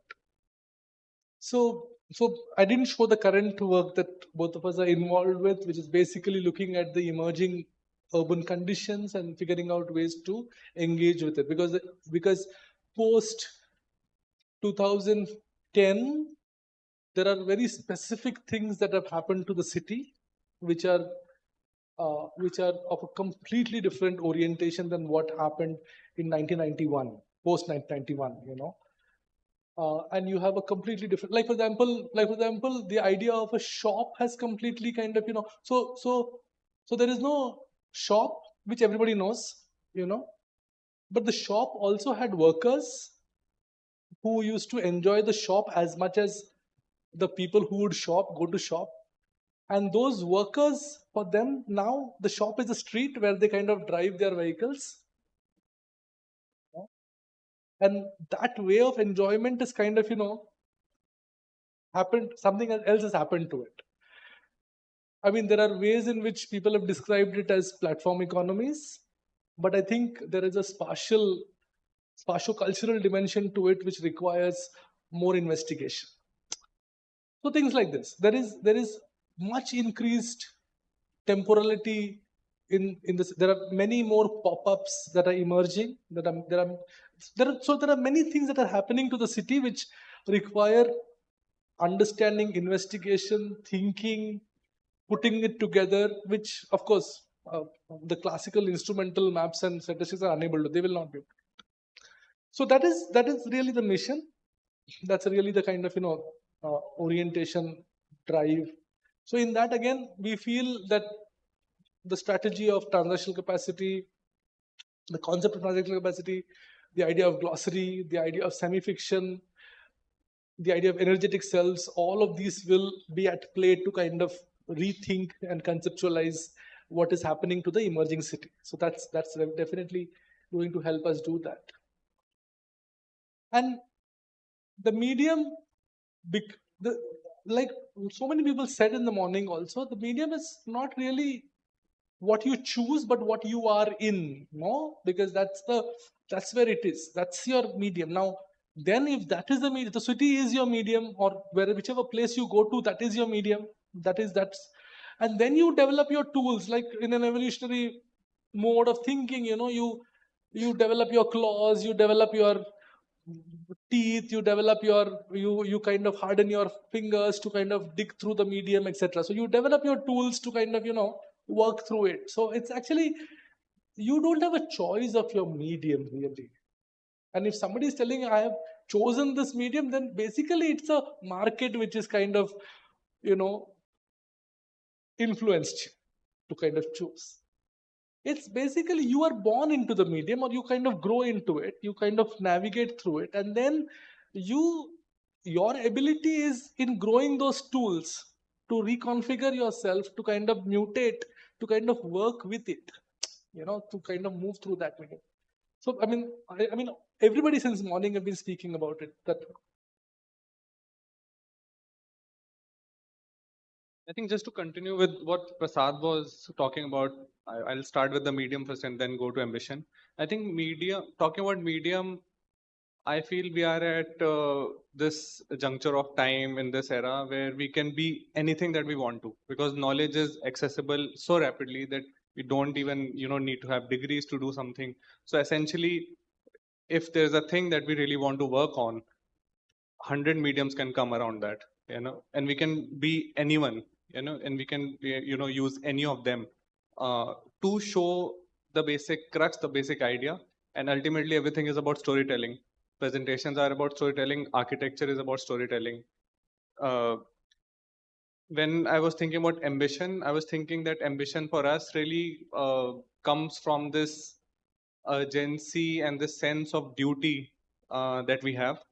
And I really feel that since we have had the privilege of getting education and education in architecture, it's also a duty to in some ways work in those areas where it's needed the most, that we feel it's needed the most. I don't know if it's actually needed or not. So yeah, these are the two things. Because there are also a lot of young architects sitting here, I would just like to share how we were able to survive but also do projects which were really interesting, which is that since the beginning we started to say no. Generally what happens is young practices always say yes. As soon as you graduate, somebody comes up and says, your relative comes and says, toilet drawing bana do. Somebody else comes and says, ki, I have a leakage somewhere, resolve it. Or someone comes, for example, with us, a lot of people came and they said, that it's so much square feet of area, we have to make a shopping complex. Generally, in order to survive, we always say no, always say yes. And we get into that. And then once we make something, once we demonstrate something, the next set of projects keep coming on the similar lines. But what we did was, even when we had almost no work, we said no, because it was a collaborative practice and we had multiple disciplines in which we were working on. So for me, like in some ways, Dhamada survived for first 3 years because I was writing and photographing for architects or other media organizations, and I was putting in money from that. But we were able to say no, and we were able to stand our ground. That is why we were able to get interesting projects.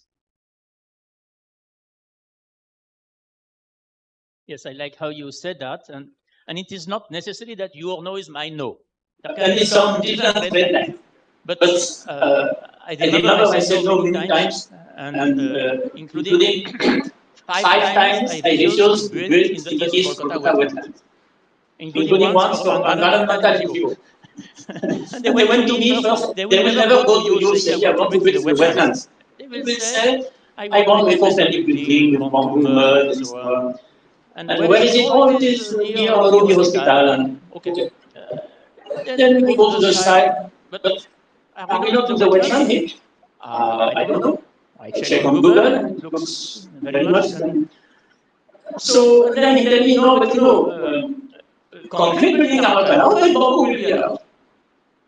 But then you have to decide if you are making bamboo in order to camouflage something which is not only illegal but immoral, but is actually to destroy the wetland, or if you are for why you are doing bamboo, And what is interesting, one of these people, I was a bit hesitating because he was building for himself, for his own family. So I was like, but still I said no. And after 1 year, he called me again. He told me, I sold this plot. I have another plot somewhere, and you built it, and we became good friends. So to say no, it's good to have shown what you want.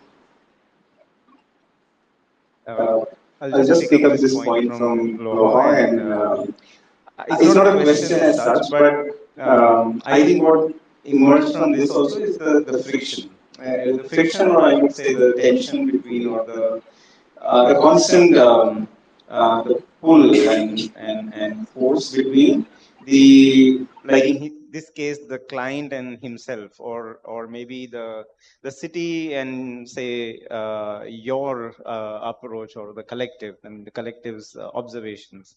And in your case also kind of dealing with certain medium to really facilitate the other, or kind of negotiate what's really happening, and also to kind of generate an ambition from. And I think in this case I would actually take that point and say that selected medium actually enabled a movement of another medium, I think, in his practice to really so in some ways I think it's not a choice, but I think some ways I think it's also deliberation of a medium to enter. Like for example, drawing, like it's a medium for you to imagine, to propose, to narrate, to do a lot of things. So that's a chosen medium in some ways to enter.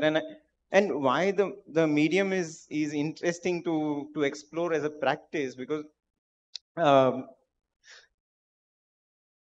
like he also mentioned in the start, and I want to come back, made a point precisely for that, like he stole a recipe, or he stole, or he kind of replicated the same thing into as an actual building into a drawing, and then again sort of he shifted mediums, a lot of them, and directed it towards a certain output, or a certain kind of a form, and that forensic sort of a movement, or maybe in your case the complete blur of this forensic, or the forensic in this. So I think that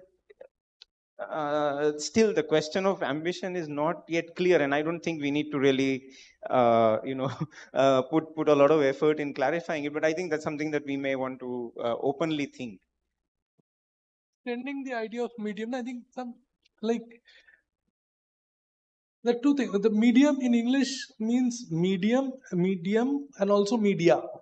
So it's like, and in Hindi there are two different words for it. It's basically madhyam and madhyam. Madhyam is medium in the central somewhere, or madhyam, which is the media itself. Now, the thing is, the drawing is a tool. It's not a medium. The choice of the paper is a tool. It's not a medium.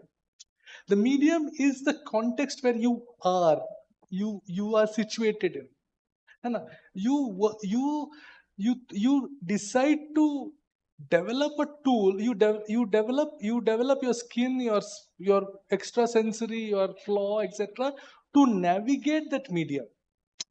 So medium, and the medium is, you can choose definitely, because that's your agency. But usually you are in it, and the medium is not under your control. Actually, it's kind of it's like this whirlwind, which is multi-directional. Whirlwind has single, but it's kind of multiple, and that's why what you have is your tool, where you can kind of negotiate. You can make you can generate small joys.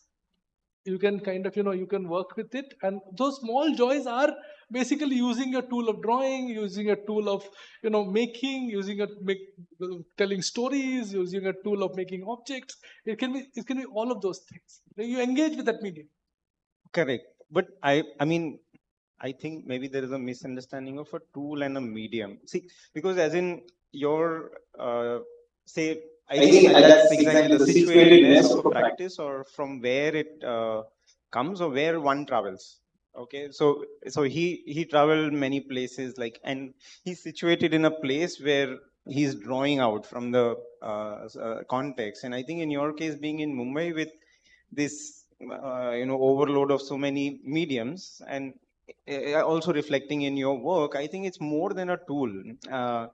And that I think in that sense that it's a space in itself to sort of charge one's interest. So I think we should open it up to the audiences. We are already beyond time. If anybody has questions or any other things to share.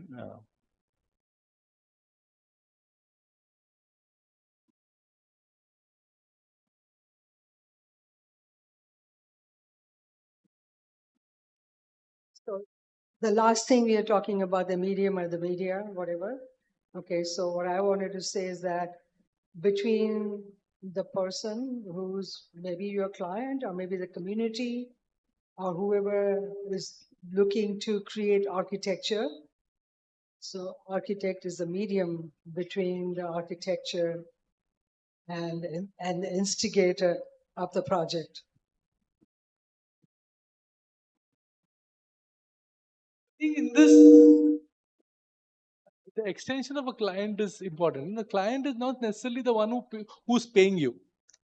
The client is also the species, also the environment, also everybody who's living it, who's kind of if you consider the client who's paying you, then the amplification of their profits is becomes more important. But fortunately or unfortunately, the architectural kind of discipline forces you to be in a position where you cannot consider client as an individual entity who pays actually. So that's the so that in betweening, that kind of being, it becomes very difficult for an architect to kind of work with that.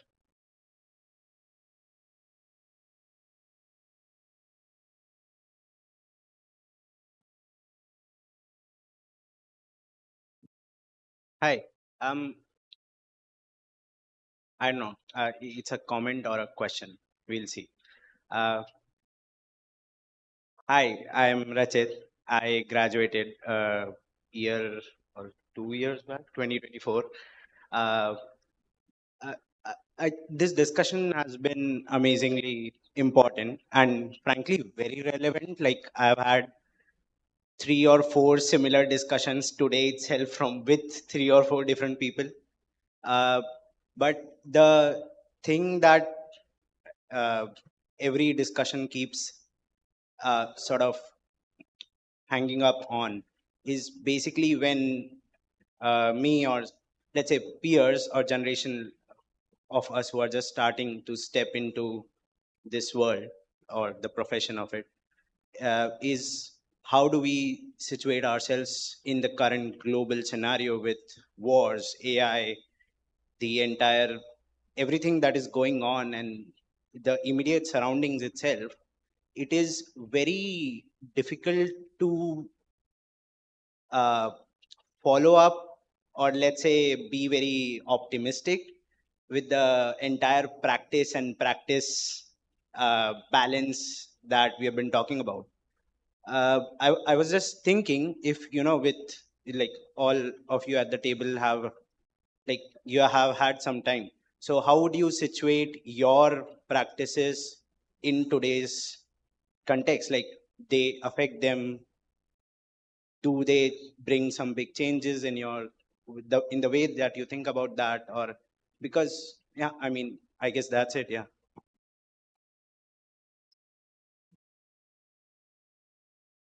I think just like Prasad mentioned, there is something blurry in the city. I think ambition also can be a bit blurry. It means when I look back at my motivation when I was young, I was motivated to do certain things, which turned out very different. And I find that it was good that I was motivated, although I was wrong on many things, but it was very good that I was at least motivated. I learned many things. So it's okay if you are not totally sure about your ambition. You have a sense, personal. And there is one economist, he asked a very interesting question. He says, when you say sustainability, try to answer the question, what is it exactly that you want to sustain? It is the same question as what is your ambition, deeply. And it's okay if you are not able to answer totally. You are trying to clarify in your work. And also, I think what he asked about situating in today's geopolitical context, or maybe the economic context of with wars and AI, how would you situate your practice today? Like that's the. Yes. So see, even if there is an atomic war, and tomorrow all my buildings are vaporized, and all the people I love also, at least I have enjoyed doing something out of love. So look what is immediate. And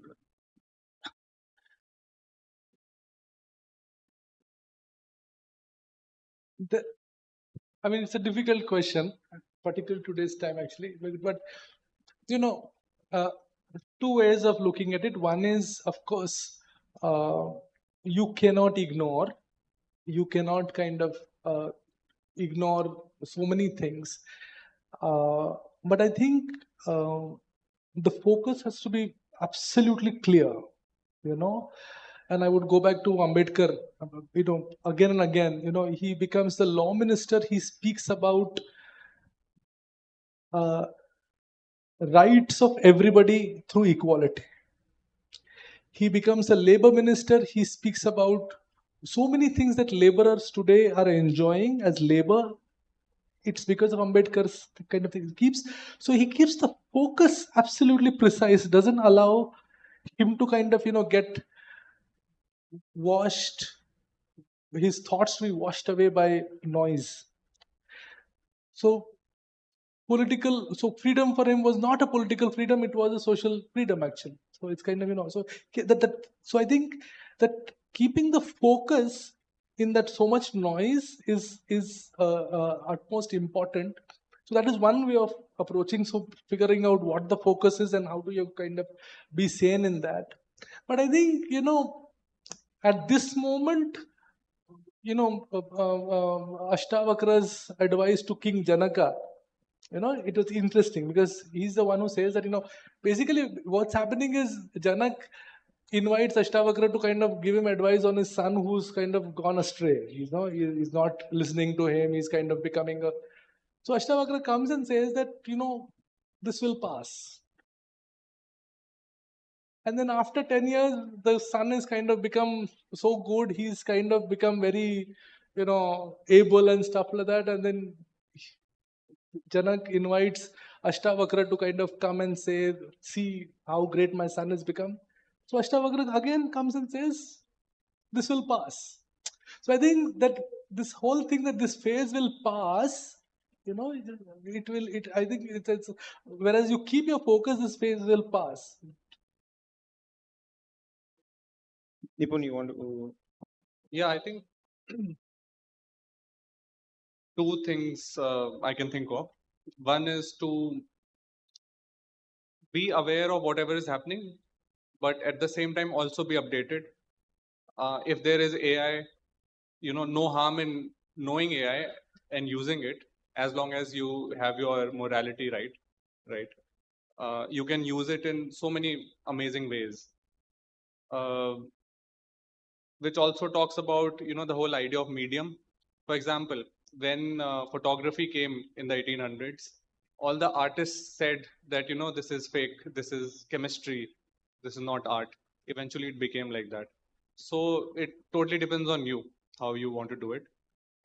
As architects, we are also, you know, in Natya Shastra, they talk about patra, which is the vessel. So you are the vessel. your materiality stays the same. But पात्र में जब पानी डालो तो वो पानी का पात्र बन जाता है, उसमें जहर डालो तो जहर का पात्र बन जाता है. So if we have our aims and morality right, just go ahead. And most importantly, go ahead and do it. You know, if you think there's something is not right, just go ahead and do it, because ultimately actions are what really matter. And when we started practice, a lot of times most of the stuff was self-initiated. So just go ahead and do it. Just last one thing to this. I get where you're coming from. Use the benefit of lag. So there was a friend's cousin who used to come from, this is around 1998. My friend's cousin used to come from Himmatnagar, which is close to Ahmedabad. So Mumbai was very new for him. And that time we used to see some movie, some Govinda movie was there. And he came and like, हमारे वहाँ तो अभी त्रिदेव चल रहा है. So there is a lag that you was there, and suddenly I think today when Loha was mentioning about this, the technology to reach a certain place, it takes some time. Or so I would say that you utilize this lag instead, because I know that right now it's all on your devices, but I think you can mobilize that lag to sort of give yourself some time before it becomes or it reaches you with a uncertain question. So yeah, I think we'll take one more question from Prasad and then we'll try and end.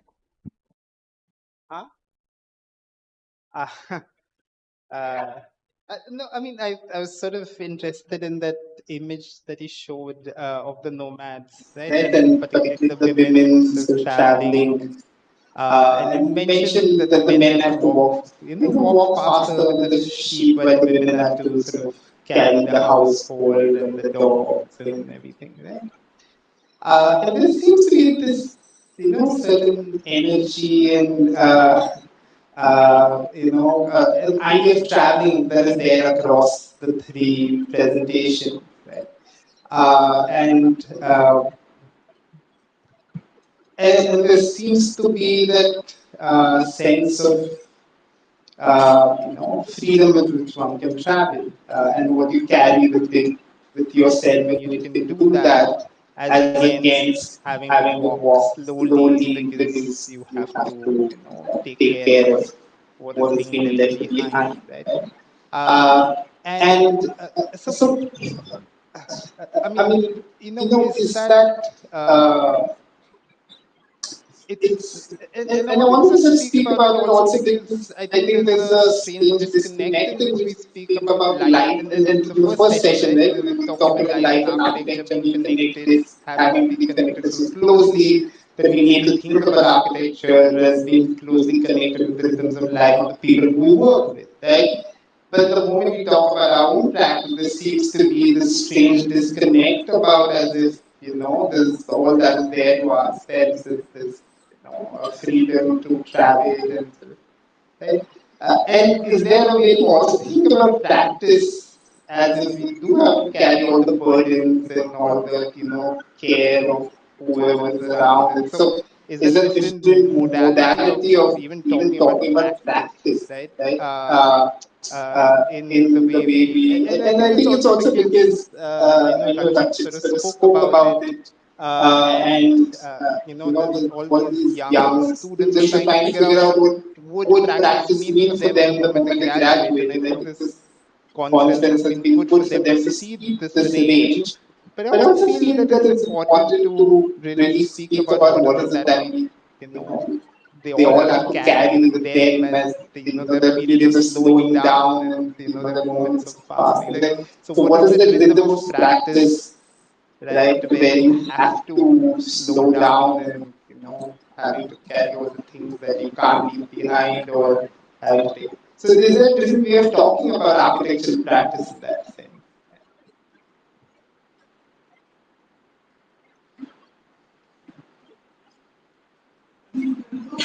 Out. In the sense that what Neera pointed yesterday about when she was speaking of the budget, this whole impetus of the budget to kind of create an education which is for livelihood only. The education related to only employment. So that it's and a sharp observation and critique to it, that it is not necessary that it is, in that sense, it is not a, like, practice is something which has started already, which is kind of, which will go on and which will kind of ease out. It will become sharper. It will kind of grow into. I think to kind of ward off the anxiety and keep working is something which is very important. That you ward off the anxiety but keep working. No, I think that's the there thing. is a recent work, I mean, particularly the feminist work on slow theory and slow reading, which is to sort of really think about, practice of research and writing a little differently. And I know Rachit and, we were just talking, there's this, firstly, there is the whole anxiety of practice, of thousand images floating around and you have to keep up with all of that, right? And the thousand images of technology and construction techniques, and hopefully we've not added more to that today, but and they all have to keep, and there's that anxiety of it, right? But is there a mode of thinking about it? And I think that it's there in all the practices, and I think the work that you also show has that, right? It's not like you have an idea and you've gone there, but there's a whole process built into creating a practice over 20 years, right? All of you've been working for 20 years in your practice, sort of building, partnerships and, teams and collectives and, figuring out your methods, right? To build that sense of practicing. So it's been that slow thing over the years. It's not as if someone has just landed upon this and gotten an idea and figured it, right? So there's a different reading of how practice is. But it's just that the way we sort of talk about it as if it's, there for us to start, right? And I think that's something that I just wanted to sort of point.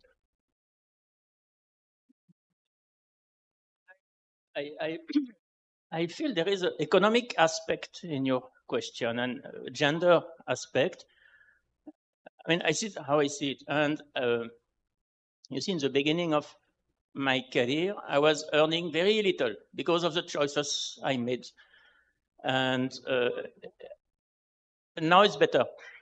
I even have the luxury of refusing jobs.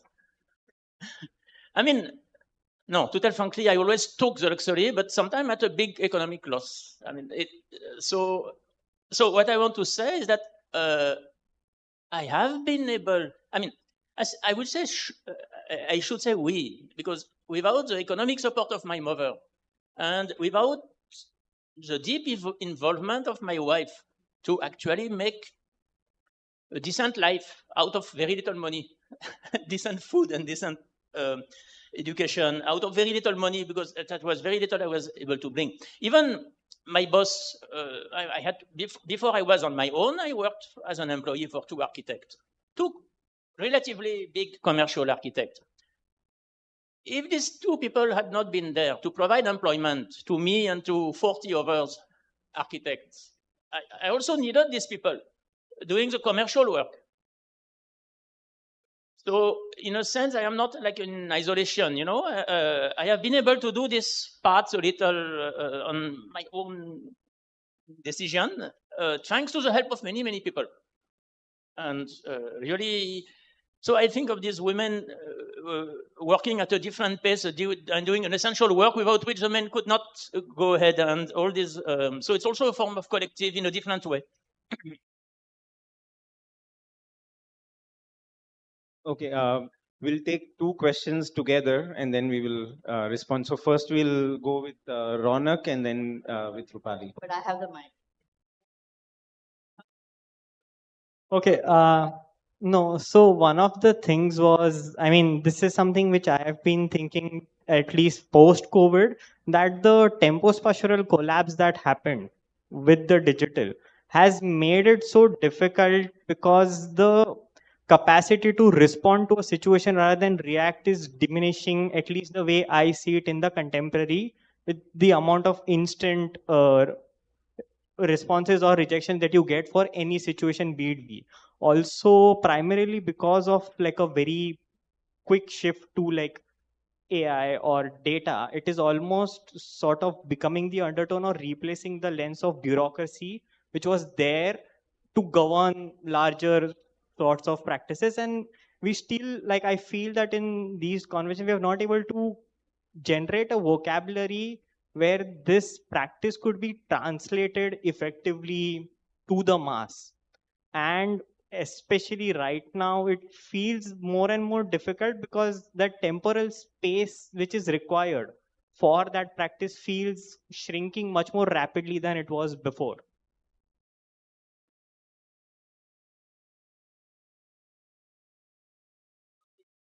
I mean, I just want to suggest, that we think of practice as life itself, and it's not that, oh, now I'm starting my practice, right? You're living life, you already have a practice, huh?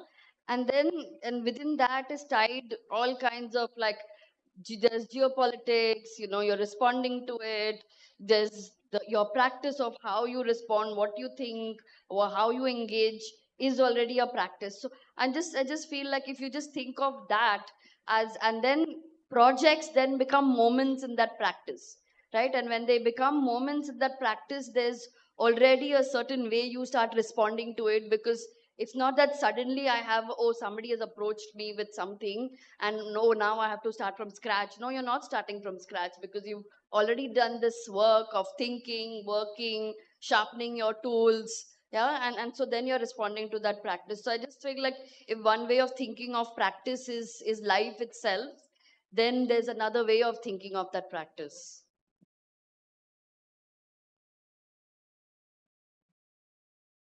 Yeah, I just wanted to add in this ongoing this add to this conversation about practice. So a lot of it again, like it brings me back to the context. Like I'll just give you a brief thing, like back home.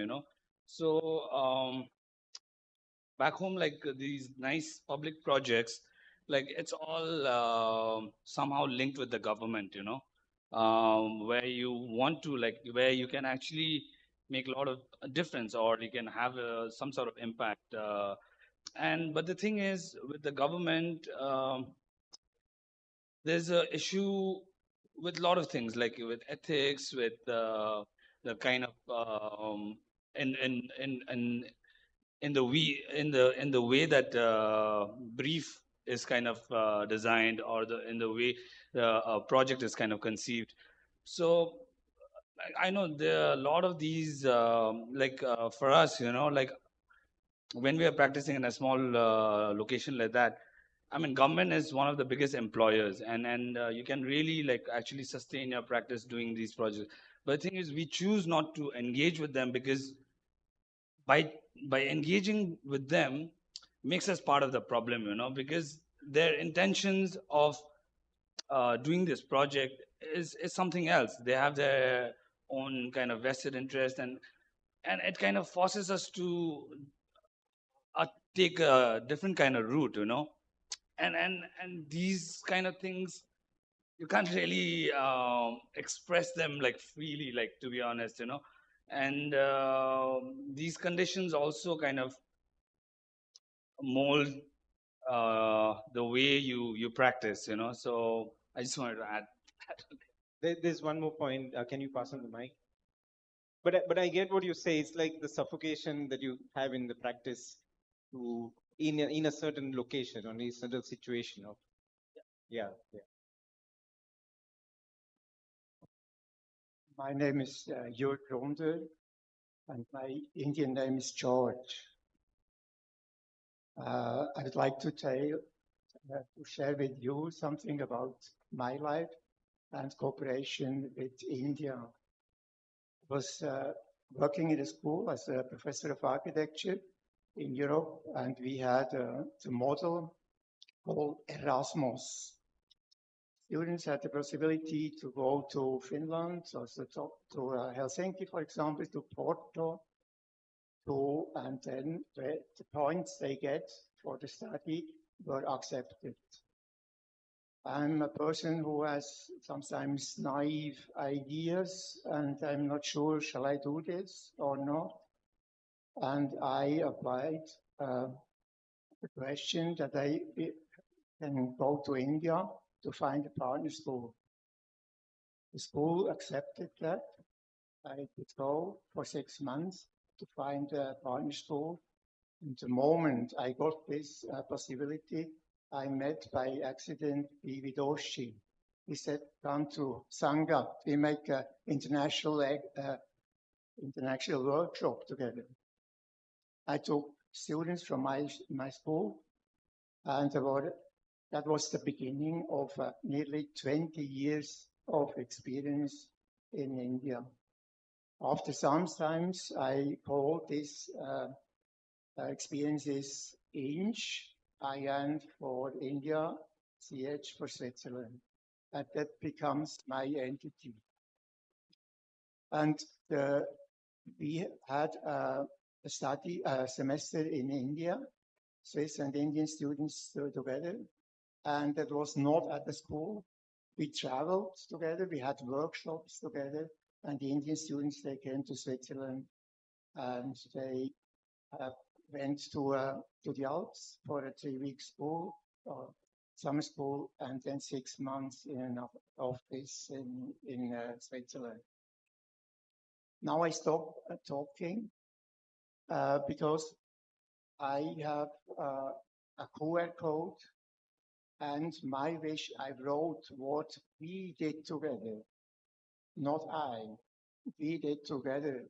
For example, we met at Kamlarecha because that was my partner school, and I'm here by surprise because now I'm for a few days in Mumbai. This I would like that I can share this or give this to you. It's a QR code, and then you can go to the website, and there are PDF files and explains project with students, project with the office or prototypes, and INCH Academy.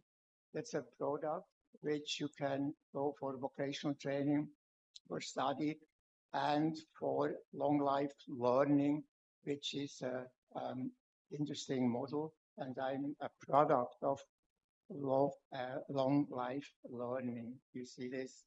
I'm a learner here, and thank you so much for organizing everything, for organizing the beautiful lunch, and that you have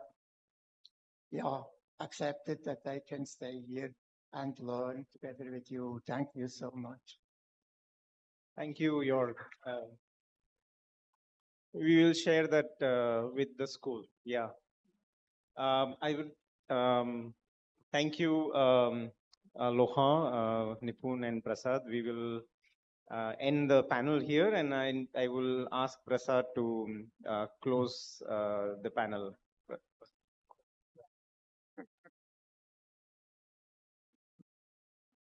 No, it's always difficult to sort of, close such a confidence. And I generally get a feeling that, I know, if you go to a classical music,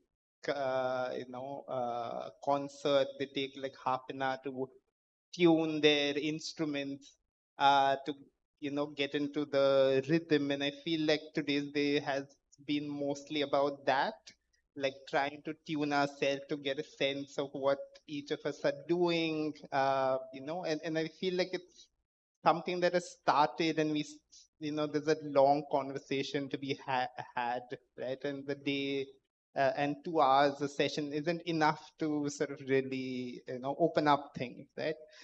So I'm going to sort of, one of it is that this idea of that this is to be, in some ways, translated in longer conversations between, the people who've gathered here today, right?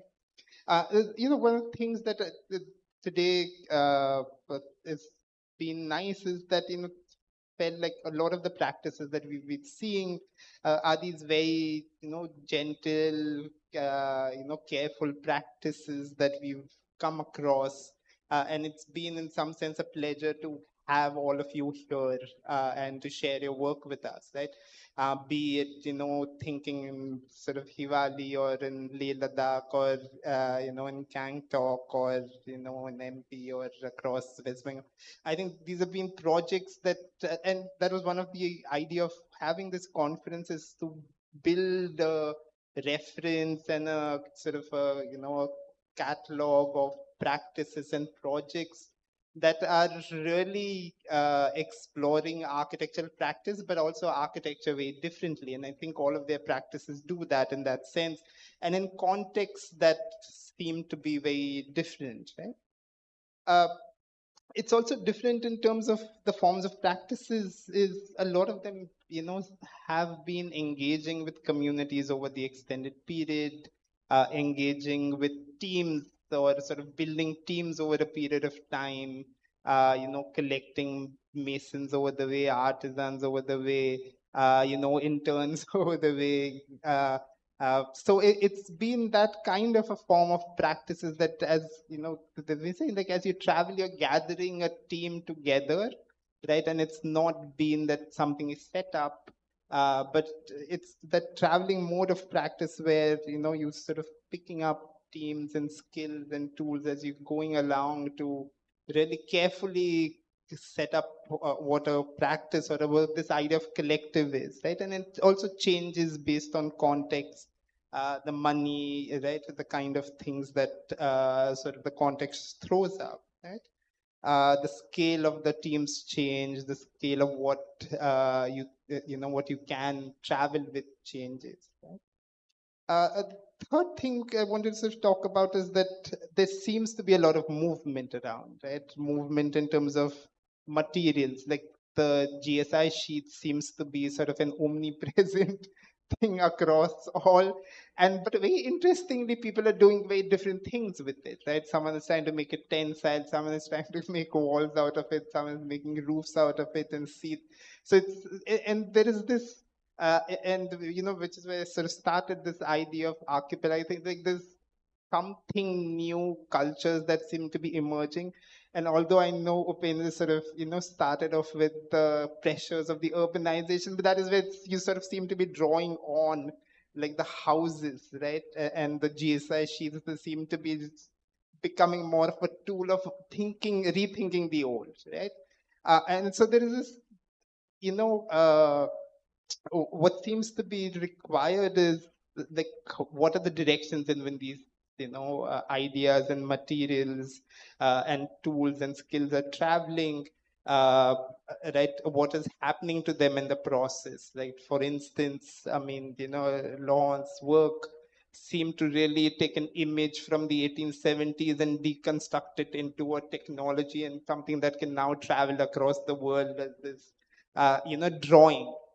And this seems, but it's also not something that stays old, right? So the vernacular of that time is now, in that process of translation is taking on a new form. And I think it's again there across all the practices that although we are sort of, thinking about vernacular technologies, but there is something going on in it, right? Be it the landscape work that you sort of draw on from the vernacular patterns, but the moment you sort of do it, there's something new that seems to be emerging in the form, which I think we still yet to articulate, right? And I don't think we have managed to do that today, and that requires a longer conversation, right?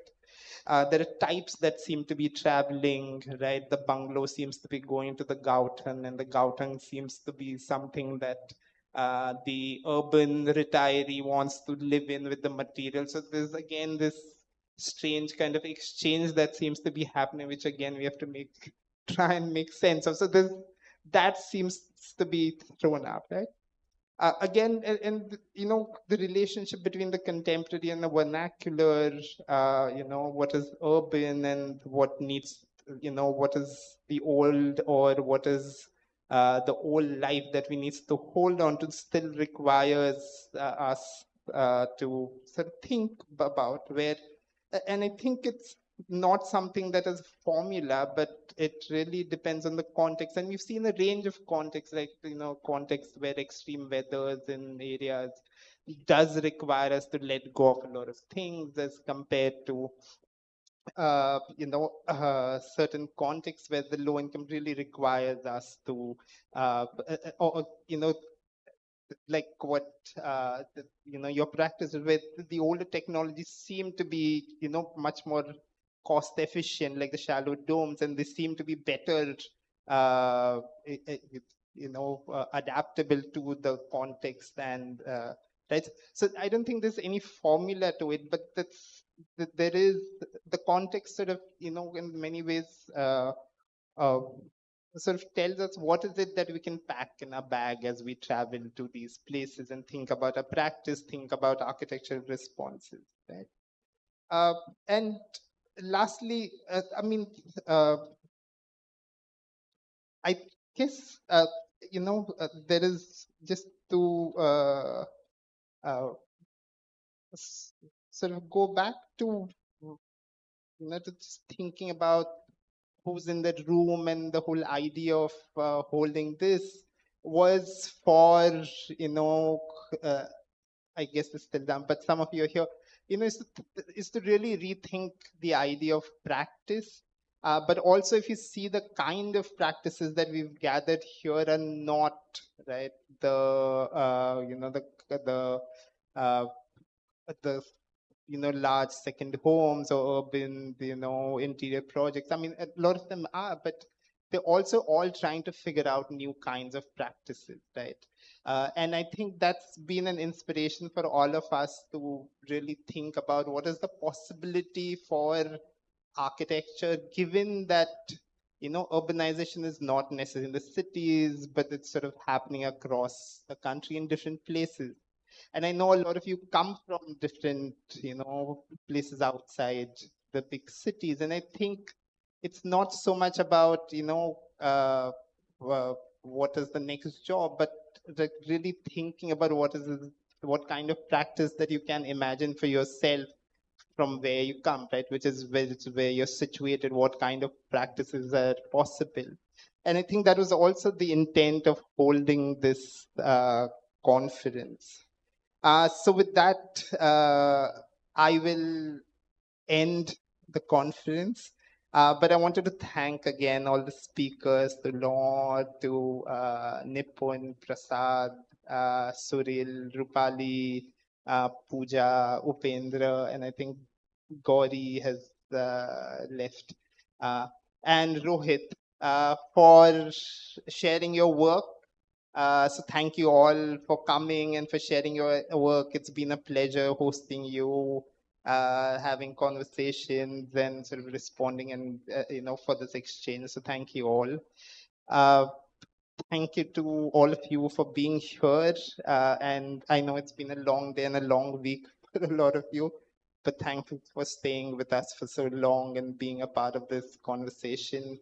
But I wanted to sort of thank a few people, which is one is the technical team who's been here since morning, since last 4 days, right?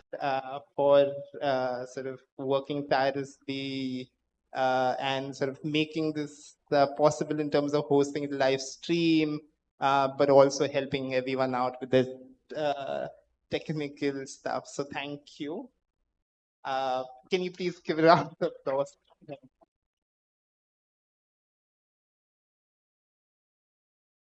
And to the organizing team, which is Dipti and Anuj and all the non-teaching staff who sort of helped with making this trip of all these speakers possible, but also helping him out with the logistics and the admin team. And Anuj, who's been sort of the co-coordinator of this conference. So thank you to them too.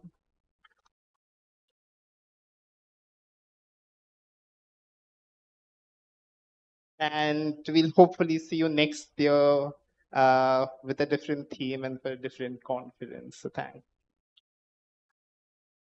Thank you, Prasad, for organizing this and setting this whole thing up.